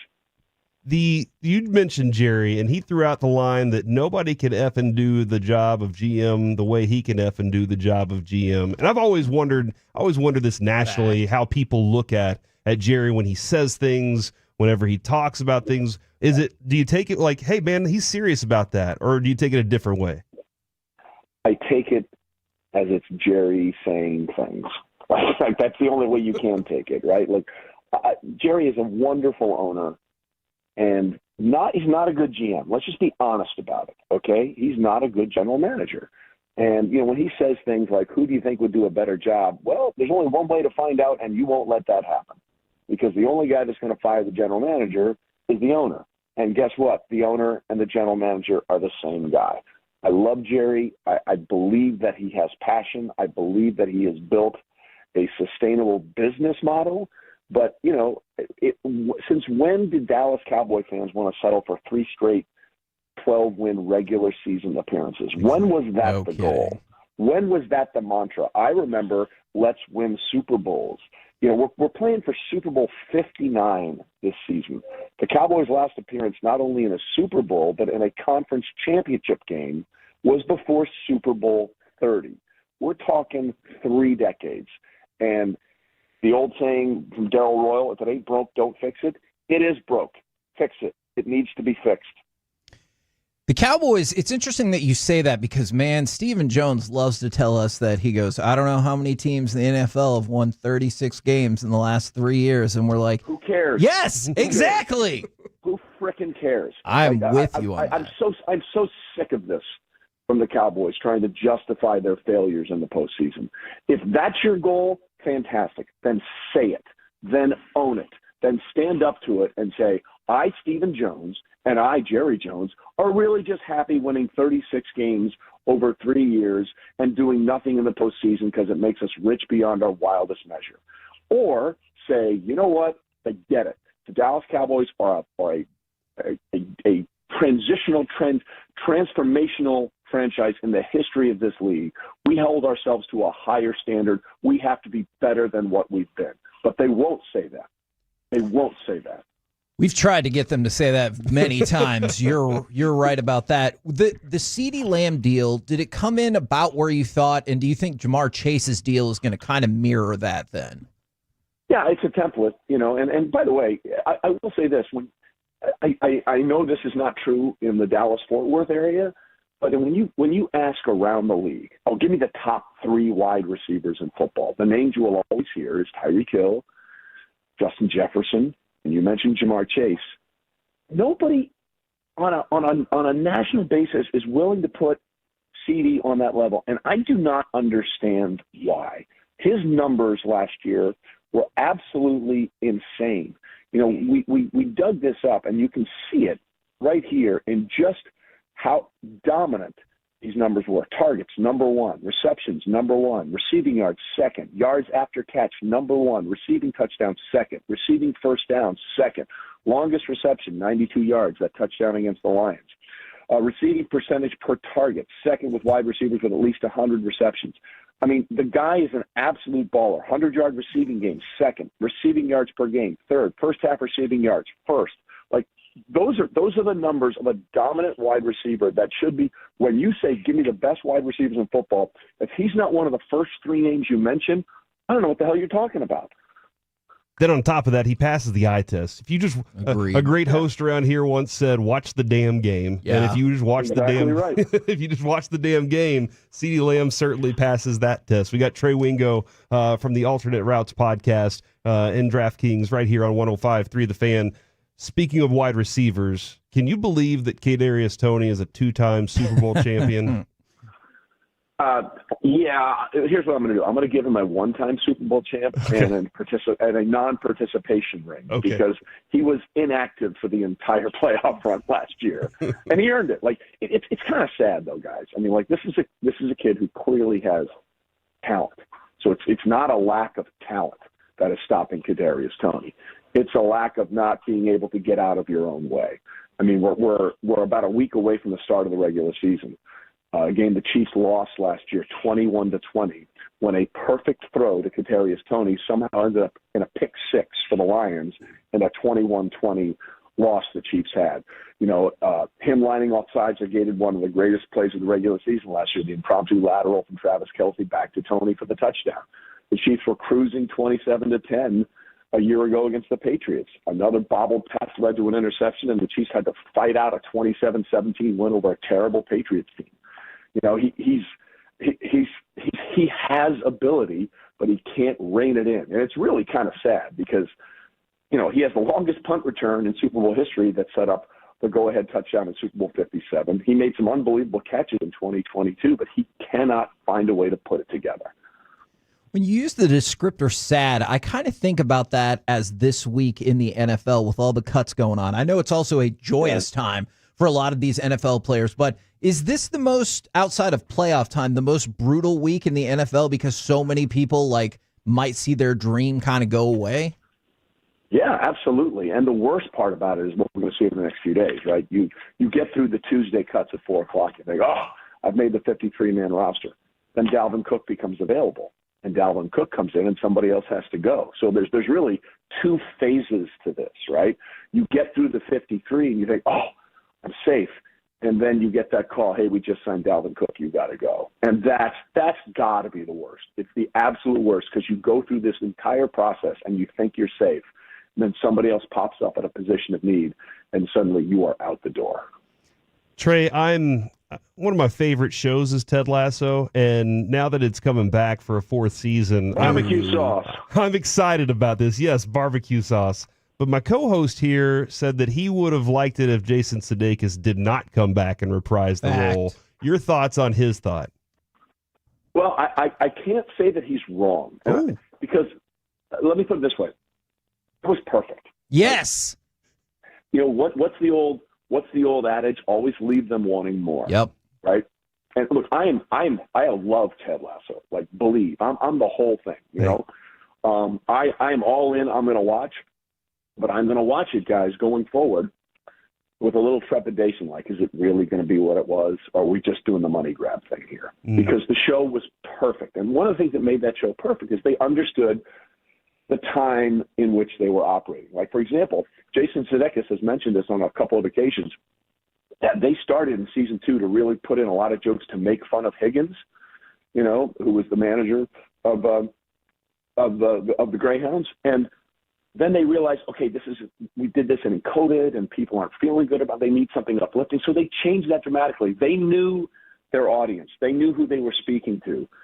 And so they sort of changed it for that perfect little 3-year run. Look, I hope it's great. I am all in. I'm going to watch. But like like your co-host, man, I'm a little like, oh, guys, don't ruin this memory for me. Man, that's a good thought on that. Don't ruin the memory. The what was the series finale I loved on so many levels. If Jason Sudeikis wants to, if he wants to come visit the team that Roy Kent is now in charge of at some point, then I'd be totally fine with that. But it feels like we wrapped up all the Ted storylines. He can go back, maybe get back together with his ex-wife or separated wife or whatever the case was, and he can have a happy little life of his own. Yeah, it was neatly put together. And so how you going to unravel that, and where are we going to go? So that's my concern. I'm all in. I'm going to watch no matter what. But I'm there too. I am. It's my second favorite show coming up besides the pregame power up on DraftKings Network Monday and Thursday. Damn right. 5 o'clock Dallas Fort Worth time.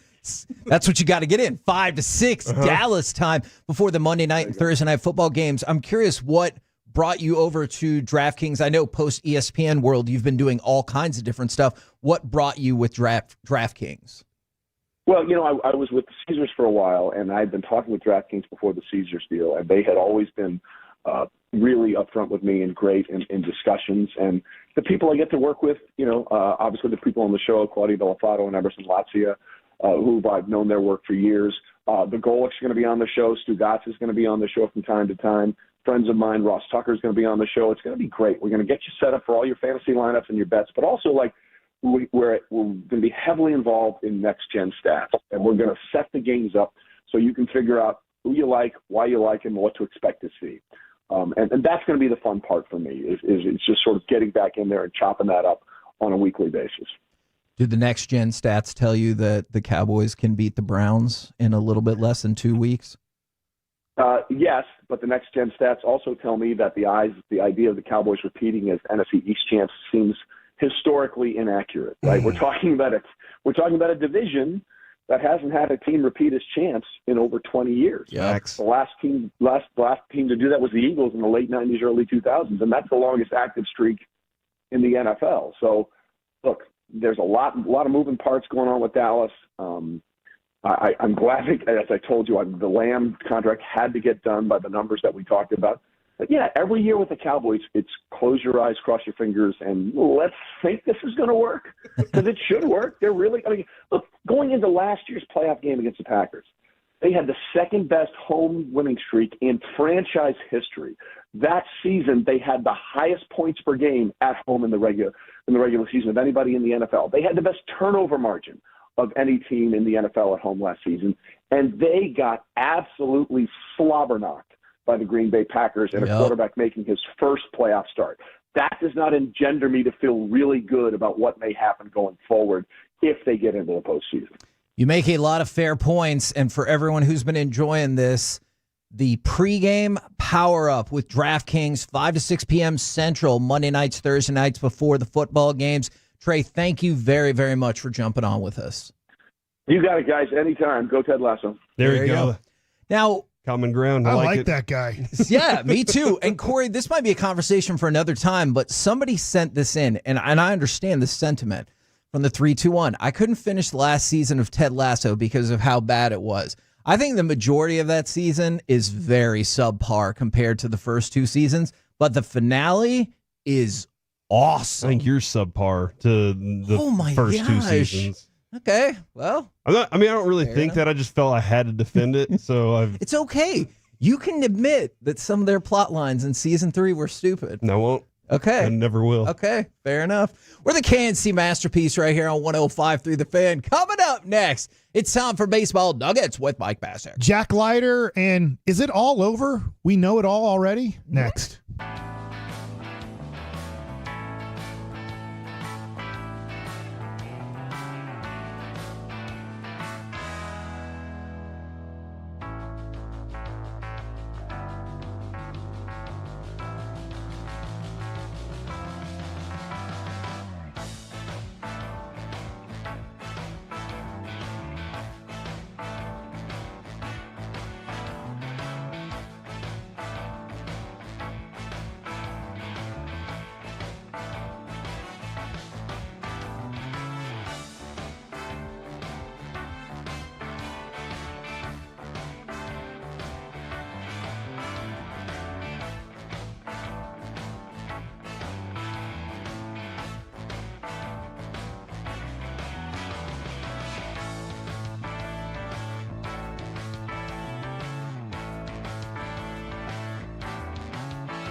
Uber Eats has Lola V products? I gotta remember that. Well, you know, they say in order to remember something, you have to forget something else.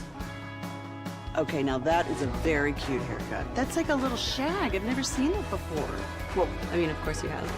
It's the Rachel. Oh, is that your name? No, I mean like your name. No, I'm Jen. My name's Jen. Right, but I just mean like this is your haircut. But that's hair on your head. I'm not saying this is your hair. Okay, freaking me out a little bit.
This segment is brought to you by Classic Chevrolet in Grapevine. They're the #1 Chevy dealer in the world. More Silverados than anyone else. This is Texas. This is Classic Chevrolet. Together, let's drive. Based on new Chevy registrations 2023. KNC Masterpiece right here on 105.3 The Fan. And we have an update from the Trey Wingo conundrum to start things off. Somebody texted in, that was hilarious, needs to be on G-Bag of the Day. And the person who needs to take the fall for that is one Peyton Russell. Alec, how did Peyton screw you over this morning? Yeah, you know, they were getting their big whales on the show, and we get Brett Boone every week here on Sean and RJ, and he does Zoom calls. And so Peyton Russell decided to route the phone line differently to have that happen, and then he decided to leave it behind like that. And he changed it back. And he didn't change it back. And he texted me as soon as Trey actually gets on the air, and he goes, "I had to sabotage you somehow." Stupid jerk. Direct quote from Peyton rude. Russell. I mean, it's sabotaging the whole show, not just him. That's not very nice, Peyton. Not very nice. Now, that we know who's behind this nefarious plot. It's time for Baseball Nuggets with Mike Pashek. All right, first baseball nugget, Dalvin Cook's a Dallas Cowboy. Just because I'm just looking at right now, there's 525 people on YouTube, and I see where Charles Wilson says, it says Calvin Cook is a Dallas Cowboy, yay. Okay. But I just wanted to make sure that Charles Wilson knows it's Dalvin Cook. There might be a Calvin Cook. I bet he does know. But I know we haven't talked about it in 20 minutes, so don't worry. We'll talk about it at 11 o'clock. Mickey will break the whole thing down. You know what? I typed Calvin Cook into Google. First thing that comes up, Dalvin Cook. Okay. Second thing, funeral home in North Carolina. I think my kid's friend's name is Calvin Cook. Okay. I don't see that on here just yet. I'll keep looking. You wouldn't. So yesterday, the Rangers, I guess, got rained out. It's suspended because 4 pitches was thrown in the game, which is a historic moment. Is it weird when you heard that the game is suspended and you're like, was it though? Like, we didn't really do anything. Let's just start again. I'm going to tell you, this kind of screws over the Rangers if you want them to win. Yeah. Because most doubleheaders, I think Sandler gave this to me at one point. It's 70-something% of doubleheaders are splits. Yeah. Like it is. If you would have played the Yankees in 3 days, I think you would have got swept by the Yankees in New York. But because you had a doubleheader, you got to win. And I think in this situation, in a weird way, you're the Yankees now, and they're the Rangers, except they're the White Sox. And most likely today, you're going to win one and lose one.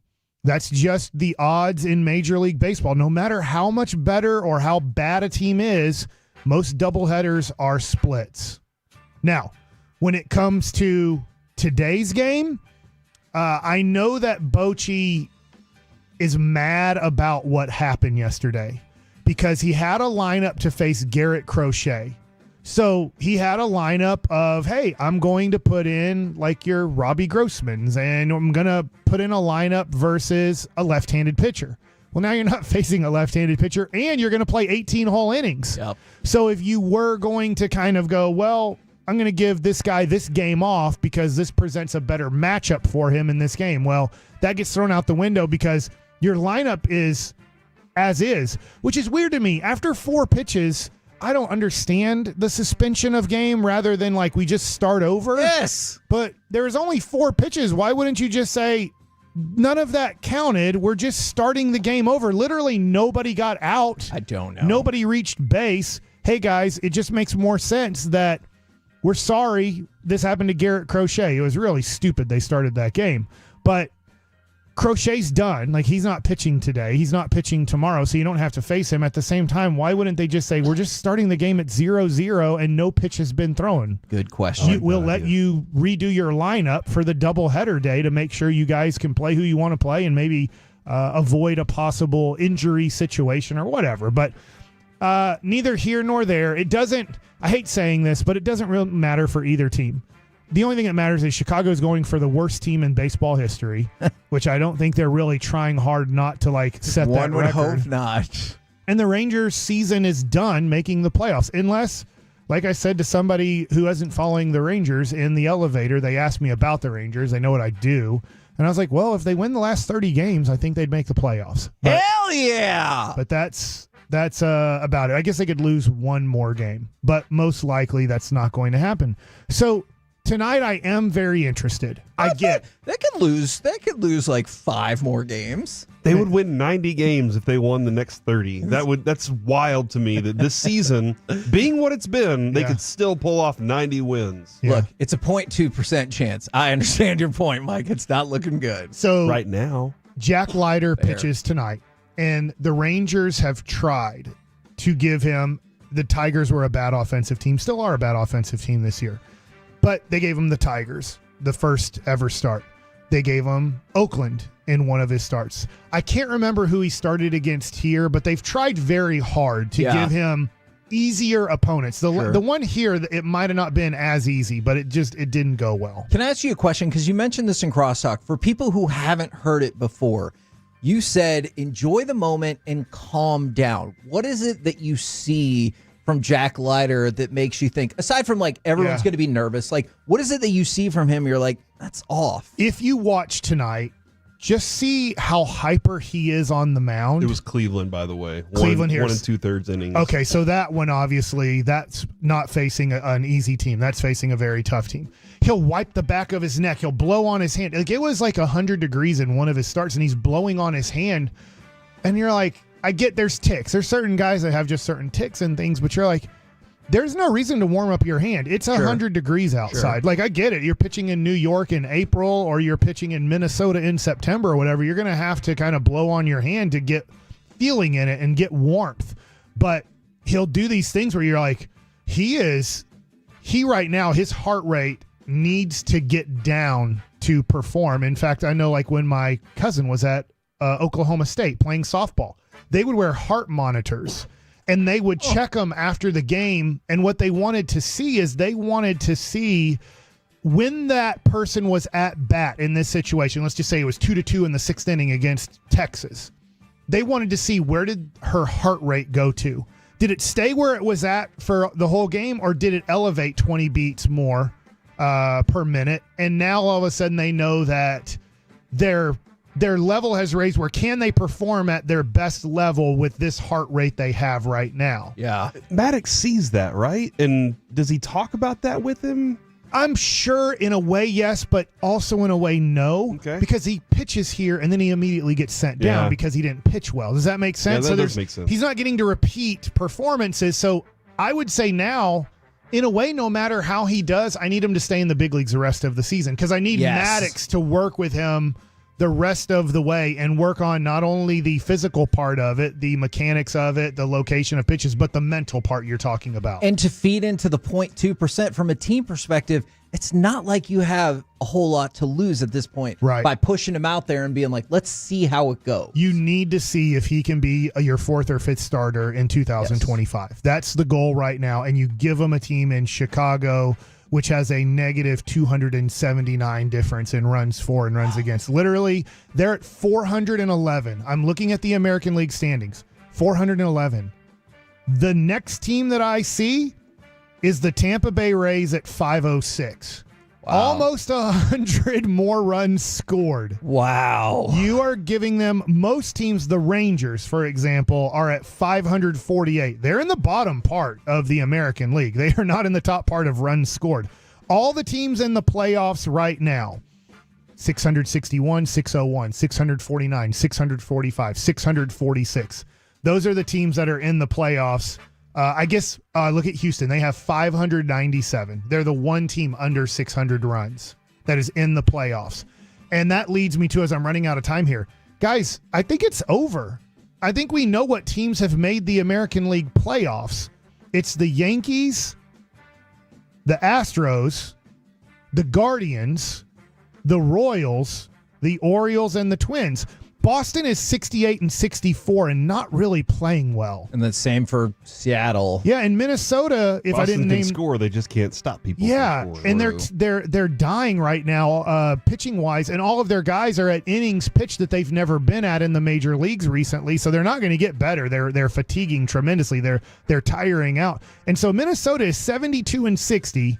Boston is 68-64. They're the one team that has a chance maybe to get into this thing, but as Corey just said, they don't have the pitching to do this. So I was looking at the American League standings, and I'm like, yeah, I don't know. Cleveland or Kansas City or even Minnesota, who's going to win that division? I don't know, but I think all three teams are going to make the playoffs easily. Do you feel that way about the National League at all? Because I think you can argue, I know the Mets are kicking it around, but I think you can argue the Phillies, Braves, Brewers, Dodgers, Diamondbacks, and Padres have kind of got it wrapped up. I'm with you. And so this is weird. That is weird. They've expanded the playoffs, and yet I don't. Now, you could have divisional races, as I just mentioned, that are up for grabs. And Atlanta, I get it, man. They are hurt.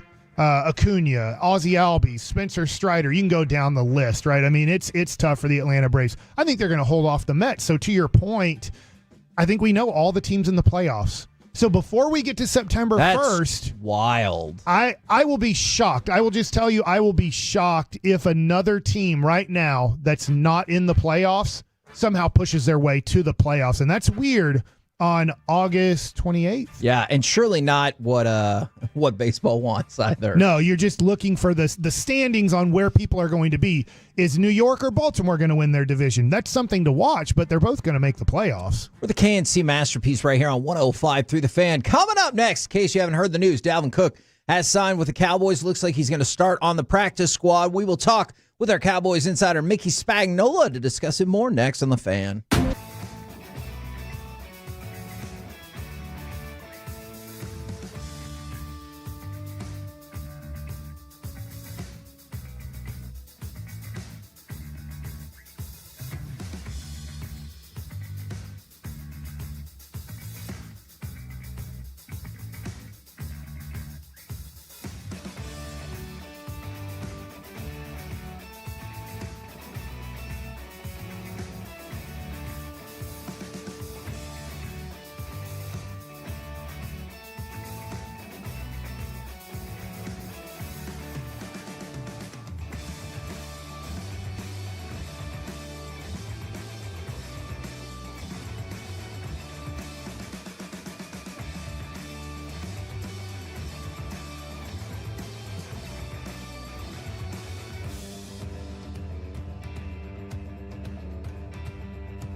Do you think it's true that you've got to forget something else to remember that Uber Eats has groceries? No, that's absurd. Hey, remember when you used to be Pepper Lady? Pepper Lady? Wasn't it Cinnamon Sisters? Basil Babes. Saffron Squad? Nutmeg Maidens? Paprika? No. Nutmeg Maidens? I just said that. Was it Spice Girls? Doesn't sound right. Was it Saffron Squad?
our Highly Mazda of Arlington and her studios, it's the KNC Masterpiece on 105.3 The Fan. KNC Masterpiece right here on 105.3 The Fan right now. Brought to you by Ford and your North Texas Ford dealers. Ford is the best in Texas. It is our Dallas Cowboys insider, Mickey Spagnola. Good morning, sir. Good morning, fellas. How you doing? We're good. We're good. I thought we were going to talk all about cuts and practice squad and everything like that, and I guess we kind of are. What are your thoughts about the Cowboys picking up Dalvin Cook? And I guess the word is he'll start on the practice squad? That's what I was told, if indeed that gets done and signed. And they can't do that until afternoon. So, you're kicking tires. Didn't do much last year, obviously. But prior to that, had several 1,000-yard seasons at running back. So, some experience. He's 29, and I think you'll get a chance to, or they'll get a chance to see for, however long, he stays on the practice squad. Now, they got a new rule, by the way, in the practice squad for veteran guys. You don't get like a big contract like they were getting, like they would get, more than the veteran minimum for the weekly pay, the proration. But now the veterans just get $21,000. I say just $21,000. Sure. Multiply that by 18, right? Yeah. It's a pretty good chunk of change if it's for the entire season. So, yeah, we'll see. We'll see what he's got and how soon he could get ready, because let's remember, he hadn't been to training camp, and the way I see it right now, starting tomorrow, the Cowboys would have 2 padded practice before the season opener. So he's probably not ready, but they're just going to check it out and see, how he feels and what he's got when they start practicing. Do you expect that this to be the final thing they look at running back this year? Well, I mean, you never know, right? I mean, what if you get an injury or so? Mm-hmm. And they'll probably sign a couple guys to the practice squad, right? I mean, I don't know what opportunities Malik Davis might have or Royce Freeman, but I think they would be 2 possibilities to put on the practice squad. But like I said, they can't start signing those guys till noon, and normally they don't, it'll get out because the player or the player agent will tweet it out, but the Cowboys usually wait until they get all their guys signed before they start saying who they signed. Gotcha. But you want to get, and that's another reason why the practices or the practice tonight is not only for fan purposes, but you want to get all the practice squad guys signed so you can have a full practice today and for sure tomorrow when they put the pads on. But yeah, I think that, I think you're trying to take advantage of an opportunity, and we'll see how it works out. Because I was kind of caught off guard, maybe not too much, but by moving on from Carl Lawson so quickly. Well, there's another a possible practice squad. He wasn't ready to play. So there was no sense putting him on the 53 and take up a spot and then have him inactive on game day, right? Gotcha. So you put him on the practice squad and you can keep another young guy for a week or two and see how things go. Because remember, the guys on the practice squad do have 3 elevations per year. And that's another position I think they're going to keep their eye on the waiver wire probably right now is defensive end. To have a little bit more experience there, because if you look at it, I mean, I know Golston's there, Tyrus Wheat's there as backups, but those guys, Golston has least played, Wheat hasn't played all that much, Nealon's a rookie, so once you get past DeMarcus Lawrence and Micah Parsons, it's not a lot of experience at defensive end after losing Sam Williams. So I think that's one of several positions they're going to keep an eye on.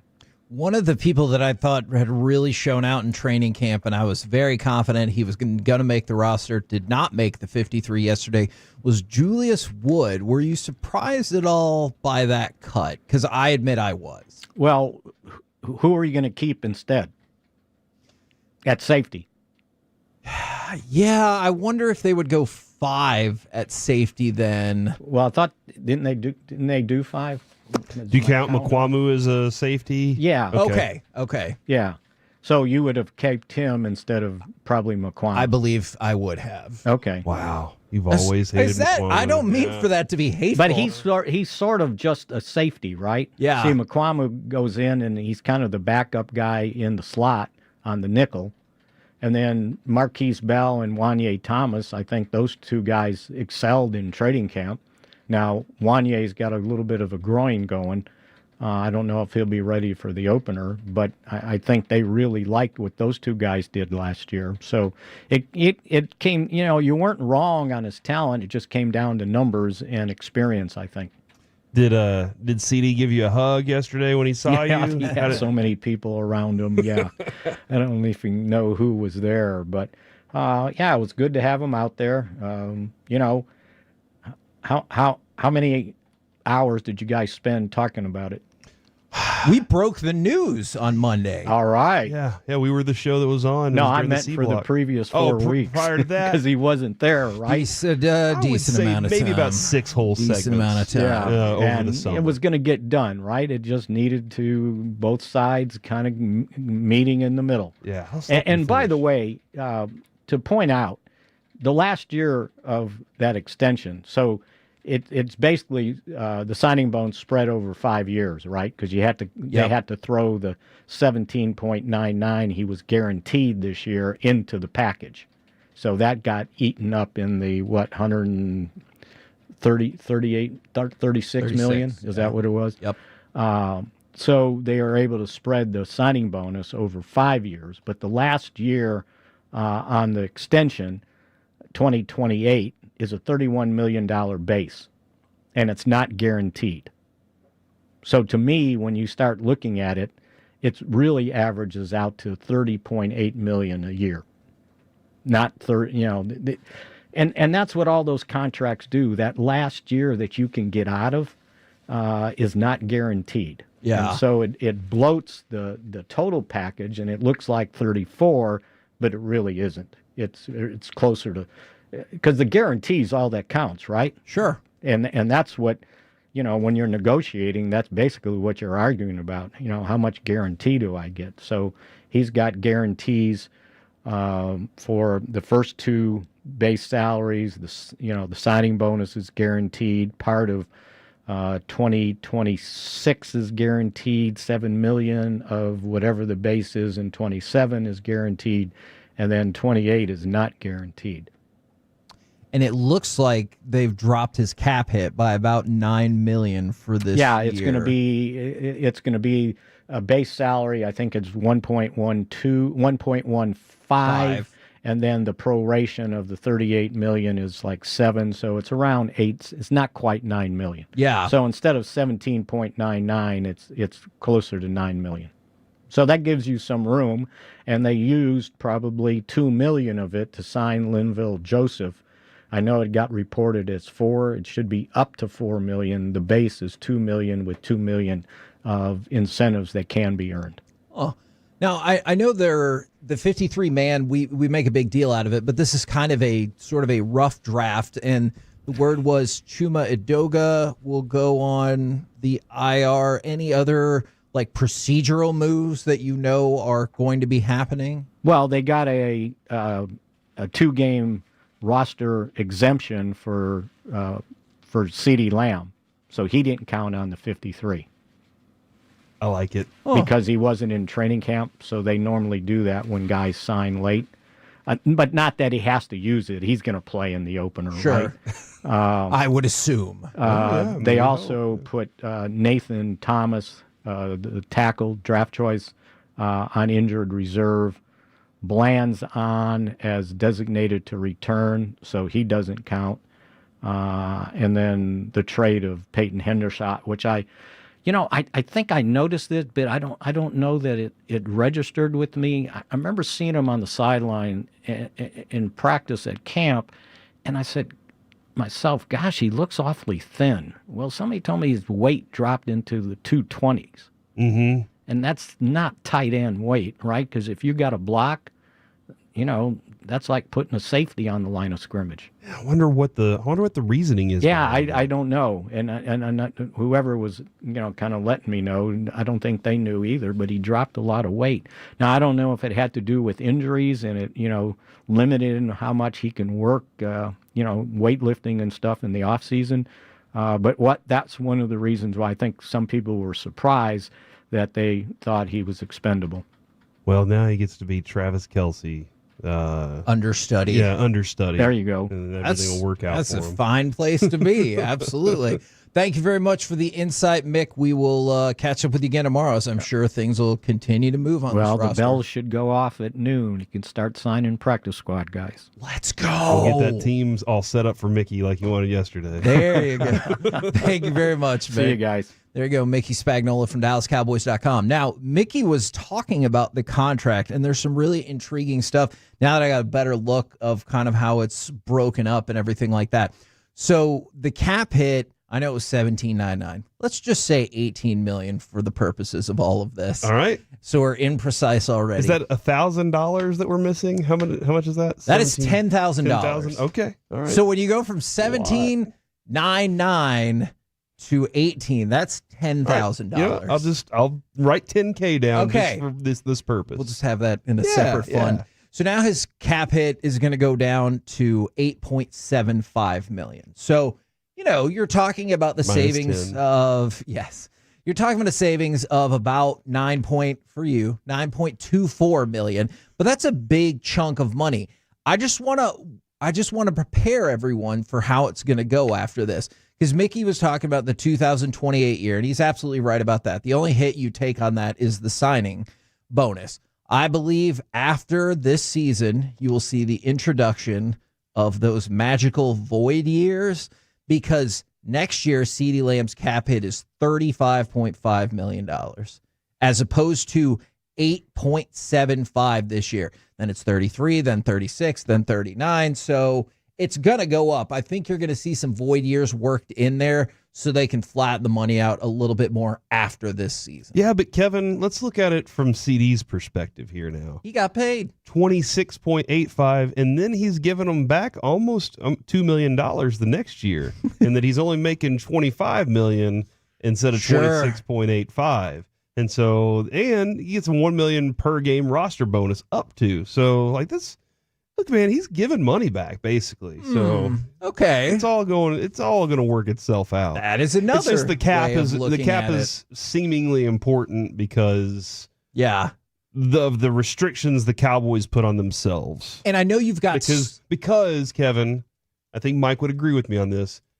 Jerry wouldn't know what to do with himself if he didn't have a cap. He would just overspend all the time, and so he needed something to reel him in because he's one of those people that you're at the front and you see a candy bar. What's that called? Whenever you're just he's an impulse buyer, Kevin. That's why we got Trey Lance. It's an impulse buy. So he just can't resist himself. Whenever he says he would write the biggest check in the world, he means it. You can look back and be like, "Hey, you were winning without the salary cap." So it kind of feels like but he was like, "I had to, otherwise I wouldn't have any money." And I know you've got a quote about this. We'll get into it more at noon, but this is the kind of thing when I say cap hit this year for CeeDee Lamb, $8.75 million, and we're like, "Oh, we're still up against it." Next year it's $35 million.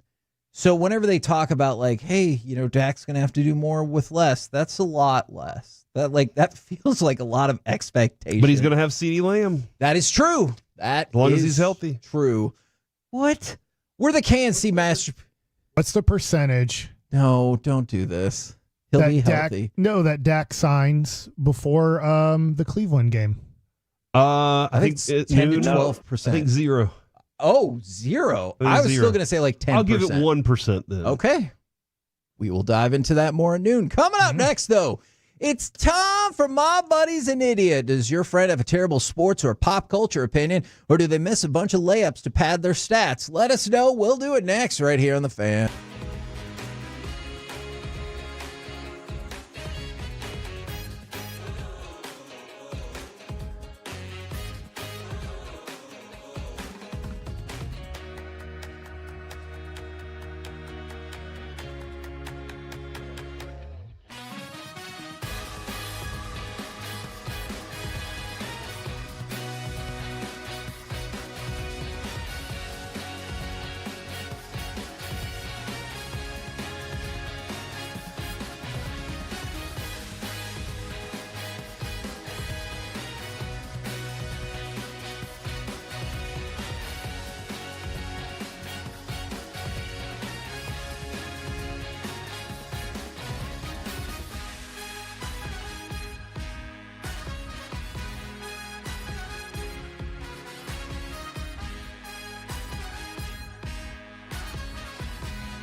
Uber Eats has low fee products? I gotta remember that. Well, you know, they say in order to remember something, you have to forget something else. Okay, now that is a very cute haircut. That's like a little shag. I've never seen it before. Well, I mean, of course you have. It's the Rachel. Oh, is that your name? No, I mean like your name. No, I'm Jen. My name's Jen. Right, but I just mean like this is your haircut. But that's hair on your head. I'm not saying this is your hair. Okay.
Do you think it's true that you've got to forget something else to remember that Uber Eats has groceries? No, that's absurd.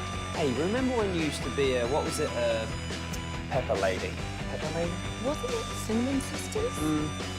Basil Babes. Saffron Squad? Nutmeg Maidens? Paprika? No. nutmeg maidens. I just said that. Was it Spice Girls? Doesn't sound right. Was it Saffron Squad?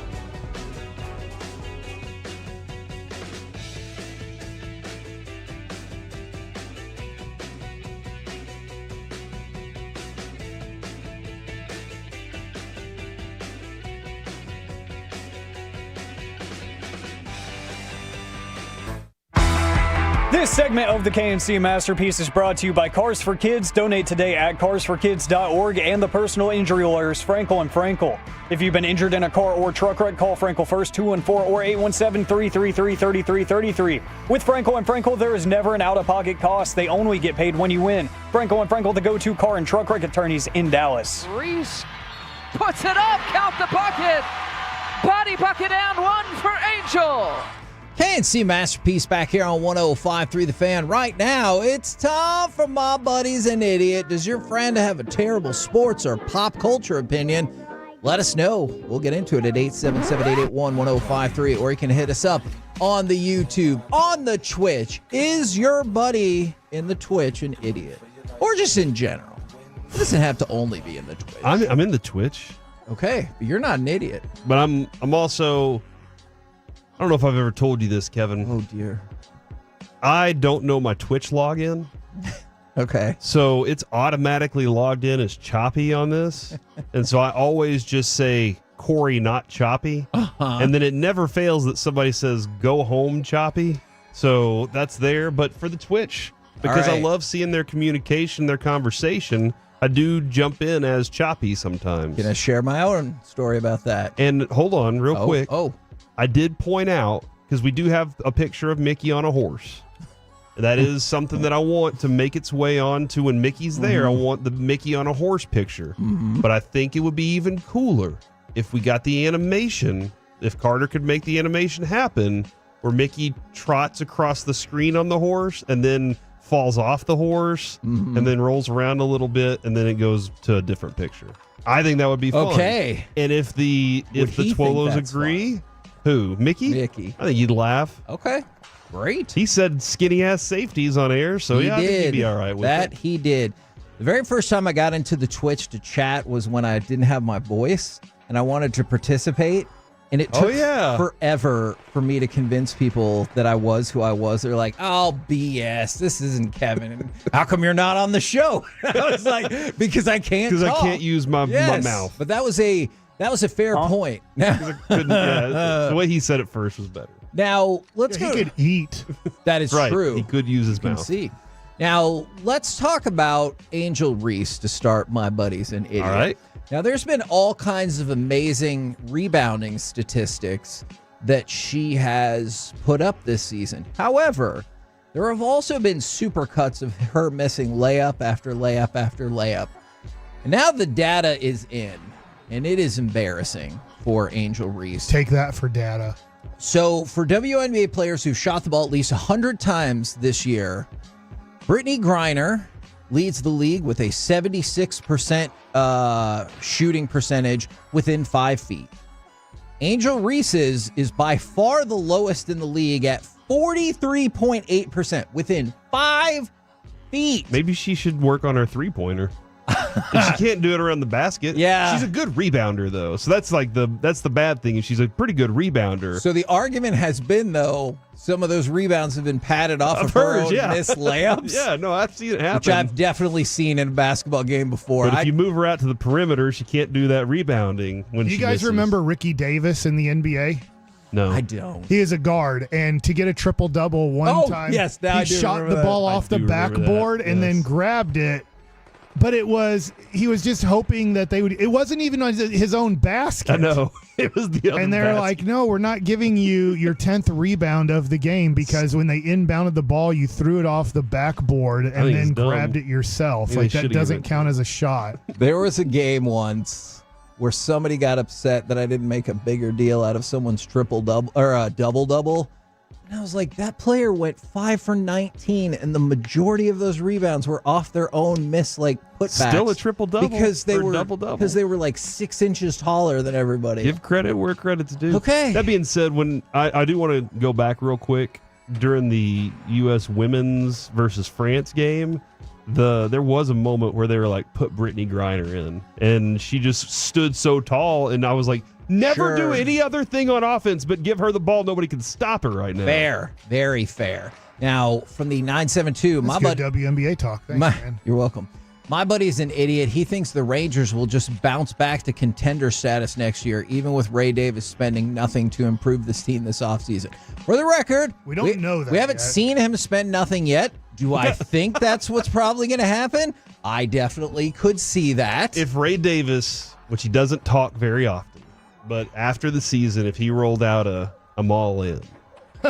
That would be funny. I hope he does. I hope he does not, because then I'll assume we're going to do nothing but sign. I don't know. We're going to convince somebody to come out of retirement, and they'll be like, "We signed Frank Thomas and Chipper Jones at the end of the." I'm in. No, I'm 1,000% no, in you if that should happens. not be in on that. Frank, the big hurt. Have you seen his Nugenix commercials? Yeah, he's the big hurt for those people at the gym. Yeah, hit for those Nugenix powder. I don't know what it is. Pills? Is it? I think powder? it's powder. I think, but that's a good question. I don't even know how you do Nugenix. I just know nobody wants Doug Flutie, but all the women want Frank. Every lady at that gym wants to leave their husband, and they bring up that they have a husband. They're like, "Oh, wish my husband could get that going." And so it feels like, shut up, damn it. Yeah. It feels like I'm not 6'7" and 300 pounds. I am not. I could do one of those. All right, and so from the 3-2-1, my buddy's an idiot. He likes the last season of Ted Lasso. It's fine. You can call me an idiot if you want. I love it. That last episode is probably the best episode they ever did, though. It was. You know what? It's amazing. It was really good. It was really good. What happened? They win it all? The Euro League it? And they sang. Oh, they won the whole thing? No. Oh. But they did believe. That's true. That was a very effective. And then the last If song that was the Cowboys after all their playoff losses. We did believe we were going to win. I would actually love to hear Dak Prescott say that. What? That, hey, I know we keep losing, but we believe. Yeah, as long as you believe, that keeps everything together. True. Yeah, move on. Oh, okay. Let's go to Sloane Stevens then. Thanks, Dak. Is she an idiot or is this unfair? Mike, she's a tennis player. Oh, good for I was her. about to introduce you as our resident tennis expert, No, but don't do that, yeah. I guess that kind of undercuts that right there. It was very quick, too. Brad Townsend's playing right now in the It's second not round. Brad Townsend. Is it Pete Townsend? No. So Sloane Stevens in the U.S. Open in the first round. Keep in mind, she won the U.S. Open in 2017. She's up. She won the first set. Was she the one that cried after she won because she was sad she beat Serena? Is that the same person? Am I? Do you know how? Do you know? What I I'm know talking what about? you're And then she talking about. retired or something. And no, that was sorry. crap I'm and sorry, I didn't hell. know if this was Sloane Stevens. Sorry. No, It's not. hold on. I'll think of it. I know who you're talking about. So Sloane Stevens won the first set 6-0. All right. And then she was up in the second set 3-0, and she lost. The whole thing. Yeah, she lost the match. Believe that. So she lost the last two sets 7-5, 7-5. Game 3, Dallas Mavericks, 2006. Yeah. I mean, doesn't that feel like it? Right? You're up 2-0, and then you're up by 13 points with 5 minutes to go, and Miami Heat fans are leaving the building, and then you lose that game, and then you lose your next 3, and then you don't win, and then David Stern is really happy because he sabotaged the whole thing. Nobody to blame but Dirk on that. I'm not. Yeah, I hear where you're Well, saying. Avery Johnson called the timeout where then we couldn't advance the ball to half court. Because Dirk missed and those 2 free throws. he missed Naomi both of them. Osaka, thank you. There we go. Thank you. So that what happened to her? 972. Well, she's also had some mental health issues that have bounced her in and out of tennis. Okay, because Serena yelled at the referee judge. Yeah, she said, "I will stuff this ball down your throat" to a referee. And then she goes, "I never threatened a referee." And I was like, huh. Is that a threat? I feel like it is. I will stuff a tennis ball down your throat. That feels like a threat or a Saturday night at Choppies. Yeah, you don't know. Yeah, I don't know. That's probably... They're winning this week. That's probably not okay. Well, let's strike that from the record. All right. Carter and Corey, let's see if you have some good excuse for this. Is DeMarco Murray an idiot? He received a 1-game suspension, which is obviously really, really going to hurt he's the running back coach for Oklahoma. Oh, good, because I was like, where is he playing? He retired like 7 years ago. He received a 1-game suspension for NCAA recruiting violations. Answer for your guy. So he's getting a 1-game suspension. Correct. Because he contacted 17 prospects. Oh, with 65 impermissible phone calls and Like 30. they weren't eligible yet. Like they were too young, or it wasn't in the right time frame. Okay. And 36 impermissible text messages. This punishment doesn't actually seem that bad. If you contacted people more than 100 times and they're like, "Hey, you're out for a game." Yeah, and he's just the running back coach. They don't also even found do anything during the game. They also found there were violations in the track and field program too, so that's a problem. Well, they're trying their best. All right, so here's my question though. Okay. Out of those 17 prospects, how many did he land? Because if he landed 16 of that's them, the thing. then I'm fine with Or the best 1-game one. suspension. Yeah, or the best one. The one that they're like, he's either going to go to UT, LSU, A&M, or Oklahoma, and he gets him to go to Oklahoma, and he gets suspended for a game. He's just the runnings back coach. Yeah, Why anybody do you keep can do saying that. runnings back? I don't know. I'm messing up. Okay. Running backs. What's the conversion rate? Or is it like 5 recruits that you landed to 1 game suspended that you're like all day? Well, I think I'll do Mike that. And it matters your position. If you're the head True. coach, yeah, you might put your team in jeopardy. You have a lot of responsibility. Tell me what the running backs coach has as their responsibility during the game. Don't fumble. Yeah, keep running. Like you're not calling the play. You're not saying we should run it here. You're just making sure your guys have their helmets where they're supposed to be, so they grab their helmet and go in. Mike, there is a little bit of like, hey, look, you were too fast in the hole on that one. You need to slow up, be patient with that, and then once you see it open up, then take it. You know, there's just like the pitching coach. There's some subtle things here. I don't think you're the pitching coach, though. I think you're the bullpen coach. You're Okay. answering the phone. That's Friday night at Choppies. From the this one is hurtful. My They have buddy, a lot of responsibility during the week. I'm not saying you don't need a running backs coach. stop saying it like that. He's doing it on purpose. My buddy's an idiot because they're the Cowboys and think that we should sign Sloane Stephens because she was good in 2017. Look, it does appear as though that's what we're doing with our running back room right now. Look, that we're going for You players can go that all used the way to be good. 2019. Yeah, that's fair. Yeah, stop going all the way to 17. Okay, you that can go is- back to 2019 is what we're getting. that good is running fair. backs from there. From the 575, my buddy's an idiot. He thinks the Cowboys will beat the 49ers this year. That's from Alan. Man, I hope your buddy is right. In the regular season or in the It playoffs? does not distinguish. I'm going to assume the playoffs. When do you want to meet the Niners? NFC Championship game. All right.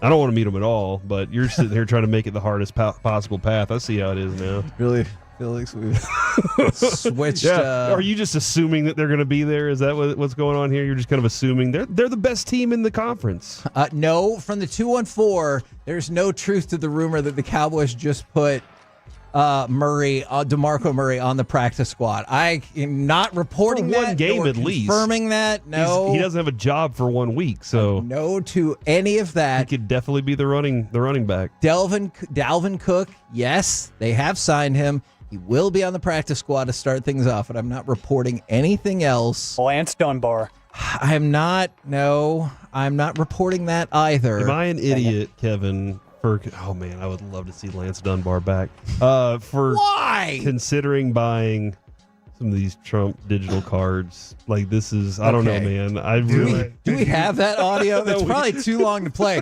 So Corey sent me this, and look, this is a non-political. If you get upset either way, I'm sorry. It was an amazing it's just commercial. Fun. So Trump is talking about his digital cards, and then he's like, there's even one of me holding a Bitcoin or jumping around and dancing. But then he goes, if you buy 15 digital cards, you'll get a game-worn card with like an actual physical card with a piece of the suit that he wore in the presidential debate with Joe Biden. And I was like, oh wow, that feels like a pretty historical moment. He goes, some people say it was the knockout debate. I don't know, other people. And I'm like, well, to be fair, that is what happened in that. But then I'm thinking, how expensive are these cards? And then at the very end of the commercial, for only $99 per card. I was like, get out of here. I like cards, I'm just saying these could be valuable someday. That being said, September I'll be 10th. shocked if NFTs are valuable. That's Kevin. Like real. Well, but the one they with were at one point, and then everybody was like, "Oh, here's the reality of it." the They're one with the suit in it though. That's the one. That's you guys always say the patches are important. I think that would be. Are you neat. saying for you have to $1,500 amount? Yeah, for $1,500 you get that card. Yeah, if it was like $50, I would think about it because I think that would be a neat card to have. I'll tell just you for what would be really cool in like Allen and Ginter, which is kind of historical cards through baseball cards, is if they did for somehow, some way have like an Abraham Lincoln, like they do have a Part of suit his of his cards. Oh man, that'd be. And you dope. got a piece of like historical president suit. Would you want a piece of his beard? Yes. I guess so, but famous beard. That gets a little Very bit famous. weird. I feel like Piece it's of his more hat. fabric rather than part of his body. Piece of the speech. Who has the more famous? Well, which is the more famous beard? Abraham Lincoln's beard or his wife? His wife had a beard. Did it really? I didn't We're know the KNC masterpiece right here on 105.3 The Fan. The Dragon Slayer, Mike, whatever he was. Coming up next. I'll explain off air. It's time for Gridiron Gravy. Would you like to see the Cowboys run more 3 wide receiver sets this season? And will they? We'll talk about that and hopefully only that next right here on The Fan.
Uber Eats has Lola V products? I gotta remember that. Well, you know, they say in order to remember something, you have to forget something else. Okay, now that is a very cute haircut. That's like a little shag. I've never seen that before. Well, I mean, of course you have. It's the Rachel. Oh, is that your name? No, I mean like your name. No, I'm Jen. My name's Jen. Right, but I just mean like this is your haircut. But that's hair on your head. I'm not saying this is your hair. Okay, freaking me out a little bit.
The pick. Otherwise, you just give him to the Chiefs, which the Cowboys were going to waive him anyway, so I don't really think that's the end of the world. Yeah, there you go. You nailed that, man. Good job. Right, boom. Nailed it. Let's go from that to, do you guys like the usage of... Can I confirm? Can I reconfirm here? They get a 7th round pick if he's on the 53 for 5 games, There you go. or on the 46 for three times. And if not, no pick is transferred, and you were going to waive him anyway. Yeah. Do you like the use of the three? I was going to say 3 wide receiver, and it went together. The 3 wide receiver set in the first half of games. I'm sorry. Is it because You're I said asking if I like the 3 wide receiver set? 3 wide receiver set in the first half of games. If I'm okay with it? Yes. Yeah. Would you prefer it? I mean, our team's not running 3 wide in the wide receivers in the first half. So I don't. The Rams almost always do it. Yeah, and the Cowboys back in the Garrett when Cole Beasley and Dez were here, it was like that was their set. Now they only do it 64% of the time, which is 18th in the NFL. I'm curious, a couple of different reasons, and I know people have thoughts about this. Why do you think the Cowboys don't do it more often? And do you think maybe confidence in Jalen Tolbert or whatever else will lead them to running more early 3 wide receiver sets? Yeah, I mean, I think that's one of the factors is that they didn't feel like they have a 3rd down receiver that's good for it. Plus, there are times when if Lipke's on the field, that's the better option is you have a tight end. You're blocking. True. And if your tight end is Jake Ferguson and you're sending him out to receive, then you got to have other people back to block. So, yeah, I mean, I know there's a benefit from what the Rams do when they say we're lining up in the same formation 90% of this game, and we're going to run 60 different plays out of it, and good luck trying to figure out which play we're going to run.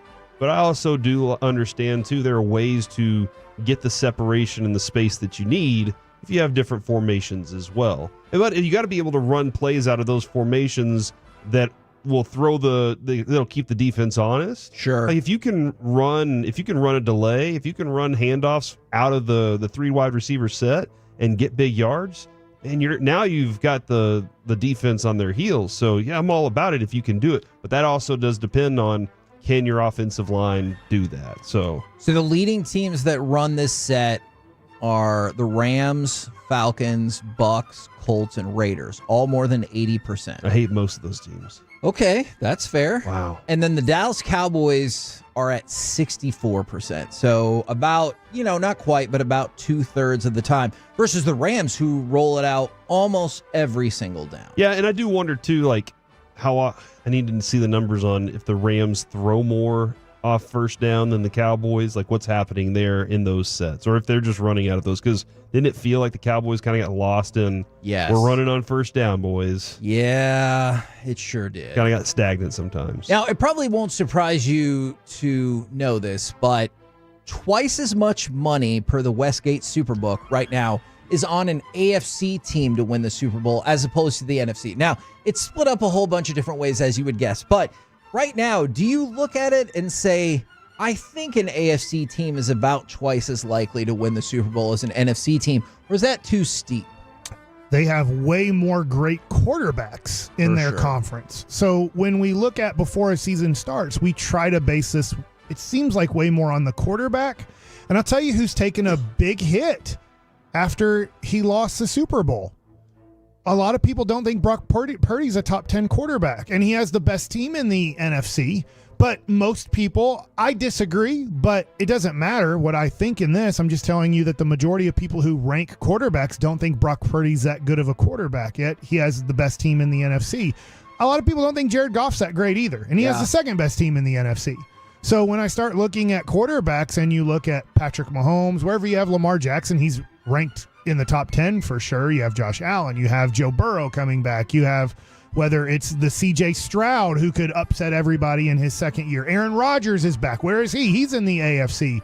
So you just look at it and go, gosh, if I'm basing this off of quarterbacks and quarterbacks only, when do I get to an NFC quarterback as a top 5 quarterback? I'm just looking, Kevin. I wrote down 4 legitimate teams that I believe in the NFC can win the Super Bowl. Okay. A surprise team for me would be the Rams. But Niners, Detroit, Dallas, Philadelphia. Okay. That's the 4 that I would say I feel really confident that one of those 4 teams. I've gotten through 3, and I haven't even gotten down to the AFC North yet. And I got Buffalo, Miami, and Kansas City that I do believe can do it. Sure. And then the Ravens, the Bengals, and Houston. the Texans. Yeah. So that gives me more teams. So yeah. Okay. So that makes sense to me then. All right, let's go from that to first NFL coach to be fired, because there's been a huge shift in these odds since the offseason. Dennis Allen, the head coach of the New Orleans Saints, is now by far the favorite to be the first coach to be fired this season, followed by Mike McCarthy, who it feels like is perpetually high up on this list, then Todd Bowles, Brian Daboll, and Robert Saleh. So a lot of names that we've talked about before. Do you think it's fair that Dennis Allen would be first up on the chopping block? Yeah, he's had his chance there. If I had another coach, I'd pick Saleh in New York. Yeah, because they're that close, and if they can't win with Aaron Rodgers, then that's where you're pointing your finger. Yeah. And I don't get when people do this with the Cowboys. The Cowboys don't make major decisions and major moves. They just don't. Like, I get it. It happened one time. Wade Phillips. In the history of Jerry Jones, and look, he just came out and pretty much told you, I'm running the show. Yep. Son ain't doing it, and neither is Will McClay. And I just look at it and go, so in the history of his life, and there's been bad seasons, the Cowboys haven't had tons of them. Credit to Jerry Jones, I guess. He deserves all the credit. He's only done it one time, and that was a 1-7 team? I believe that is correct. And they had just got smoked in a national game. So Mike McCarthy's not getting fired during the season. He would have to go 1-7 and get blown out in the majority of those losses. Right. That's not happening. Mike McCarthy's the coach for the whole season. I do want to add one other thing to this part of the conversation, Kevin, if possible. If you're the coach that's the favorite to be fired, don't you want it to, like, can you guys change that term, the favorite? I mean, I understand it's a betting least term, favorite? but like, I feel like y'all are telling me 2 different things here. I'm the favorite. I got it. But Dennis Allen is the least likely to succeed. there you go. Would you like to say it like that? That's okay. a little, the favorite part had me kind of excited for a minute. Okay, per the betting odds, he is the least likely to succeed. Let's go from that back to DraftKings. So The NFLPA is suing DraftKings for about $65 million because they gave DraftKings the ability to use player names, images, and likenesses for NFTs, and that has now gone down the toilet. And so they believe that $65 million in damages are due to the NFLPA. Because they gave them the freedom to do that? I think because they also feel like they misrepresented what the profit off of those NFTs were going to be. So if they have to pay out that $65 million, what's Trey Wingo going to do? We just had Trey Wingo on earlier, and he's starting his new podcast with DraftKings. He's going to have to be on our show more, maybe. I guess. I'll take him. I'm not entirely sure. Fantastic. I know you were very concerned about this yesterday, Corey. Fear not, Neville Gallimore has been claimed by the Rams after he was cut by the Dolphins. Look, man, there's a reason he's no longer a Cowboy, and there's a reason he was no longer a Dolphin. So I hope the best for him, but I think we saw enough of that. Okay. And then, do you think that George Patton is being serious about this? Now, remember, as we've talked about before, this is not the George Patton that you might be thinking about from wars and everything like that. Which wars? World War II. All right. I feel really bad. I should probably know that. Now everybody questioned Kevin on his history. Yeah, I feel bad about that. He said that Zach Wilson has all the tools and he will be a starter in this league. Your thoughts? Does Trey Lance have all the tools too to that guy? Ooh, who do you think's more likely to realistically start? Zach Wilson or Trey Lance? Is Zach Wilson, is he's the true backup, right? Hey, listen, man. Zach Wilson actually looked really good in the preseason under Sean Payton. He had somebody that understood how to call plays for a quarterback. That's why he and Bo Nix looked good. They organized it for him. They broke it down, made it easy, and simplified it. Again, it was against preseason players. Fair. But I don't think I've ever seen Zach Wilson look that consistent in his entire career. And then, again, Bo Nix goes out there, looks good. I think there's a common denominator in that, Kevin, and that Sean Payton understands what he needs out of those quarterbacks, and he only asks that of them. With a KNC masterpiece right here on 105.3 The Fan. Coming up next, I'm really excited to see the feedback for this segment. What is stopping Dak Prescott from winning a Super Bowl? 877-881-1053. We'll do it next right here on The Fan.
think it's true that you've got to forget something else to remember that Uber Eats has groceries? No, that's absurd. Hey, remember when you used to be a, what was it, Pepper Lady? Pepper Lady? Wasn't it Cinnamon Sisters? Basil Babes. Saffron Squad? Nutmeg Maidens? Paprika? No. Nutmeg Maidens? I just said that. Was it Spice Girls? Doesn't sound right. Was it Saffron Squad?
From our Hiley Mazda of Arlington and her studios, it's the KNC Masterpiece on 105.3 The Fan. KNC Masterpiece right here on 105.3 The Fan. We got Texas Rangers manager Bruce Bochy coming up in about 20 minutes. But first, this question, it was asked by maybe a real person, may not, on Twitter, Dove Kleiman. It's a picture of Dak Prescott, and it says, what's stopping this man from winning a Super Bowl? Now, we've already gotten about 50 million different answers. And our Twitter is 105.3 at 105.3 The Fan is already getting responses as well. And so I'm just going to throw out a few responses, and I want to kick it around to y'all because I am kind of torn between three different answers on this. So from the 214, easy touchdowns. From the 945, Dak Prescott is stopping Dak Prescott from winning a Super Bowl. From the 254, Jerry and Stephen Jones. From the 972, ability. And from the 860, his own head. So there's lots more answers. We will dive back into that. But I wanted to kick it around to y'all first. Is there one primary thing that you're like, this is why? This is going to stop him from winning a Super Bowl? You have something, Mike? Well, the thing that I feel like stops him is the pressure of the playoffs. He's like Garrett Cole comes to mind. Now, I know Garrett Cole's been out a lot of this year with injury, but he's pitching really good right now for the Yankees. But he plays up to a Cy Young MVP standard for the most part in the regular season. And then I don't know why, but then we're going to watch Jack Leiter tonight, and we're hoping things turn around. But then he turns into Jack Leiter in the playoffs. And you're like, what just happened? How did this guy play like this for approximately 17 games? And then we're seeing one of the worst quarterbacks in the NFL in 2023 or 2022 or 2021. Like, how does it happen every year that he turns into the worst possible version of himself when it gets time to play a playoff game? Yeah, it's an interesting question. I want to say it's shell coverage is what's stopping him from getting to the Super Bowl.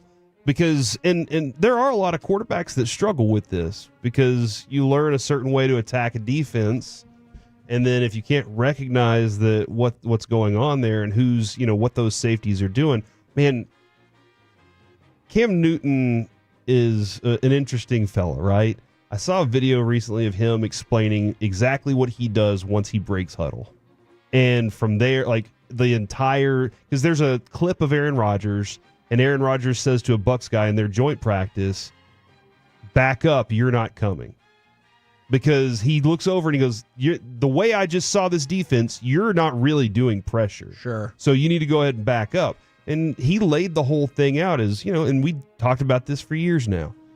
Turn around, immediately find your safeties because the safeties tell you everything. Find out what that is. And a lot of times those safeties are just like, we're going to stay back here. And then Dak's like, okay, a lot of my plays are for big gains here. How do I find something underneath that can continue this drive going? It's been a struggle for him to beat that shell coverage because he wants, and their offense is built for big explosive plays. They got to be able to maneuver consistently down a field and force a team to say, all right, screw it, we have to bring a safety up. And that's when Dak can beat them. That's been one of the big things against good teams. They've been so disciplined against Dak to say, we're not going to give up on this. We know this is this is your kryptonite. It is interesting the way these responses are kind of being split up. From the 2-1-4, the lack of defensive tackles. From the 8-1-7, it's the emblem on his helmet that represents owners caring more about that emblem than winning a Super Bowl. From the 6-8-2, what's stopping Dak is his team. From another 6-8-2, the team lacks confidence in big moments, and Dak has to take some blame for that. And I'm going to go with the organization. I think there are three very viable reasons that immediately jumped into my mind. Himself, the Cowboys continuing to struggle understanding the salary cap, but what I'm going to go with is the Cowboys' lack of ever really going all in. Okay, so this is another line I was going to use. Okay, sure. Not being a championship team. Yes. A legitimate championship team. You're very top heavy. You don't have quite the depth that you really need to be a championship team. And then there's a mentality, a culture in your locker room that we win no matter what. There's just a different personality whenever you are the best. Of, we'll flip the light on and we will, and it's going to happen. Not, hey, you know what? At some point, you're going to see the bright shining lights. Just wait. Like that, there's a difference between the teams that know how to go that next place and teams that don't. And I agree. I think that is part of the what Jerry is talking about with you're going to have young and journeyman type players on this team because this is what we're giving you. Look, you can go back to the first 4 years of his career where I really did not understand. You have a built-in competitive advantage over the rest of the NFL. Now, I know multiple teams might have that, like the 49ers have that right now with Brock Purdy. The Cowboys in 2016 had a built-in competitive advantage in terms of we have a quarterback that we know can play, and we are paying him nothing. And so I realized there was a little remnants of the Tony Romo deal, but not as much as people seem to make out. Why the Cowboys didn't really go all in right then, I will never understand. But let's even look at right now, this season, all right? Well, you got to be careful with the salary cap, blah, blah, blah, blah, blah. All right, CeeDee Lamb just signed his deal on Monday. Do you know how much that dropped his cap hit? We talked about this earlier. $9.25 million. If you did sign Dak to a long-term deal, and I know lots of people have lots of opinions about that, I could probably drop his salary cap number by $15 to $17 million today. And now I realize at this time of the year, who is that for? Like the pickings are a lot different. But Corey, when you were talking about top heavy or not having the depth, how many players can you get for that money? Exactly. Like I can get you 6 quality depth players like that because I just saved you $24 to $26.25 million on your salary cap. Now, that would require actually going all in because you would set yourself up for potential failure with the cap in future years. I absolutely acknowledge that. But like we talked about with the Rams and what they did with their draft picks, do you think anybody cared after they won their Super Bowl? No. If you could win a Super Bowl here in Dallas, I think people could deal with a couple of years of actual salary cap hell. And that's what I don't like about the way the Cowboys do this. They came to the agreement on CeeDee Lamb that we all kind of pegged almost down to the number. David Hellman, I think, actually had the exact number. And they do it at a time where that $9 million is not going to immediately come in handy. I know it'll help you with Linval Joseph, but like maybe you could have taken a look at strengthening, whether you think it's depth at cornerback, at defensive tackle, at linebacker, wherever, at running back, wherever you think the money could have been spent. The Cowboys decided to wait for honestly no reason. And that could have cost them a couple of your quality depth players or maybe a starter or two. Yeah, and in their minds, I wonder if it's like, look, if we don't pay him the $40 million or the $60 million this year, and we only wait till next year, then that money, I wonder if they're worried about their cash, and that concept of it. I want to add this, Kevin. I think Dak is a really good quarterback. Sure. I think he's capable. When Jerry Jones says, I absolutely believe that we can win with Dak Prescott, I don't think he's lying about that. I think Dak can do it. I think there's a lot of other factors that are keeping it from actually happening, though. Them being a legitimate championship culture and team. Do you hate this answer? And I get that it's a team sport. But I remember talking to Ian Kinsler, and I think it was here on The Fan when I talked about 2009. And he said, well, we just weren't good enough. Yeah. Like, let's be honest. We weren't good enough.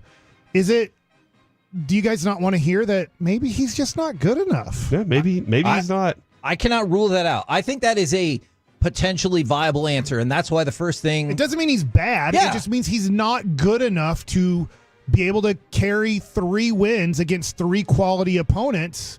And that would be getting the bye. If you want to say, well, you didn't get the number 1 seed, you'd have to beat 4 quality opponents, and I don't think he's good enough. Okay, and I think that is fair.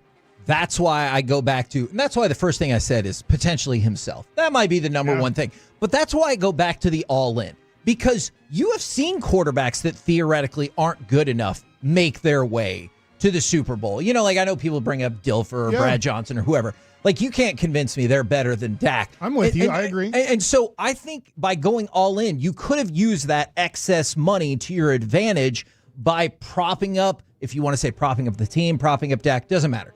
By giving them an advantage. And I think the Cowboys have squandered that opportunity the last 2 years and also in 2016, 2017, 18, and 19.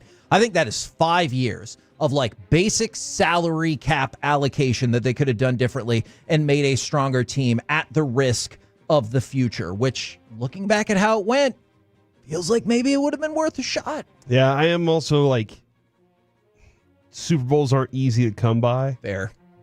They feel a lot harder here than they do other places. And it feels also fair. I mean, you look at it, you're like, it was easy for Tom Brady. It was easy for Patrick Mahomes. And they didn't win all of them either. It just felt like that. But, I mean, they're not easy to come by. But the Cowboys, I mean, this is kind of the way I feel they're looking at it. It's kind of like they did with Romo. They have the piece. Going to find something else there's a lot of unanswers out there. If you go try to do it with somebody else, there's also the, hope that, hey, you can get over that hump if you do. But it just does feel like, hey, man, we spent all this time with this guy. We're battling with him to get there. We want him to get it. We want to be able to say we did it with that. What's Jerry always say is that his biggest failure was not getting one for Romo? And yet we've replicated the exact Here he is with the exact same thing. It just shows he's not a very truthful person. It's the same thing because in Romo, okay, let's say you weren't sure after 06. Well, I mean, you probably got a pretty good idea into 07 when that team was rocking and rolling. You could have done the same thing then. And if you want to say that the defense has let it down, the defensive tackles aren't good enough, and therefore the defense gets run all over, and then Dak has to make up for that. Hey, man, it is such an enigma of trying to figure out exactly what it is. But, yeah, the defense doing its job is a big factor as well. And I don't dispute that at all. I felt the same way about Romo, and that's where the actual going all in, like I said, $26.25 million, like that. That's where, whether it's starters, whether it's depth, whether it's whatever, you could have allocated to the defense. You know what the NFL needs? The NFL needs an in-season championship tournament.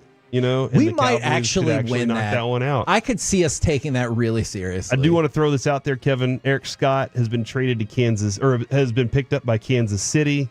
And Julius Wood, your guy, was picked up by the Tennessee Titans, and he has already tweeted out, "Thank you, God, #Tighten up." So I still don't understand that cut. I'm going to have to pick some more people's brains about why he didn't make the team, besides he wasn't good enough.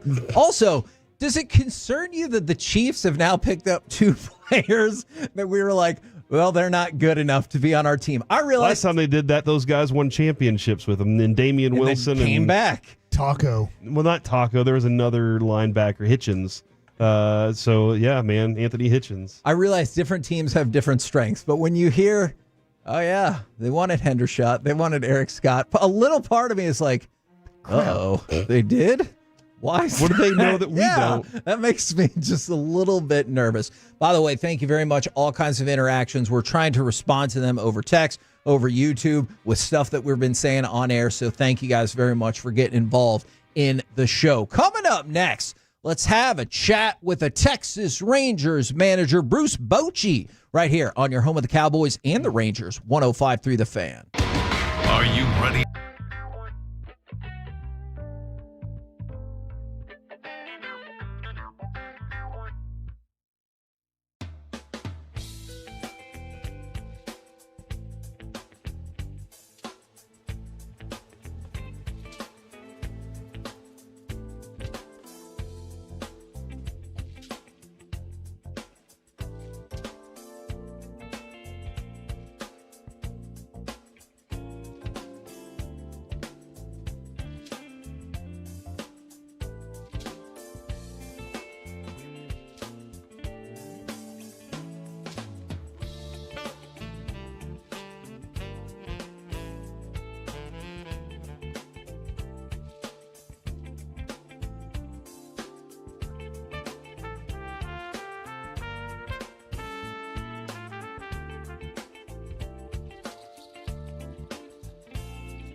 Uber Eats has Lola V products? I gotta remember that. Well, they say in order to remember something, you have to forget something else.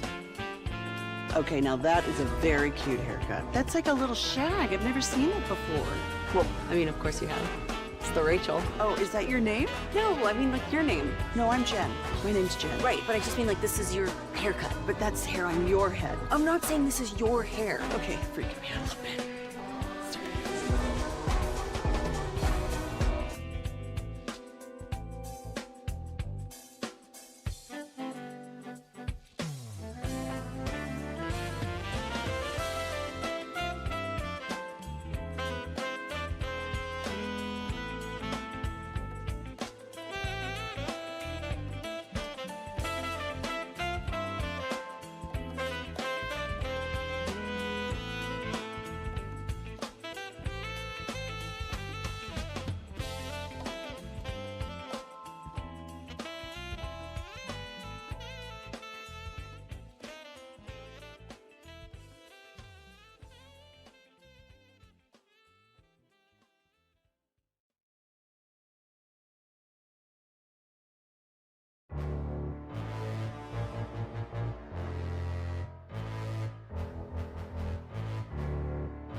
Do you think it's true that you've got to forget something else to remember that Uber Eats has groceries? No, that's absurd. Hey, remember when you used to be a... The Fan is brought to you by the On-Time Experts. KNC Masterpiece right here on 105 through the Fan. We're going to link up with Texas Rangers manager Bruce Bochy in just a few minutes. But I was curious for both of you gentlemen for this. Which do you think is more impressive? Because they're both chasing it. Would it be Aaron Judge? Oh my gosh! Breaking. Am I stealing? No, this is great. Okay. This is part. I mean, we might be in a little bit of Mike likes it, Okay. but it doesn't matter. I have another something too. Would it be Aaron Judge breaking the American League home run record in back-to-back seasons, or Shohei becoming the first 50-50 player? Because there's betting odds out for this now, and I can give you the betting odds as well, but both feel like amazing feats. This is, and I was thinking about this, and I'm glad you're bringing it up because we can talk about it here, is we are seeing two of the greatest seasons in baseball history. And now they have to do a little bit more, but what Shohei's possibly going to do, a 50-50, nobody's even come close to 50-50. Yeah. And he's going to get close. And then Aaron Judge, they brought up the guys that have had 3 50 home run seasons, like in 3 consecutive years, if I have it right. It's Babe Ruth, him, and then 3 steroid guys. Yeah. You know, because it's McGuire, Sosa, and Bonds. And they did it. I'm not taking anything. I mean, I'm taking something away from them. They did it on supplements. They did it on steroids, which is, hey, they did it, and other guys weren't doing it on that, but he's the only guy besides Babe Ruth to accomplish this. By the way, as a side note to all of this, Marcell Ozuna could still theoretically win the National League Triple Crown. He's 4 home runs back of Ohtani. He could still win the Triple Crown, and it feels like that's an afterthought.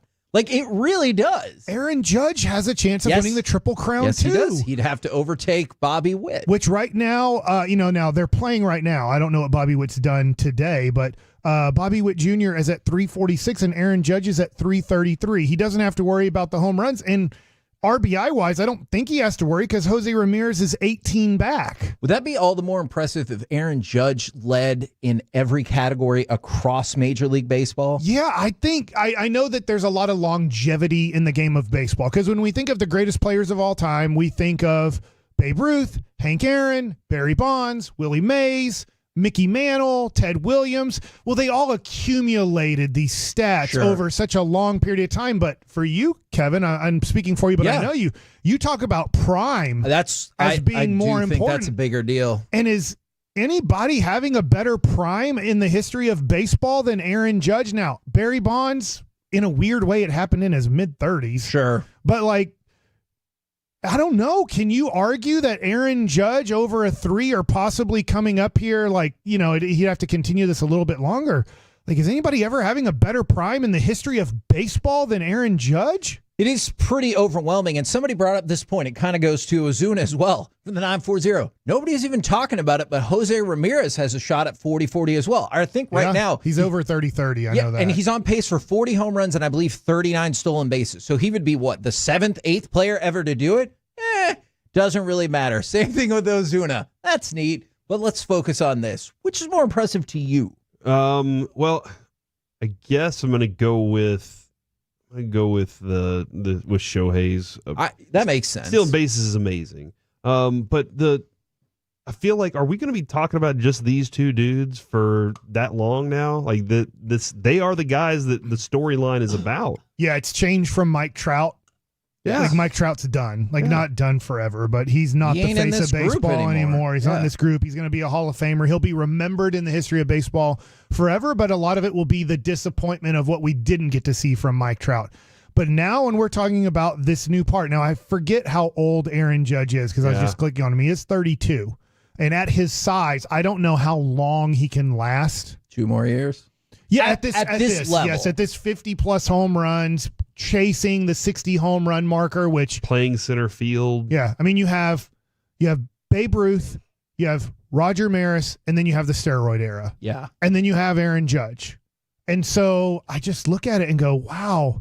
I mean, I'm glad you brought this up because I wanted to discuss this. I didn't know how involved you wanted to be in this because as we're talking about whether it's Patrick Mahomes, whether the longevity of LeBron James and the greatness in baseball. Nobody's ever done what Shohei Ohtani's done, and then you have Aaron Judge. Can we stop on that for just 1 second? Yeah. Just wait. I do want to expand on Ohtani. I'm glad that you brought that up because I was in the category of Ohtani is an amazing player. He's an amazing player because he's really good at 2 different things that nobody else can do simultaneously. I was curious what it was going to look like when he was on an even playing field in terms of nobody else can do what he can do. So what's it going to look like when he can do both? And he's like, this is what I can do. It's amazing. Like, truly amazing. It is. And I can't. This is, I'll say it again, and I think I've said it here. Ohtani will never do this again because he's going to pitch, and he's not going to try to steal 40 or 50 or 60 bags when he's also a pitcher every 6th, 7th day. He just can't steal. Now, he could hit 40 home runs, but he's just not. This is the one year that he's allowed to kind of steal bases like this. We're the KNC Masterpiece right here on 105.3 The Fan. We might dive back into that conversation, but right now, if you're looking to spice up your game day grub, reach for the original Louisiana brand hot sauce, the official hot sauce of the Texas Rangers. The original Louisiana brand hot sauce flavor favors the bold and also brings you, I think, though we might be calling an audible here, our interview with Texas Rangers manager Bruce Bochy. Good afternoon. Good afternoon. How we doing? We're doing good. We appreciate you fitting us in. I know it's a tight schedule today with the doubleheader. I'm curious, how does that affect availability or pitching plans for you guys having to go with the doubleheader as opposed to what the schedule was going to be? We're all set to go. I mean, we've had 2 days off, so guys are fresh in the bullpen. We've got long guys down there, so we have coverage. With Lighter, we will have to keep an eye on him and, his workload. But, Andrew, we're hoping to get 5 or 6. If we get that, then, we're good the first game. And first game always can dictate what we have left in the second game. And we don't think about tomorrow until we get to that point. We have to make a move. We'll do that. But I think we're fine there. Now, our job is to go out and get some runs. When you talk about monitoring Lighter, outside of just what you regularly do to monitor a pitcher, is there anything special for him because he's young, because he has kind of bounced up and down from the minors? Like, what do you look for when you're monitoring him? Well, more than anything, just, how their innings are going, how stressful they are. You're always looking at, number of pitches. But, he's had some time off and, 2 weeks ago, and so he's good. He's healthy. He's been stretched out, and we could take him up to 90 pitches in there, but just a case of how he gets there. And so anyway, Mike Maddux and I will, we'll keep a watchful eye on how it's going for him, check on him. But he would be starting the second game, but if we didn't think he was stretched out, he was healthy, he was good to go. When we kind of talked about this a little bit with Mike earlier, and I was kind of curious on the front of if you have him up for a few weeks and have that opportunity to kind of really work with him, is that better? Because then you can kind of drill in on some other things that you see in his game? Well, it's always better. It's better for the players, better for the coach. Don't get around that. Now it's about results too up here, and especially when you're in a win, now mode. That's which we were during the season. Yeah, things are changing a little bit, and so that comes into play with maybe playing time with guys. Of course, we'll bring up a guy or two. September 1st, and hopefully find some playing time there. That's where it changes. But during the season, it's kind of hard to do that when you're trying to, get back to the postseason and still try to develop guys. But to your point, sure, whether it's a position player or a pitcher, it's always good to have your hands on them as much as you can. Well, it looks like in the box score, Jacob deGrom had another 2 successful innings last night. Could you tell us what you've heard? Yeah, great job again. Had some easy innings there. Didn't get up to the 40, which he could have. So when that didn't happen, after he finishes 2 innings, he went down the bullpen and he threw some more to stretch him out. So the next time he goes out, he'll be 3 to 4 innings in that area. Came out of it fine as far as we know. I have not talked to him today, but he was hit 98, 99, had good command, all his pitches, and pitched very efficiently, and that's why he went to the bullpen and throws some more after his 2-inning stint. Was there, and I apologize if this is a silly question, was there ever any thought about, instead of that happening in the bullpen because he was so efficient, just leaving him in the game, or do you like the controlled avenue of stretching him out more in the bullpen? Well, now, second time out, this is the plan, so it's a matter of sticking with the plan the first 2 times out. Now we'll have a little bit more flexibility as far as sending him out and just making sure that we don't deviate too much, and then you have regrets. Well, this was our plan, and we send them back out because I don't care where you're pitching. When you're in a competitive environment, I mean, you're going to crank it up a little bit more normal. So we didn't want to do it the 3rd inning. Hey, I know this is a minor leaguer right now, Boch, but Justin Foscue, I was just looking up yesterday, he's batting .342 in the month of August in AAA. Can you give us, is there something you guys told him to go down there and work on, and it's really changed his hitting? I think as much as anything, it's just he's been getting a lot of reps. He came up here, he got a few reps, and he wasn't, getting his hits. But with that oblique that set him back, he missed quite a bit of time with that. So he's a hitter. He gives you quality at bats. He has discipline at the plate, so he'll take his walk, but he has an knack of getting the barrel on the ball. So I think that's all it is getting more reps. If there's one thing we told him, or hopefully send a message is, to let it go, be aggressive. That's, the type of hitter that we want, someone that's going to get a good swing off. And,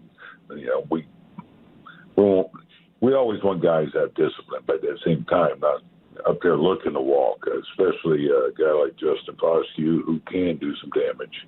And now that he has done that damage, will we see him on September 1st, you think? Well, I can't just make that call to you guys. It's worth a right shot. Now. It has to go through beer. Now, you've talked ad nauseum about the offense and the hitting. I was curious about, since you just mentioned plate discipline, the lack of walks this season compared to, especially last year. Is there anything you've seen, and how do you balance being aggressive but also, still wanting to draw walks? Well, a couple of things there. I mean,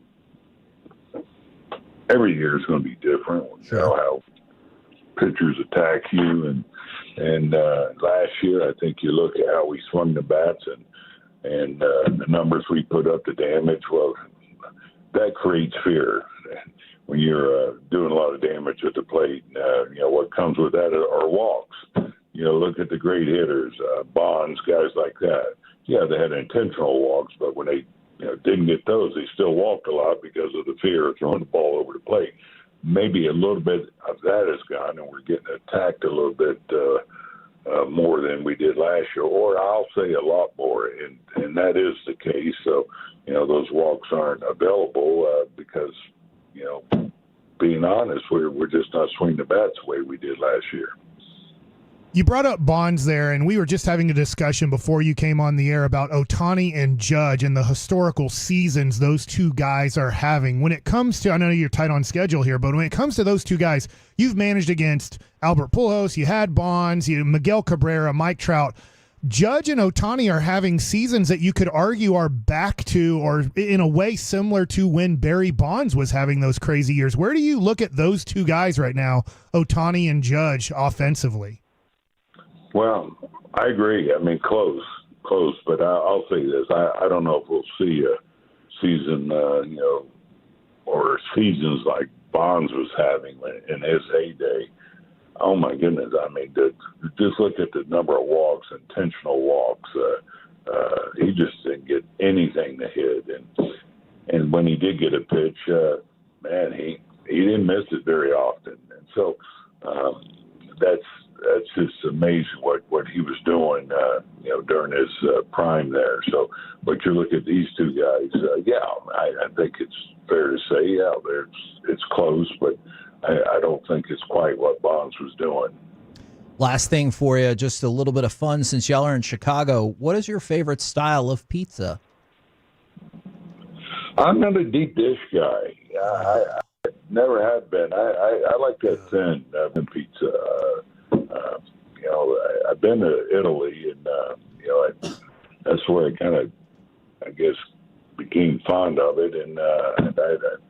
But we have it in here. Last night, we got rained out. We had both styles of pizza. And, I didn't have either one last night, but if I would have got one, it would have been a thinner pizza.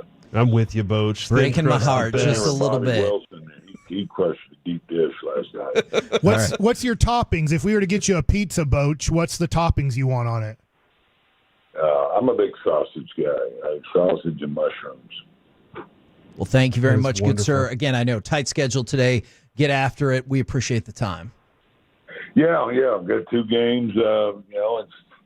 It's part of the schedule after that rain out. So boys are ready to go, and hopefully we'll put some runs across the board for his pitching staff today. Excellent. We'll catch you next week.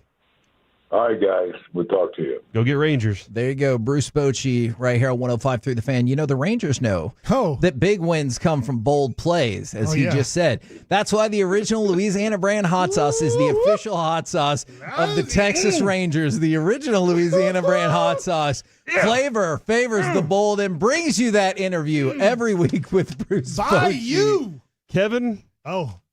Great news for you. Adrian Peterson signing with the Cowboys? Jalen Cropper is signing to the practice squad. I do like Jalen Cropper. Up until the last preseason game, maybe the last week and a half, it looked like he had the inside track. Yeah, that fumble kind of, Glad he has an O in his last up name. a little bit, but Yes, because we all get it. Oh, he No, doesn't. don't, Corey. Corey doesn't. Please tell me you get it. Because otherwise his Is name there would be another vowel? Yeah, it could be Jalen Crapper, and that's what he's getting at. I know that's what you're getting at. It could be Crepper. So stupid. What if it was? What if, when they didn't have last names and they were coming up with last names? They're like, oh, man, Crooper. that guy's always on the crapper. And then they're like, well, call him John Crapper. And then they're like, hey, we got to change this last name. And they're like, what's the easiest way to do? Just change the A to an O. See, I feel like I get painted into this corner time and again because I want to tell you we're about to shift, but it's Mike likes it time, so there's nothing I can do about it. All right, well, we got Cropper back. Okay, now. That video helps. Corey showed me. I'm a big fan. Mike, I don't want to. You asked this the other day. Okay. I'm fine. Videos that make me kind of feel relaxed. I'm a big fan of when they push things down the steps or like throw bottles Like they roll and they a bottle down, smash. they crash. Yeah, I mean No, it could be a slinky. like this. Usually it's a bottle and they roll it down the stairs or they roll it off like a plank and it goes. Okay. I'm a big fan of that. So it makes me relaxed. one of the things that I do to relax Corey at times is I massage his shoulders. This is true, and it feels great. It does. I'm a good masseuse of the man's shoulders. My wife's hands aren't as strong as Mike's. Well, that makes sense. So my wife does But not. you Mike's like half a foot taller than You her. refused for me to massage you, and I think it would relax you. Dude. Has nothing to do with Feels you. I good. think it would tense me up more. Why? Because a I man's don't touching you? Love it. No, Tense it's up, not a man. and I then- don't love when people touch me in general. Take a deep breath, and then relax your shoulders. I'm good. All right. I went So- to get a couples massage one time with Jess. Yeah. And she knew I was very angsty going into it. Like, it just made me nervous. Yeah. I don't mind him. It was the moment when she was like, "Was that hard enough for you?" And I was like, "I don't want to answer that question." Okay.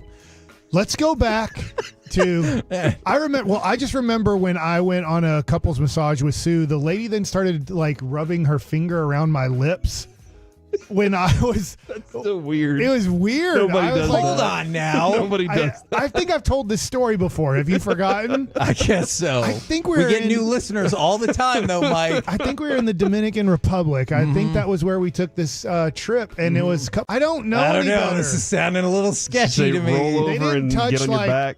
private areas, but it was close enough where you're like, "Ooh, like that's close enough." Mike, here's a Ken doll. Show us where the. Okay, so let's go back to Aaron Judge and Shohei Ohtani talk for just a minute. Then I'll get into another weird topic that I'm in. Can I give you the betting odds on some of these things? Because they're pretty interesting to me. Aaron Judge, even money, whether or not he'll hit Yankee. I dislike him because he's Yankee. Earlier, whenever I said, are these two guys the guys we're going to be talking about for however many years? And I know he's his age, but I wanted to say I'm so tired of hearing about Aaron Judge. Okay, and it definitely does have to do with he's on the Yankees, and they're good. That's just what they do.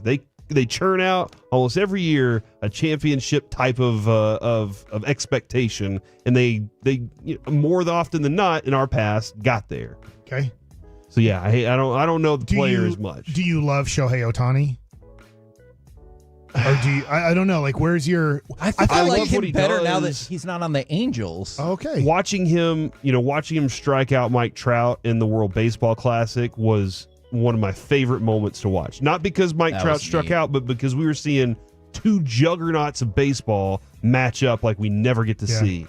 I feel like in a way these two guys are hard to dislike, but if you are, let's say, a Red Sox fan or just like, I'm a Yankee hater, it doesn't matter, or you're a Dodgers hater because he did go to a very good team and organization trying to get a championship desperately that's not a COVID championship. And so I get there could be that way, but when you just take the people that they are, their likability factor, the way they interact with the fans for the most part, except for, I guess, the one Staten Island Little League coach who decided to take shots at Aaron Judge.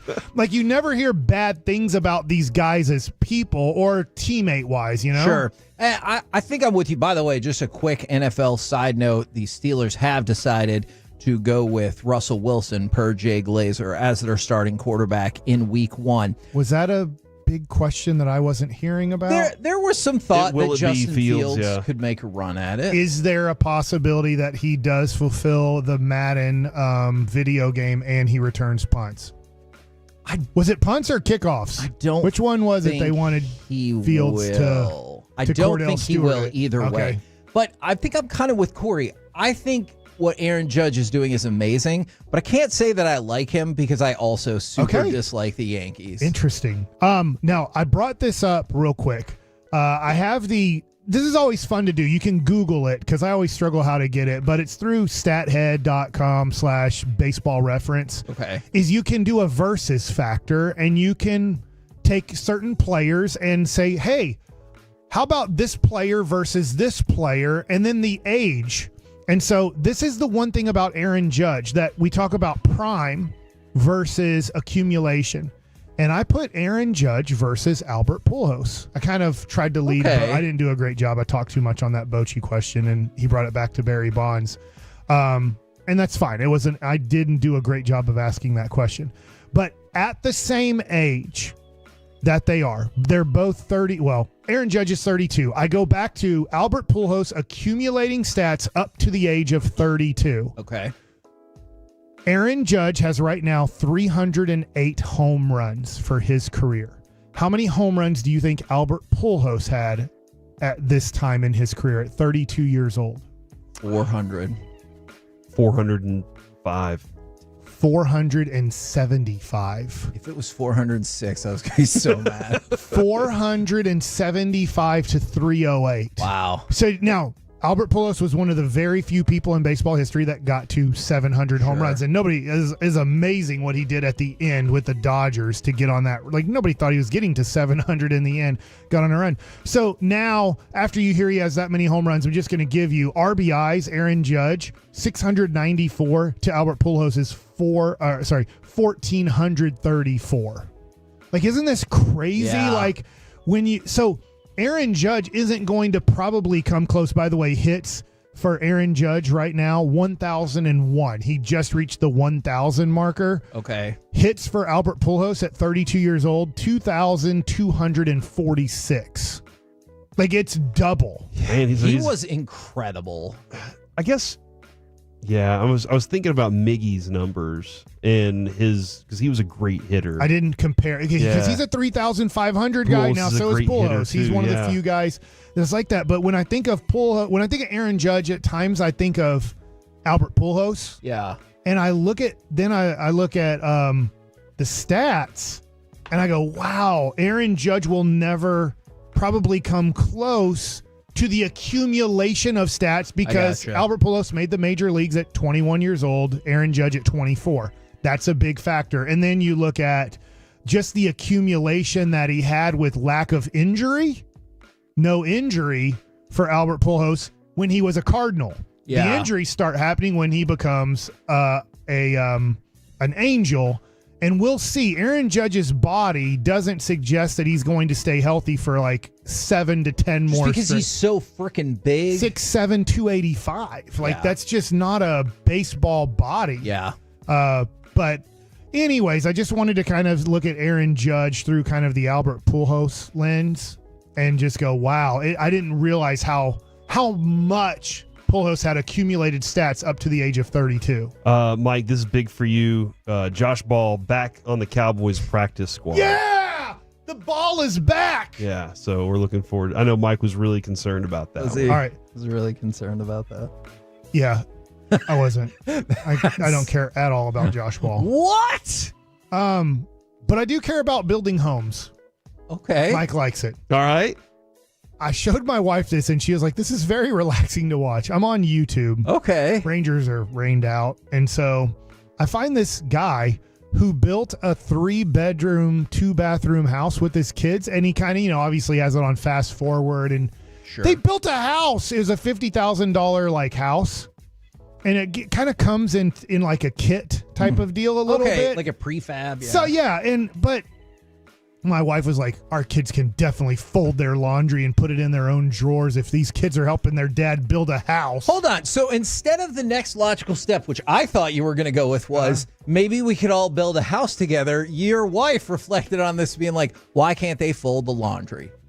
Yes. That's fair. But she also found it very soothing and something that she would want to do, and so would I. I have no skills in this, so as our kids go back to school, why don't we have car skills, carpentry skills? Like, there's certain things. I've never used chemistry in my life and never will. I've never used, obviously you've heard me speak. I don't even know if I've used English in my life properly, but yet I did do all 12 years of it that I had to.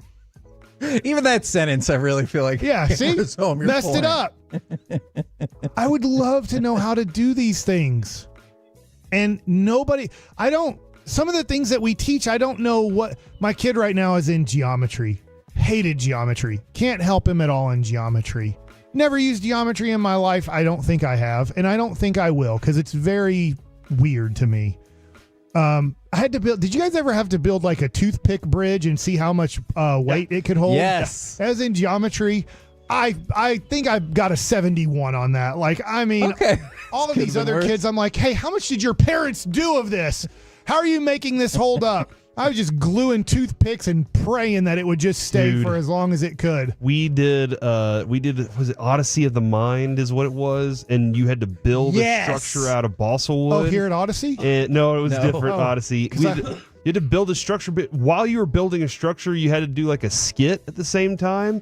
And ours, they didn't have any more weight. The one that I decided, I was like, here's how we should build it. They didn't have any more weight to put on it before like it finally snapped. This was geometry? No, it was Odyssey of the Mind. And then at the last minute, that's a class? It was like a seminar kind of. Yeah, it was an elective kind of thing. Yeah, I remember that. And then it broke, and they were like, that was amazing. And I was like, I know how to build buildings. And they said, but you weren't allowed to talk in your skit. So you guys y'all got disqualified. And we didn't read that stupid part. So yeah, reading was reading was something we needed to do better. I think we do need reading. I'm not trying to eliminate reading in school. Appreciate that. Let me ask you this. If for some reason, I think building a house is a great trait to learn. I agree. If you and your wife decided that that's the path that you wanted to go in 5, how many ever years, do you think your wife would still see Not So Baby Noah like as her lone patient? Would she still take care of baby? You're gonna have to find a new doctor. Yeah, if we start becoming house builders, man, your house would fall down so quickly. I don't know how we'd fool the person into like, this was basic built. Just know if it was, it's falling down. Things are gonna go. I was watching. That's the best endorsement. They're so good at it, but I don't know. I feel like I want to stop doing things and just learn things. I think that is an admirable pursuit. When you're, but by that, will you then apply what you learn, or will you just want to learn and have the knowledge? I have to make money for my family, Right, so yeah. there's certain things that I do that are pretty worthless, like talking. Mm-hmm. But it does make money, you know. That is true. I know baseball, which ultimately, in the real world, knowing how to throw a baseball and make it move or hit a baseball. There's no that does not help me at all in anything. I guess I could kill somebody attacking me because I know how to swing a bat really well. You can teach Yeah, but baseball. baseball doesn't matter. Some of those coaches Building make something a lot of money. like being able to build It doesn't homes, matter. being able to do certain things like mechanics. Oh yeah, my gosh. the car stuff. You mechanics that out there. matters. Yeah, love But they for don't y'all. teach us anything that matters. All I did was learn how to play baseball and then kind of talk about it halfway decently. It's really a big endorsement for our show there as well. I think feel you like do a really good job at talking. I think I do a well job at it too. Oh my God. We're the KNC Masterpiece right here on 105.3 The Fan. Coming up next, it's the C Block starring Corey Majors. Should we ask Mike more about Please, the runnings back God, room? no. Runnings backs are back. Scott Hansen delivers, and Don't Call Me Daddy. Next on The Fan. Wasn't it Cinnamon Sisters? Basil Babes. Saffron Squad? Nutmeg Maidens? Paprika? No. Nutmeg Maidens. I just said that. Was it Spice Girls? Doesn't sound right. Was it Saffron Squad?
Uber Eats has Lola V products? I gotta remember that. Well, you know, they say in order to remember something, you have to forget something else. Okay, now that is a very cute haircut. That's like a little shag. I've never seen it before. Well, I mean, of course you have. It's the Rachel. Oh, is that your name? No, I mean like your name. No, I'm Jen. My name's Jen. Right, but I just mean like this is your haircut. But that's hair on your head. I'm not saying this is your hair. Okay, freaking me out a little bit.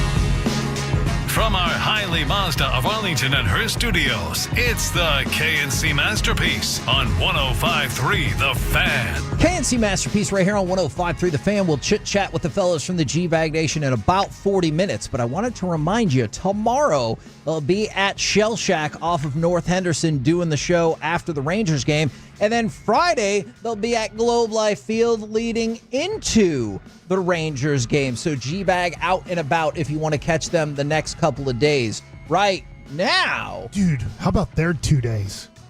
Yeah, it did get changed up now, didn't it? They have a 1 hour show today and then a day game tomorrow.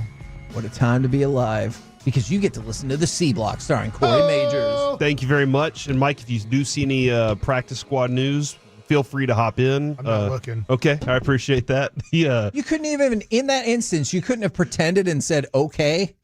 Mike is who he is. Yeah. You know what? That's not going to fair. change. Right now, That's I'm going fair. to tell you what else I'm not looking up. I'm not looking up the Frisco Rough Riders either.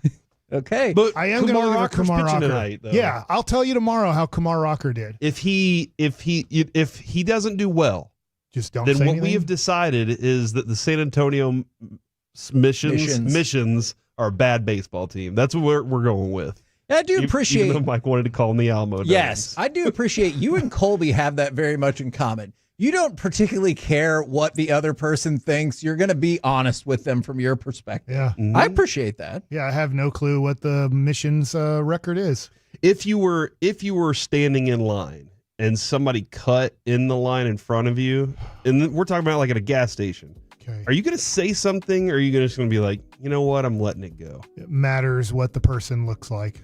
What does that mean? Like if they look like Kimbo Slice, I'm probably going to be like, he can cut all he wants. Oh, so like physically intimidating? Yes, Okay, I got you. If Alec cuts, I might say, what's your deal, man? Alex jacked, man. I don't know if that's a good idea. Your shirt's coming off. It's 9 o'clock somewhere. Mike feels like he has the reach, I think, is what he's saying. But I'm just saying, like, doesn't it matter to you? Or let's just say it looks like somebody who might have a weapon. I'm like, I don't want to mess with that person. They might pull out a knife or a gun. Mike, I understand your question. It does not matter to me because sometimes I have a tough time controlling my temper. And if it's go time, it's go time. If I lose, I lose. But it's still go time. So you're saying that with Alex man bun, he doesn't look like he could pull out a knife from that man bun? Is that what you're trying to tell me? Is that he doesn't look... He doesn't look unassuming. like he's carrying a weapon. All right, I gotcha. By the way, the missions do stink at baseball. Hey, look, Slim Scotty's in the studio right now. Slim Scotty stepped in. Or Joey Erickson. Is it hockey time in the USA? It's not necessarily hockey time yet, but he is hanging around. I appreciate the conversation about skipping in line because we know what Colby would do. I don't. Colby's answer would be, he'd go, "Hey, what's going on? Get to the back of the line." I've That's how he absolutely treated been in a scenario with him when that happened. Yep. It was awesome. I also have a little bit of a predicament. Last night, Adrian had to work late. Thursday is Jared's thing at the Preston happy hour. Playhouse. And Adrian is going to be there, but she wanted me to go. And I was like, all right, I'll be there. My son Carter he's presenting something at open house for his school. thought he was playing football. He is playing football too. I do need to ask Broadus some questions about that. But he's presenting, and so I said, "Hey, your mom and I are supposed to do this thing." He goes, "Of course. The one time I have something to present, you guys aren't available." And so now I have guilt tripping you. So here's what I'm trying. Adrian was like, "Fine, go to Carter's thing." So I asked, "Should we have a date night? Because we haven't seen each other this much. Should we have a date night on Friday night, or should we have family dinner?" And she wants both. So Twolos, I love the Twolos. 2 dinners? Yeah, maybe 2 dinners. That's a good idea. YOLO's out there and Twolos and the fan text. Should I do a date night with Adrian, or should I do family dinner and have all the kids there? Because, man, I don't have many more family dinners with Avery, before he moves out. What year is he?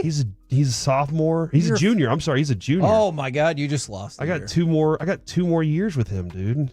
You sure of your answer? It seemed like no. He's at Plano now. He's at one. Plano, and so he went from Vines to Plano, and so that is what if he leaves? But Corey, he wants to go to Berkeley in Boston. This is the problem that you're running into.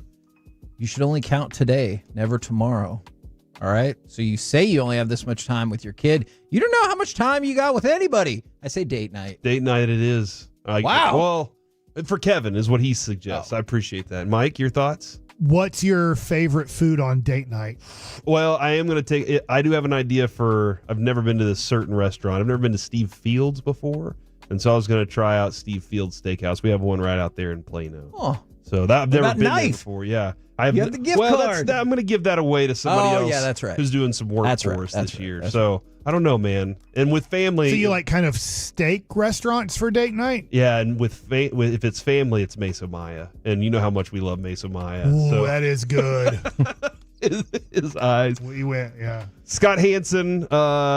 Do you know who Scott Hansen is, Kevin? Yeah, he's the guy where if you get tricked by somebody saying they're a 14-year-old boy, you go into the house and he's like, "I'm Scott Hansen." Different Scott Hansen. Have a seat, sir. Why did you bring those alcohols? The Scott Hansen on on the Red Zone. So he does the Red Zone. I know on NFL Network or whatever, they sometimes will have the other guy do it. I can't think of his name right now. He's got the ears. Andrew Siciliano. Andrew Siciliano. He's that's got right. the ears. That feels. He does have massive ears. And Alec knew exactly what I was talking about. But Scott Hansen does it on Red Zone, and I love it. I love the way that he directs it, and the dude does not take in drinks before the show so that he can hold it throughout the entire day. If you cut off your ears, you could still hear, right? I think so, just not as well. Because you have the holes. Yes. But you're not getting it's the outside part of the ear is not why you hear. By the way, he did the Gold Zone, too. Okay, but it helps. The outside of your ear, but it helps collect sound. No, you're right, but I still think you could hear if your ears got chopped off. If you don't have your ears, let us know if you can hear.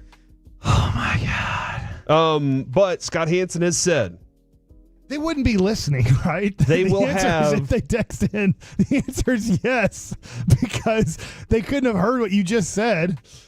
They will. We just said you could still hear even if you didn't have your ears. He said text in if you can. Yeah. If you don't have your ears and you can hear, well, they're going to text in because they heard what you said. Mm-hmm. That is a good point. Scott Hansen said on WFAN that the NFL Network or NFL Red Zone will have 3+ games in the late window going forward. Ooh. The NFL will have 3+ games for sure because of so many people watching Red Zone. Wow. Because a lot of times what happens is if you have 2 games, you're just kind of basically they're just bouncing back and forth. But because so many people watch Red Zone, they're like, hey, we're going to give them multiple games to go through because early in the action, you got the octo screen and everything. It's so much fun. I enjoy Red Zone a lot. And 325 has shown more recently to garner better ratings for them. So I think that's a great idea across the board. And then I know this has been discussed. It was every headline that I saw across everything. LeBron James talking about what Bronny can call him.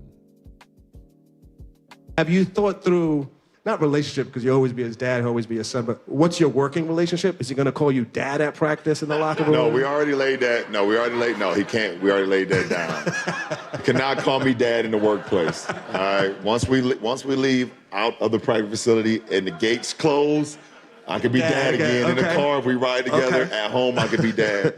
No, he got to call me like 2-3 or Bron. Okay. Or, GOAT if he wants to. That's up to him. I mean, it's up to him. But it's easy for me. It's easy for me because I've been calling him Bronny for so long. Yeah. It's not like I've been calling, hey son. So it's easy for me. It's gonna be the adjustment for him. But we cannot be running down the court. And he'd be like, Dad, push the ball up. Dad, I'm open. Dad, come on. No, you cannot do that. And I think I agree with him on that. Like, it would be weird to hear, Dad, pass me the ball. But that being said, I never called my dad Coach. Steven does call Jerry.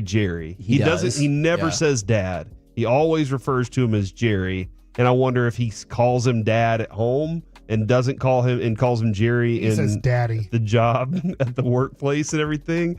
But I mean, do you agree or disagree that your kid can't call you Dad inside the work confines building? I could see that. By the way, good on that host for asking that question. That's a quality question right there.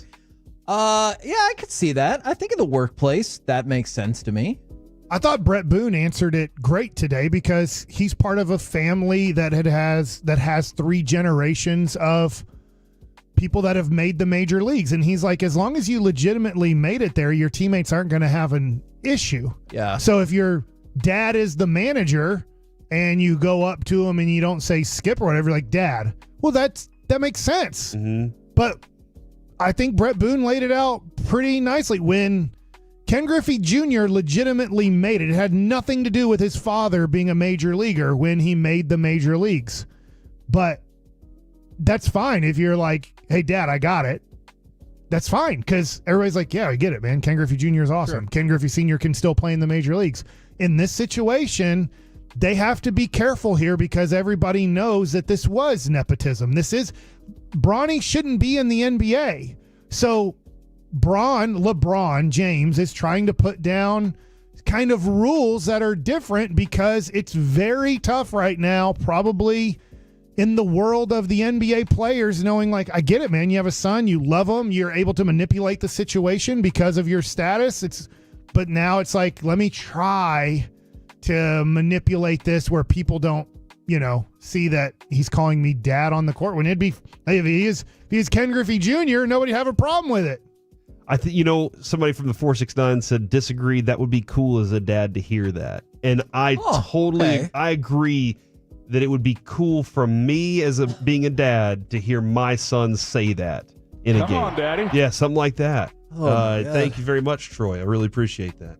And but it's everybody else more than it's the image from everybody else. Yeah. Because I don't know, man. That would feel. Would I have a moment of nostalgia right in the middle of the game where I'm like, hey, we're back out on the little basketball court outside and everything, and I'm just thinking about my kid. Dude, I'm playing basketball with my kid. It'd be fun. The other thing too is, now I know you have to call out names on the court if you are open or something like that. A lot of times you say hey or. You know what I'm saying? Like a lot of times I don't refer to. That's what that scared the crap out of me. Noise. Like you're clapping, you're making a noise. Sorry to scare you guys. It really did. In a way, you have to be the same name to everybody. So now I'm going to contradict myself. And that's why he said 2-3 or Braun. That's why. Like I need to know like what is Anthony Davis? Yeah, GOAT. Everybody's yelling that on the court. Yeah, right. I mean, and again, he might be the GOAT, but like they're not yelling GOAT when they want the ball. Yeah. Dude, I'm surprised he didn't say, yeah, he's going to call me King. When he said GOAT, is that not the epitome of why people don't like LeBron? That and the China stuff, probably. Okay. Yeah, I think that's... I think the China stuff's like, that came secondary. I think it was this idea of... Because people didn't like you're so that great. He was called King James already, and it sounded like he was joking. I thought he was joking. I thought it was funny. I think you're right. If I'd said that, and it was my kids, we'd be laughing about it, but I'm not. I'll contradict myself. Like, just call, probably on the court, whatever LeBron is referred to by his teammates probably needs to be what you say, but I will say he'll probably get his attention when he yells Dad. Jamar Chase not at the team as the team's going through stretch for today's practice, according to Ben Baby, who's covering that up there. Go Mean Green. And real quick, Princeton Fant is going to be on the Cowboys practice. Yeah. Okay.